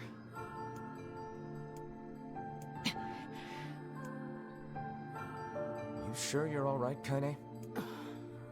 You really shouldn't push yourself. Hey, I've got an idea.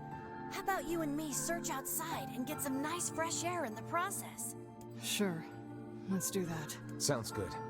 Take care of Kaine for us, Emil. Emil is on the case. Come on, Kaine. Let's get the lead out.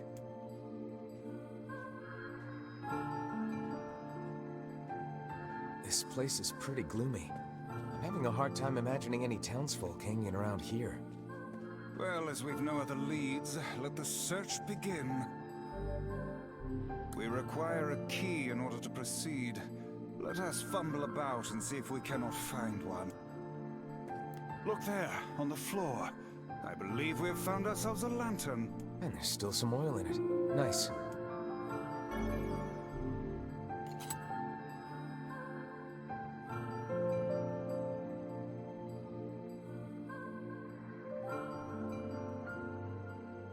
Wait, did you see that girl just now?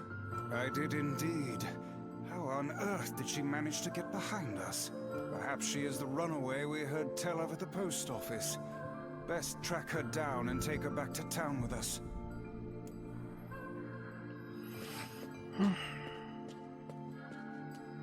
Probably not a terrible idea. There's no one here. Weird. It's like we just saw a ghost. Oh, what foolishness. I am certain this room merely contains a secret passageway or the like.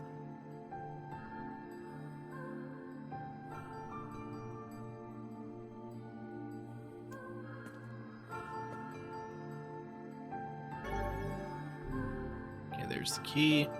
What is with this ship anyway? There may be clues somewhere that tell of how it ran aground. Perhaps. It looks really dark up ahead. Then perhaps we ought to make use of that lantern we just found,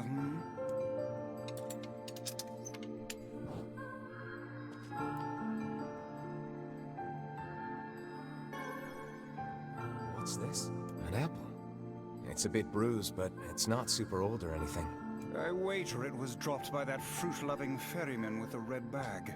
Perhaps he absconded to this ship to wait out the storm after yet another spirited debate with his wife. Ah, goodness, what a troublesome couple. Let's keep moving.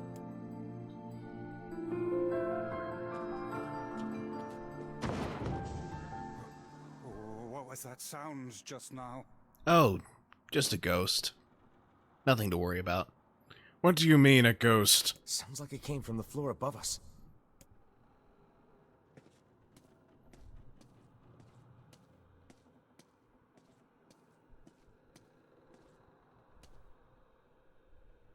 This barrel's been knocked over, and there's flour everywhere. Surely it was toppled by the girl we saw at the entrance? Wait. Cast your eyes to the floor, lad. Footprints. The missing child left white tracks in her passing. Should we follow them, I expect we will find our way to her.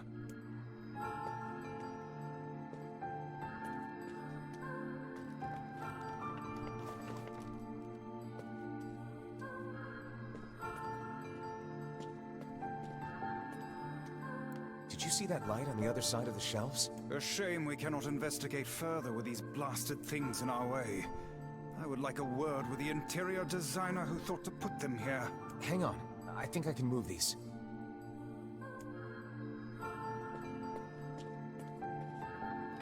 Wait. The white handprints on the wall lead in the direction of this door.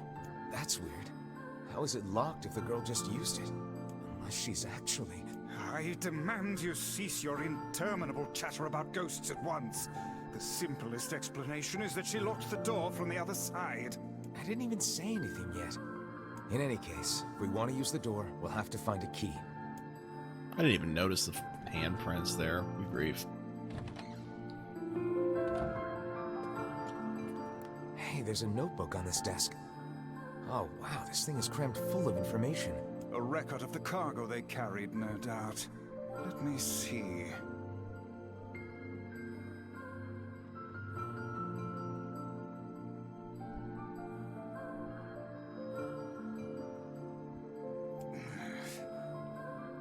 By my pages, this ship was used by slavers.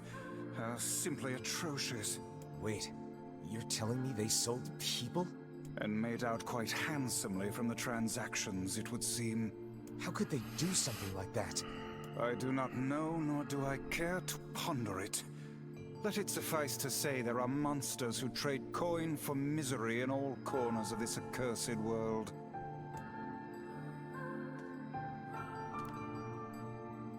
There's a breeze coming through these shelves. That white vase is rather conspicuous. Try giving it a nudge. Let's stand around and do nothing first, because I'm kind of curious what this does here. Ah, 1,000 gold. Okay. Now I will nudge the vase. That white vase is...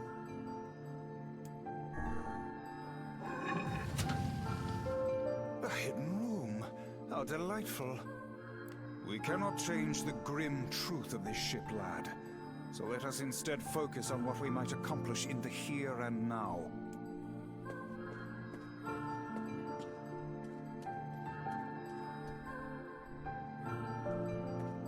These chests are pretty huge. And what do they contain? Treasure, perhaps? I wish. Looks like a bunch of iron tools.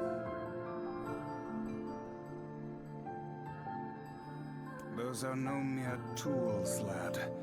They are instruments of torture. I shudder to think what evil transpired in this room.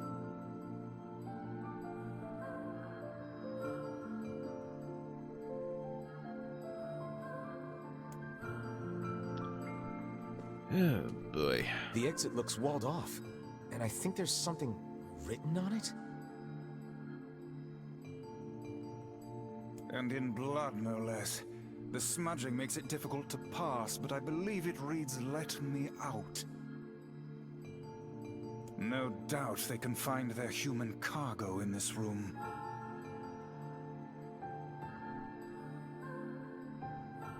That's terrible. We may be able to pass through here should we push the shelves in the outer passageway. Oh, I thought that I had to push from this side. Good grief.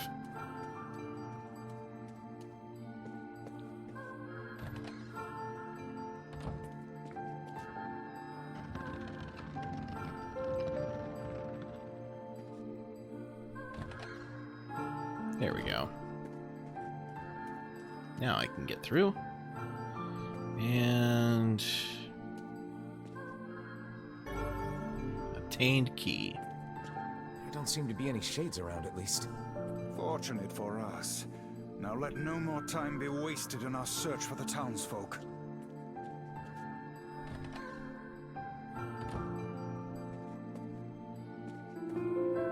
Okay, real quick, before I continue, let's see if there's anything down here, because I feel like there was something. Man, this book's got some serious heft to it. Wonder what it's for. It would seem to be this ship's logbook. Let us avail ourselves of a gander.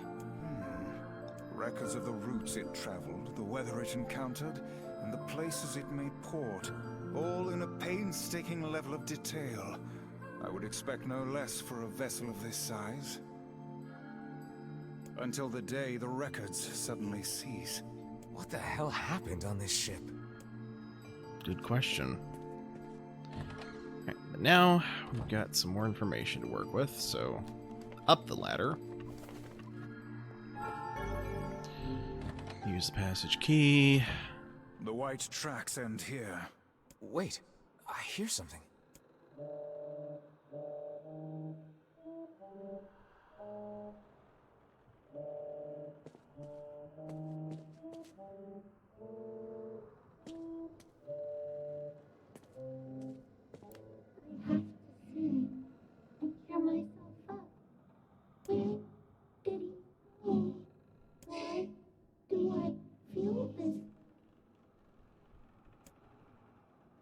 Whatever that sound was, it stopped.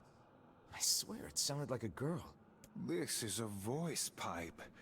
A contraption by which one's voice can travel to a faraway location. Which means the girl is in whatever room this pipe connects to. Hold a moment. I spy a chart of the ship's layout on the wall. Yes, this pipe connects to a cabin in the ship's stern. Onward and, inward, I guess.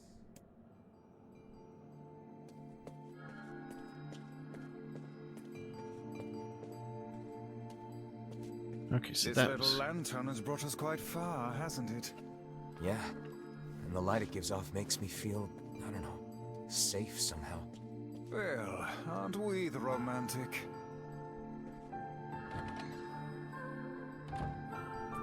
I feel safe, like I found the key to true happiness. Looks like somebody's journal. Here, let me see.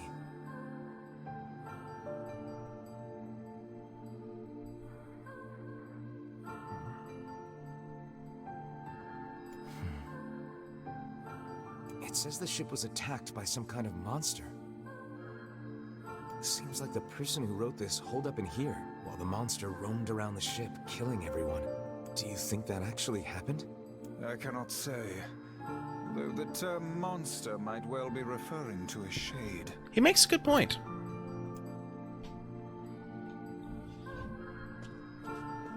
I say that a lot about Vice, don't I?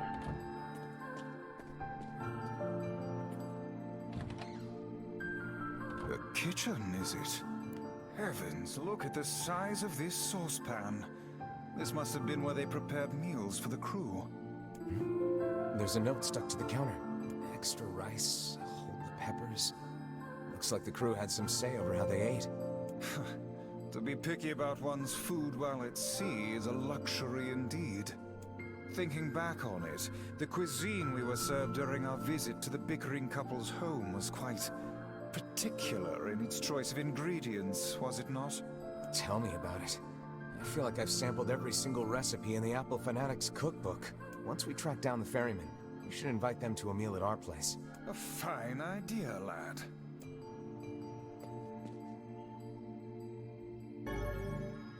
Obtained medicinal herb.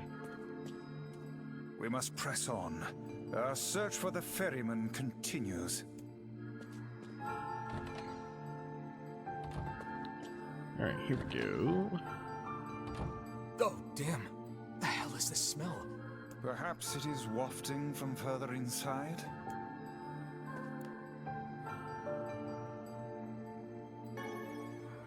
Another apple. Just how many apples does that quibbling husband keep on his person while he's out and about? Let's keep searching.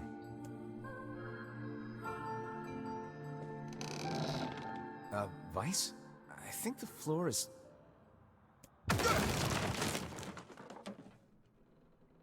Speak to me, lad. Are you hurt? Been better, but I'll live. I can't see a thing down here. What is that terrible stench? I suspect we may have fallen into the ship's hold. The lantern got away from me during the fall. We'd better look for it.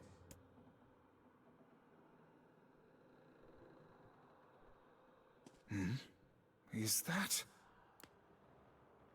Vice, that's it! We found the lantern. About time. Might I suggest you cease the celebratory fanfare and light the blasted thing already?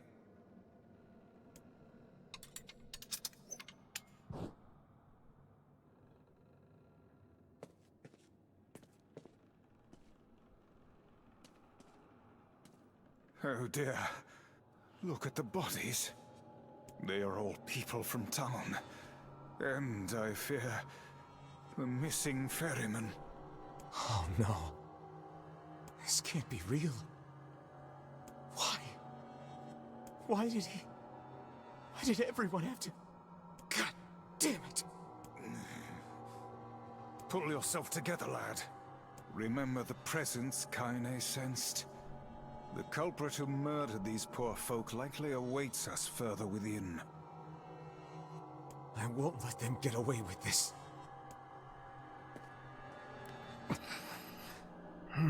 That's enough, lad. Avert your eyes.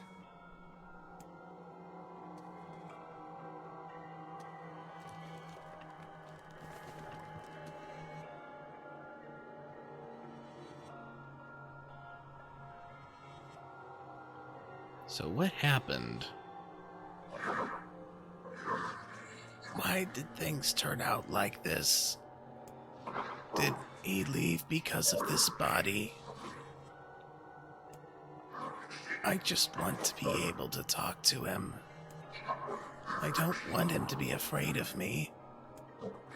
I don't want him to hate me. I want to maintain a human form. I want to look at the sun with my own eyes. I want to sing beautiful songs. So if I can just eat more people, maybe then I can become a human.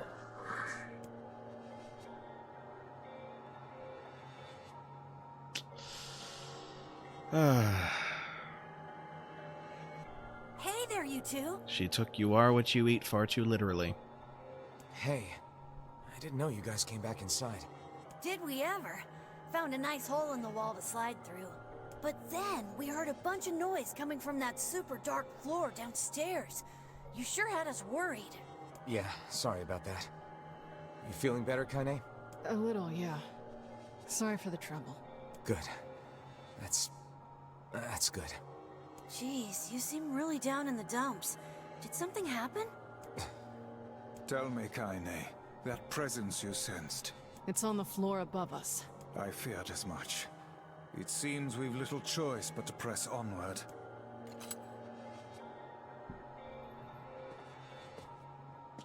You're really not looking so hot. Is everything okay? You shouldn't have to bear all this on your own. Once things calm down a bit, come talk to me about it, okay? Welcome back, Reeve. Hello there. Thanks, General Kenobi. Did you guys find anything on the ship? Some townspeople, actually. But they're all... Well, shit.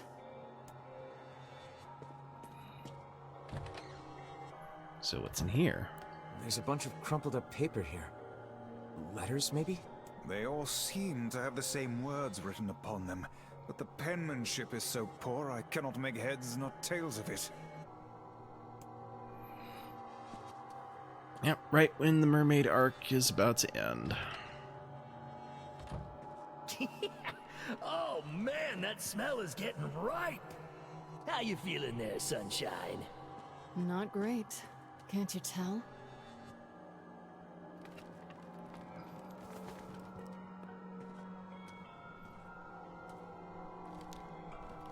Nope. Go back. Go back.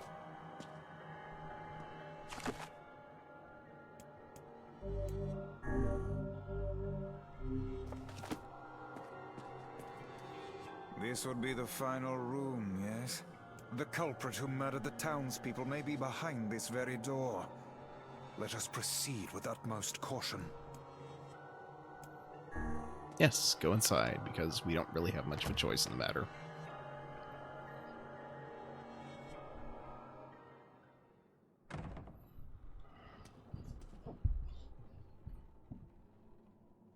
It's that girl we saw when we first entered the ship. Hold, lad. This is a lone child sitting inside a hulking ship littered with corpses. Something is clearly amiss.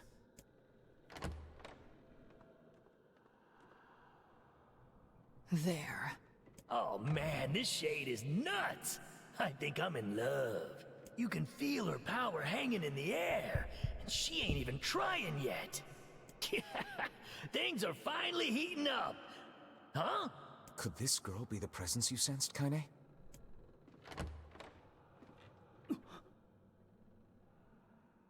Oh, hey, it's you. Been a while. Wait, you're the postman. What are you doing here? Oh, I've been coming here a lot lately. I think this girl was on the ship when it drifted in. I've been keeping an eye on her until she's well enough to leave. Hey, so this is kind of awkward, but... the girl is, you know, bleeding? I brought a bunch of bandages with me, but, well, how exactly does one deal with a woman's time of the month? Sorry. Clearly crossed a line there. Forget I said anything.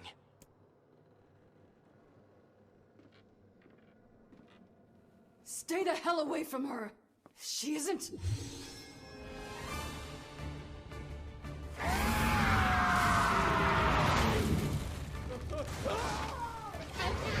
No, wait!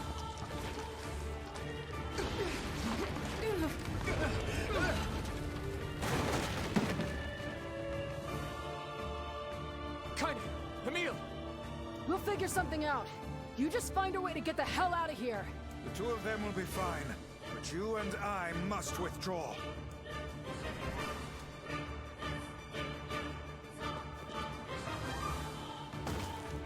The ship is collapsing.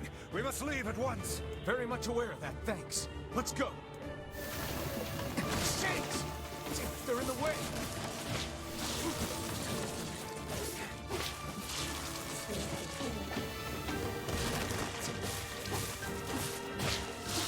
Looks like we can get out through that hole up there.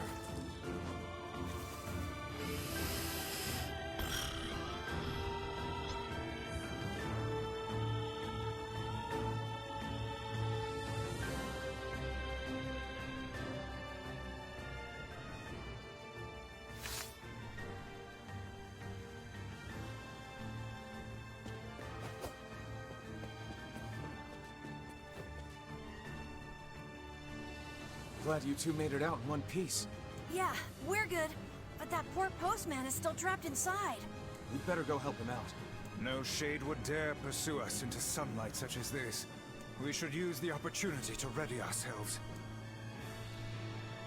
Famous last words.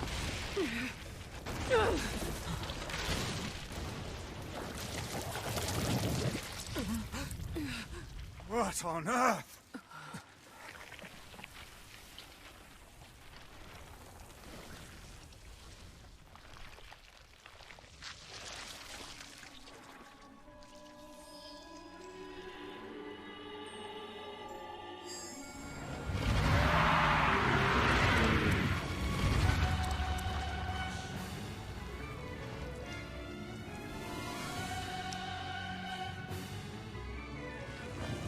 Why isn't this shade being hurt by the sun?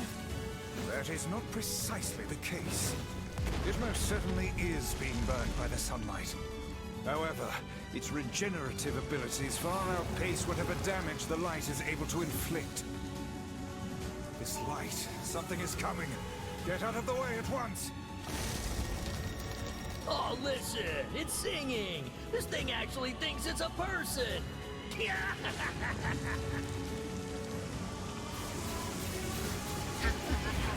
Didn't matter how many people I ate. I was never satisfied.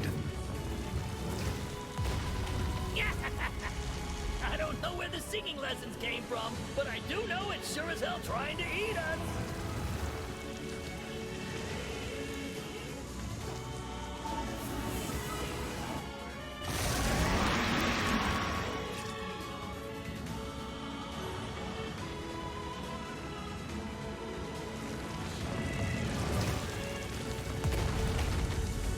Right, I need to, like, not be in the way when that happens. Duh.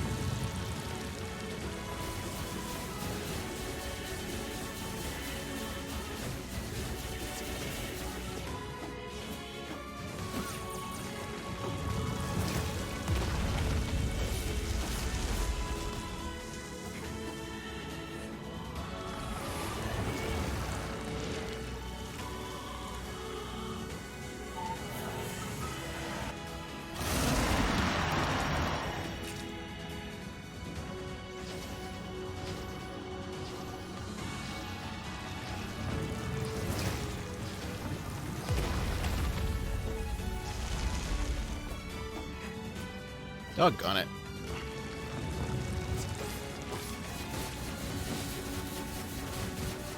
Aim for the tentacles with faces on them! Don't stop now.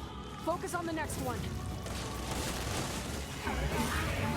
Nobody ever helped me. He's the only one who's ever kind to me. He taught me what kindness is. I will become human.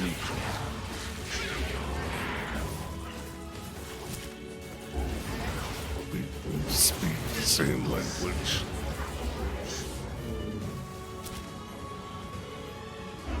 And we will stay together. You're doing it for him? How sad. How precious.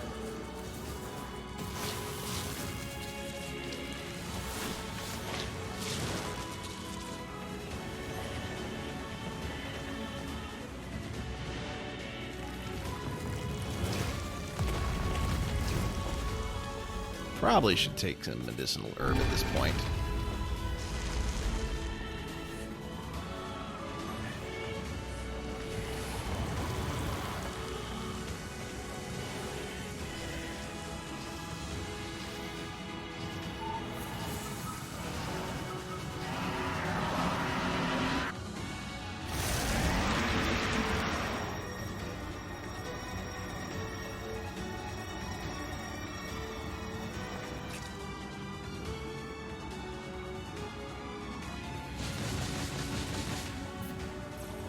Barely even did anything. Right. Forgot it attacks twice now.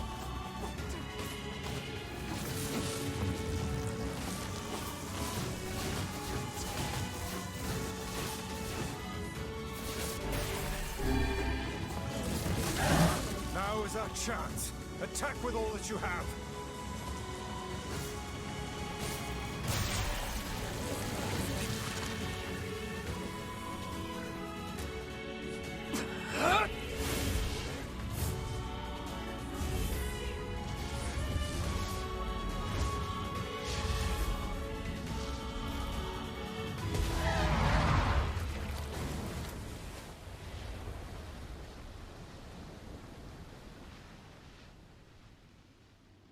Did we get it?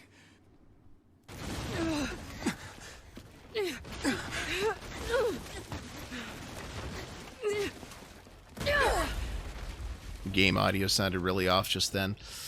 I was afraid of that. Oh, hell. That thing's huge.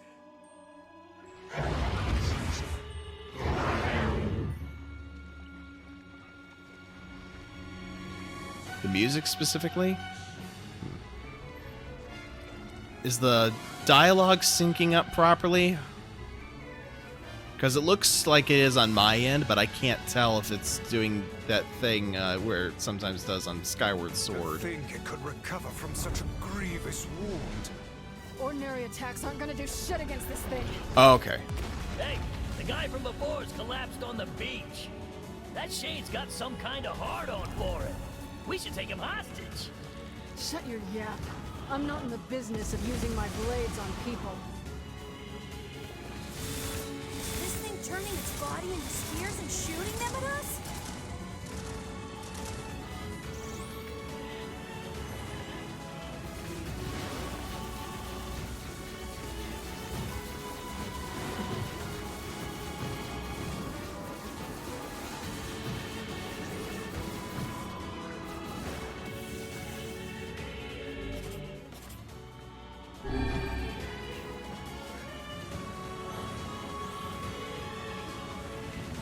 Fine then. I guess we'll all just sit around a campfire and sing songs until we get murdered. God damn it.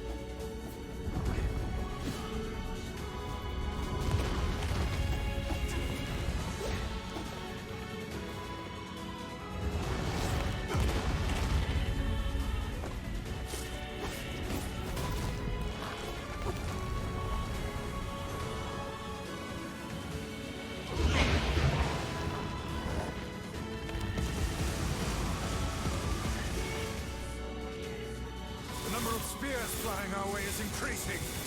Yeah, I can see that. Damn it. My word, if this continues...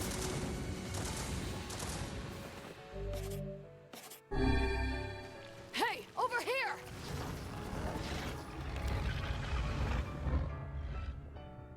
This guy's important to you. isn't he?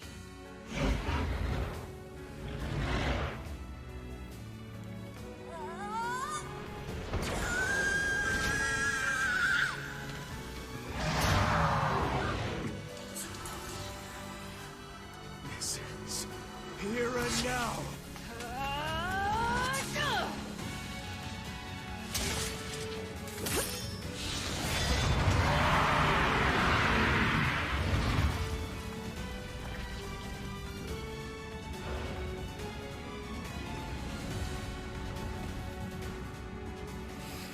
Well, the dialogue sync is fine. I don't remember if I mentioned earlier.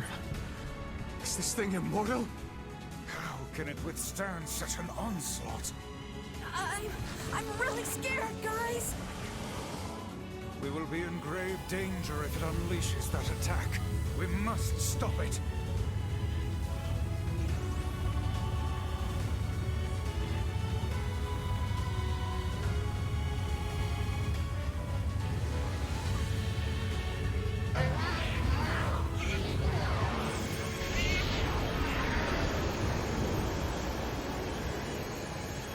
I wonder if it's actually possible to beat the timer on that one.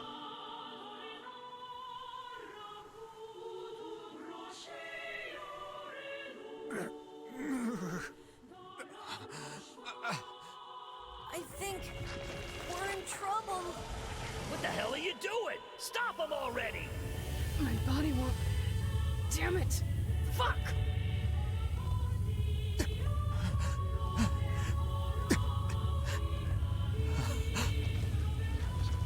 Stop! No!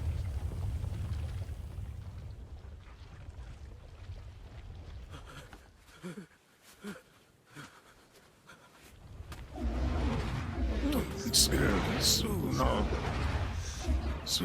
become human, and then we'll be able to. What are you doing? You're gonna get yourself killed.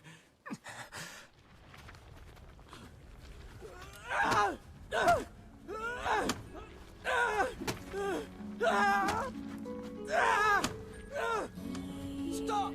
Don't hurt these people! Don't you want to look at the sea together? So you've been lying to me this whole time? But you told me to sing. You're a monster!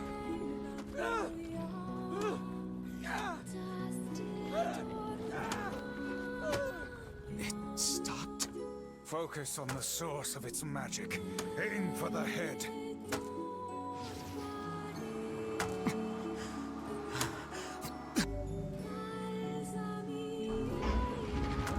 I want to be human. I want us to be together.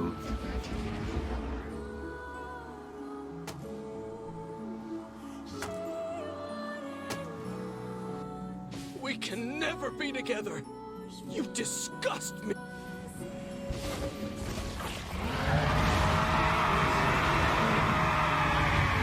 NieR does what Thor didn't, at least the first time around. I'm afraid I'm not entirely sure what of the context. How did I end up with such an hideous body? Oh, he aimed for the head. Okay. I got it now. Yet this world.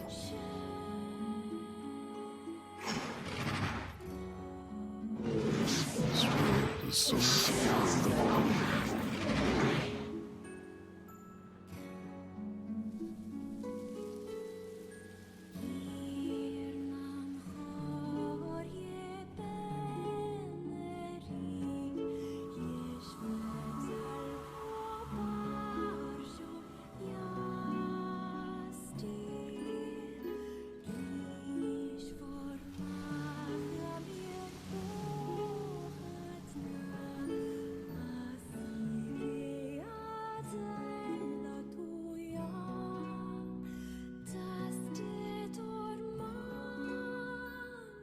A successful test case has been discovered to detain. The specimen's cooperation is requested according to the predetermined stipulations. Treatment of the specimen will continue on a classified basis until we determine why our results have such a wide... I didn't catch all that. Dang it. 1 week later. Thanks. You really saved our bacon. You've all done so much for me. Offering a little refuge is the least I can do. I don't have the words to express how sorry I am. We all knew townspeople were out there being eaten by a shade, but I never imagined I was taking care of it this entire time. The fault lies with that foul creature alone, Postman, not yourself.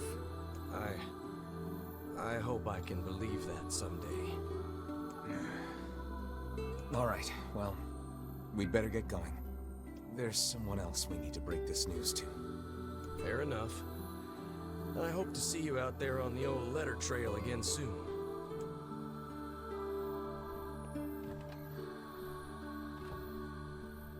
Hey, did you find my husband? Yeah. The thing is... Wait, why are you hesitating? Is he alright? Please tell me he's alright. Come on, say something already.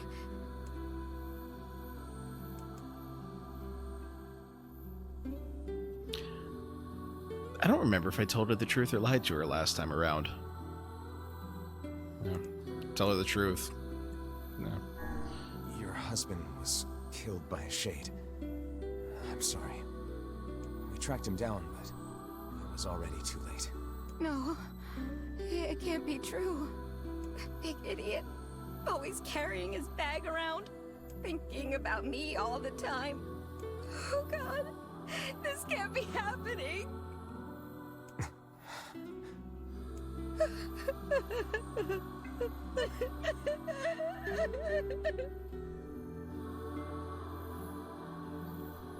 It saddens this old tone to think we'll never hear those two at each other's throats again.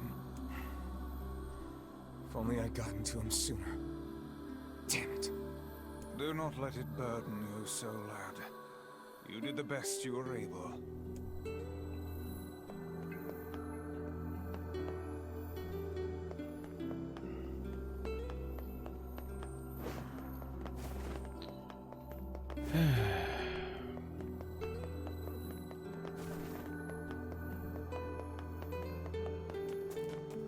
Need to real quick reset something.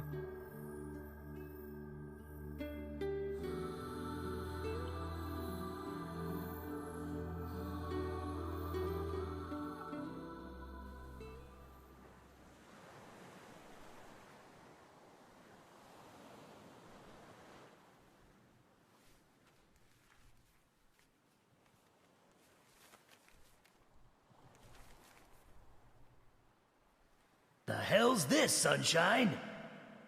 A letter. That thing wrote it for the postman. Ha! Man, that is some grade A chicken scratch. She probably copied the letters as best she could.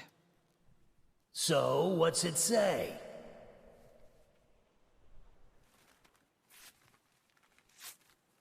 I think our friend's gonna wake up soon. Let's go. I wanted to find out what it said.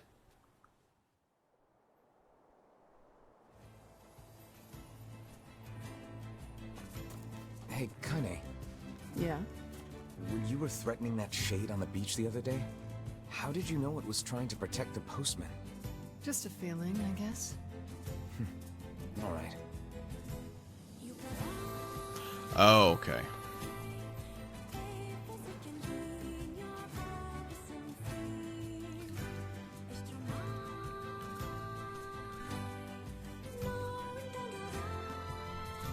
So that's the thing, it's been so long since I played the original that I don't remember exactly how different everything is between Route B and Route C.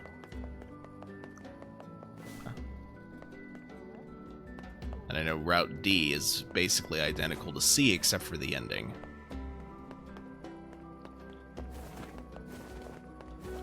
Alright, so now that that is done, the postman is available for me to finish up this other side quest. I killed the shade in the southern plains. Oh, thank you. Thank you. I don't know what to do about all the postmen who quit, but I guess I'll figure something out. Anyway, here's your reward.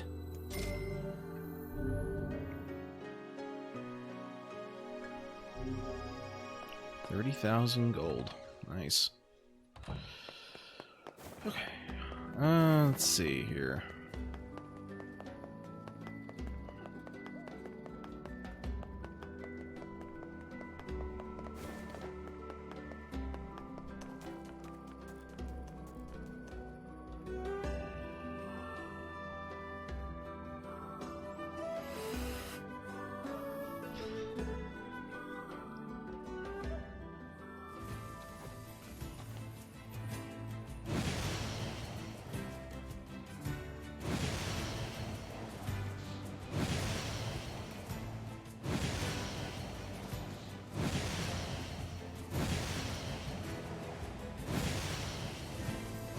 I thought this thing didn't, like, stop between, like, anything.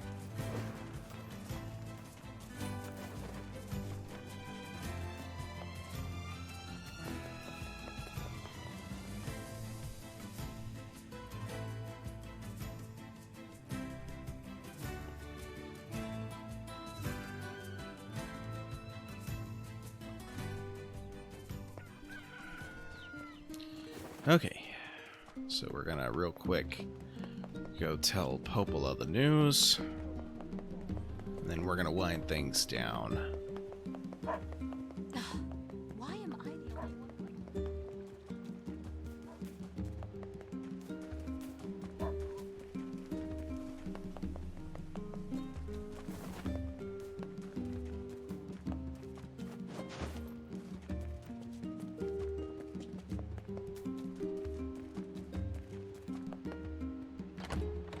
You've never seen it behave like that? Huh.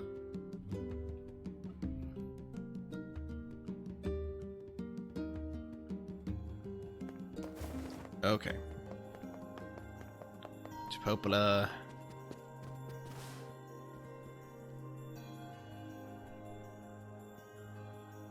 Shades on the coast, the ferryman dead. You've had quite the rough trip. That poor ferryman used to tell me stories of the epic quarrels he had with his wife. He found the whole thing quite amusing. He loved her, though. He loved her with all that he was. I'm very sad to hear that he's gone. Still, you made it back safe, and I'm glad for that. Have you any new information about the key to the Shadow Lord's castle?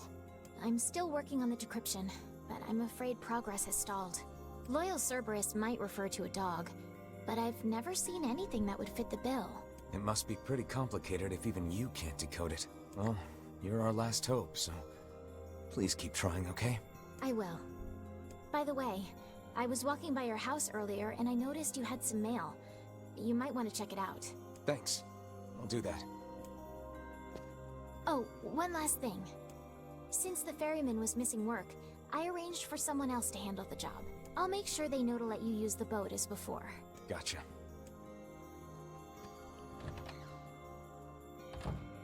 Even without those we have lost, the world relentlessly continues to turn.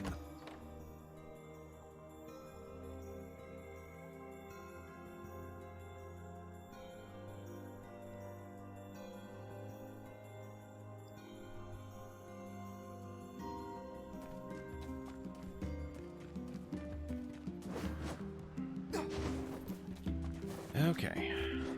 Here we go.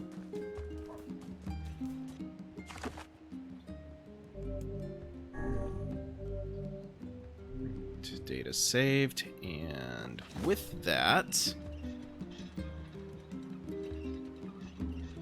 I'm gonna go ahead and see if there is someone online who could use a raid.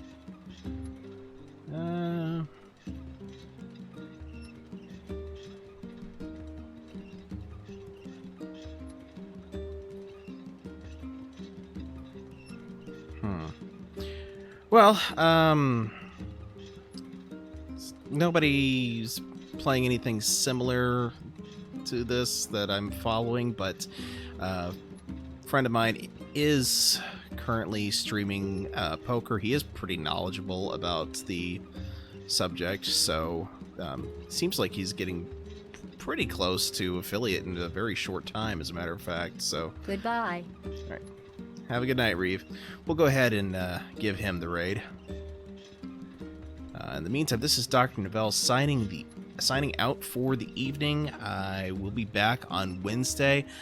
I think I might be streaming Horizon Zero Dawn then, but I will keep you posted. Just keep an eye on Twitter.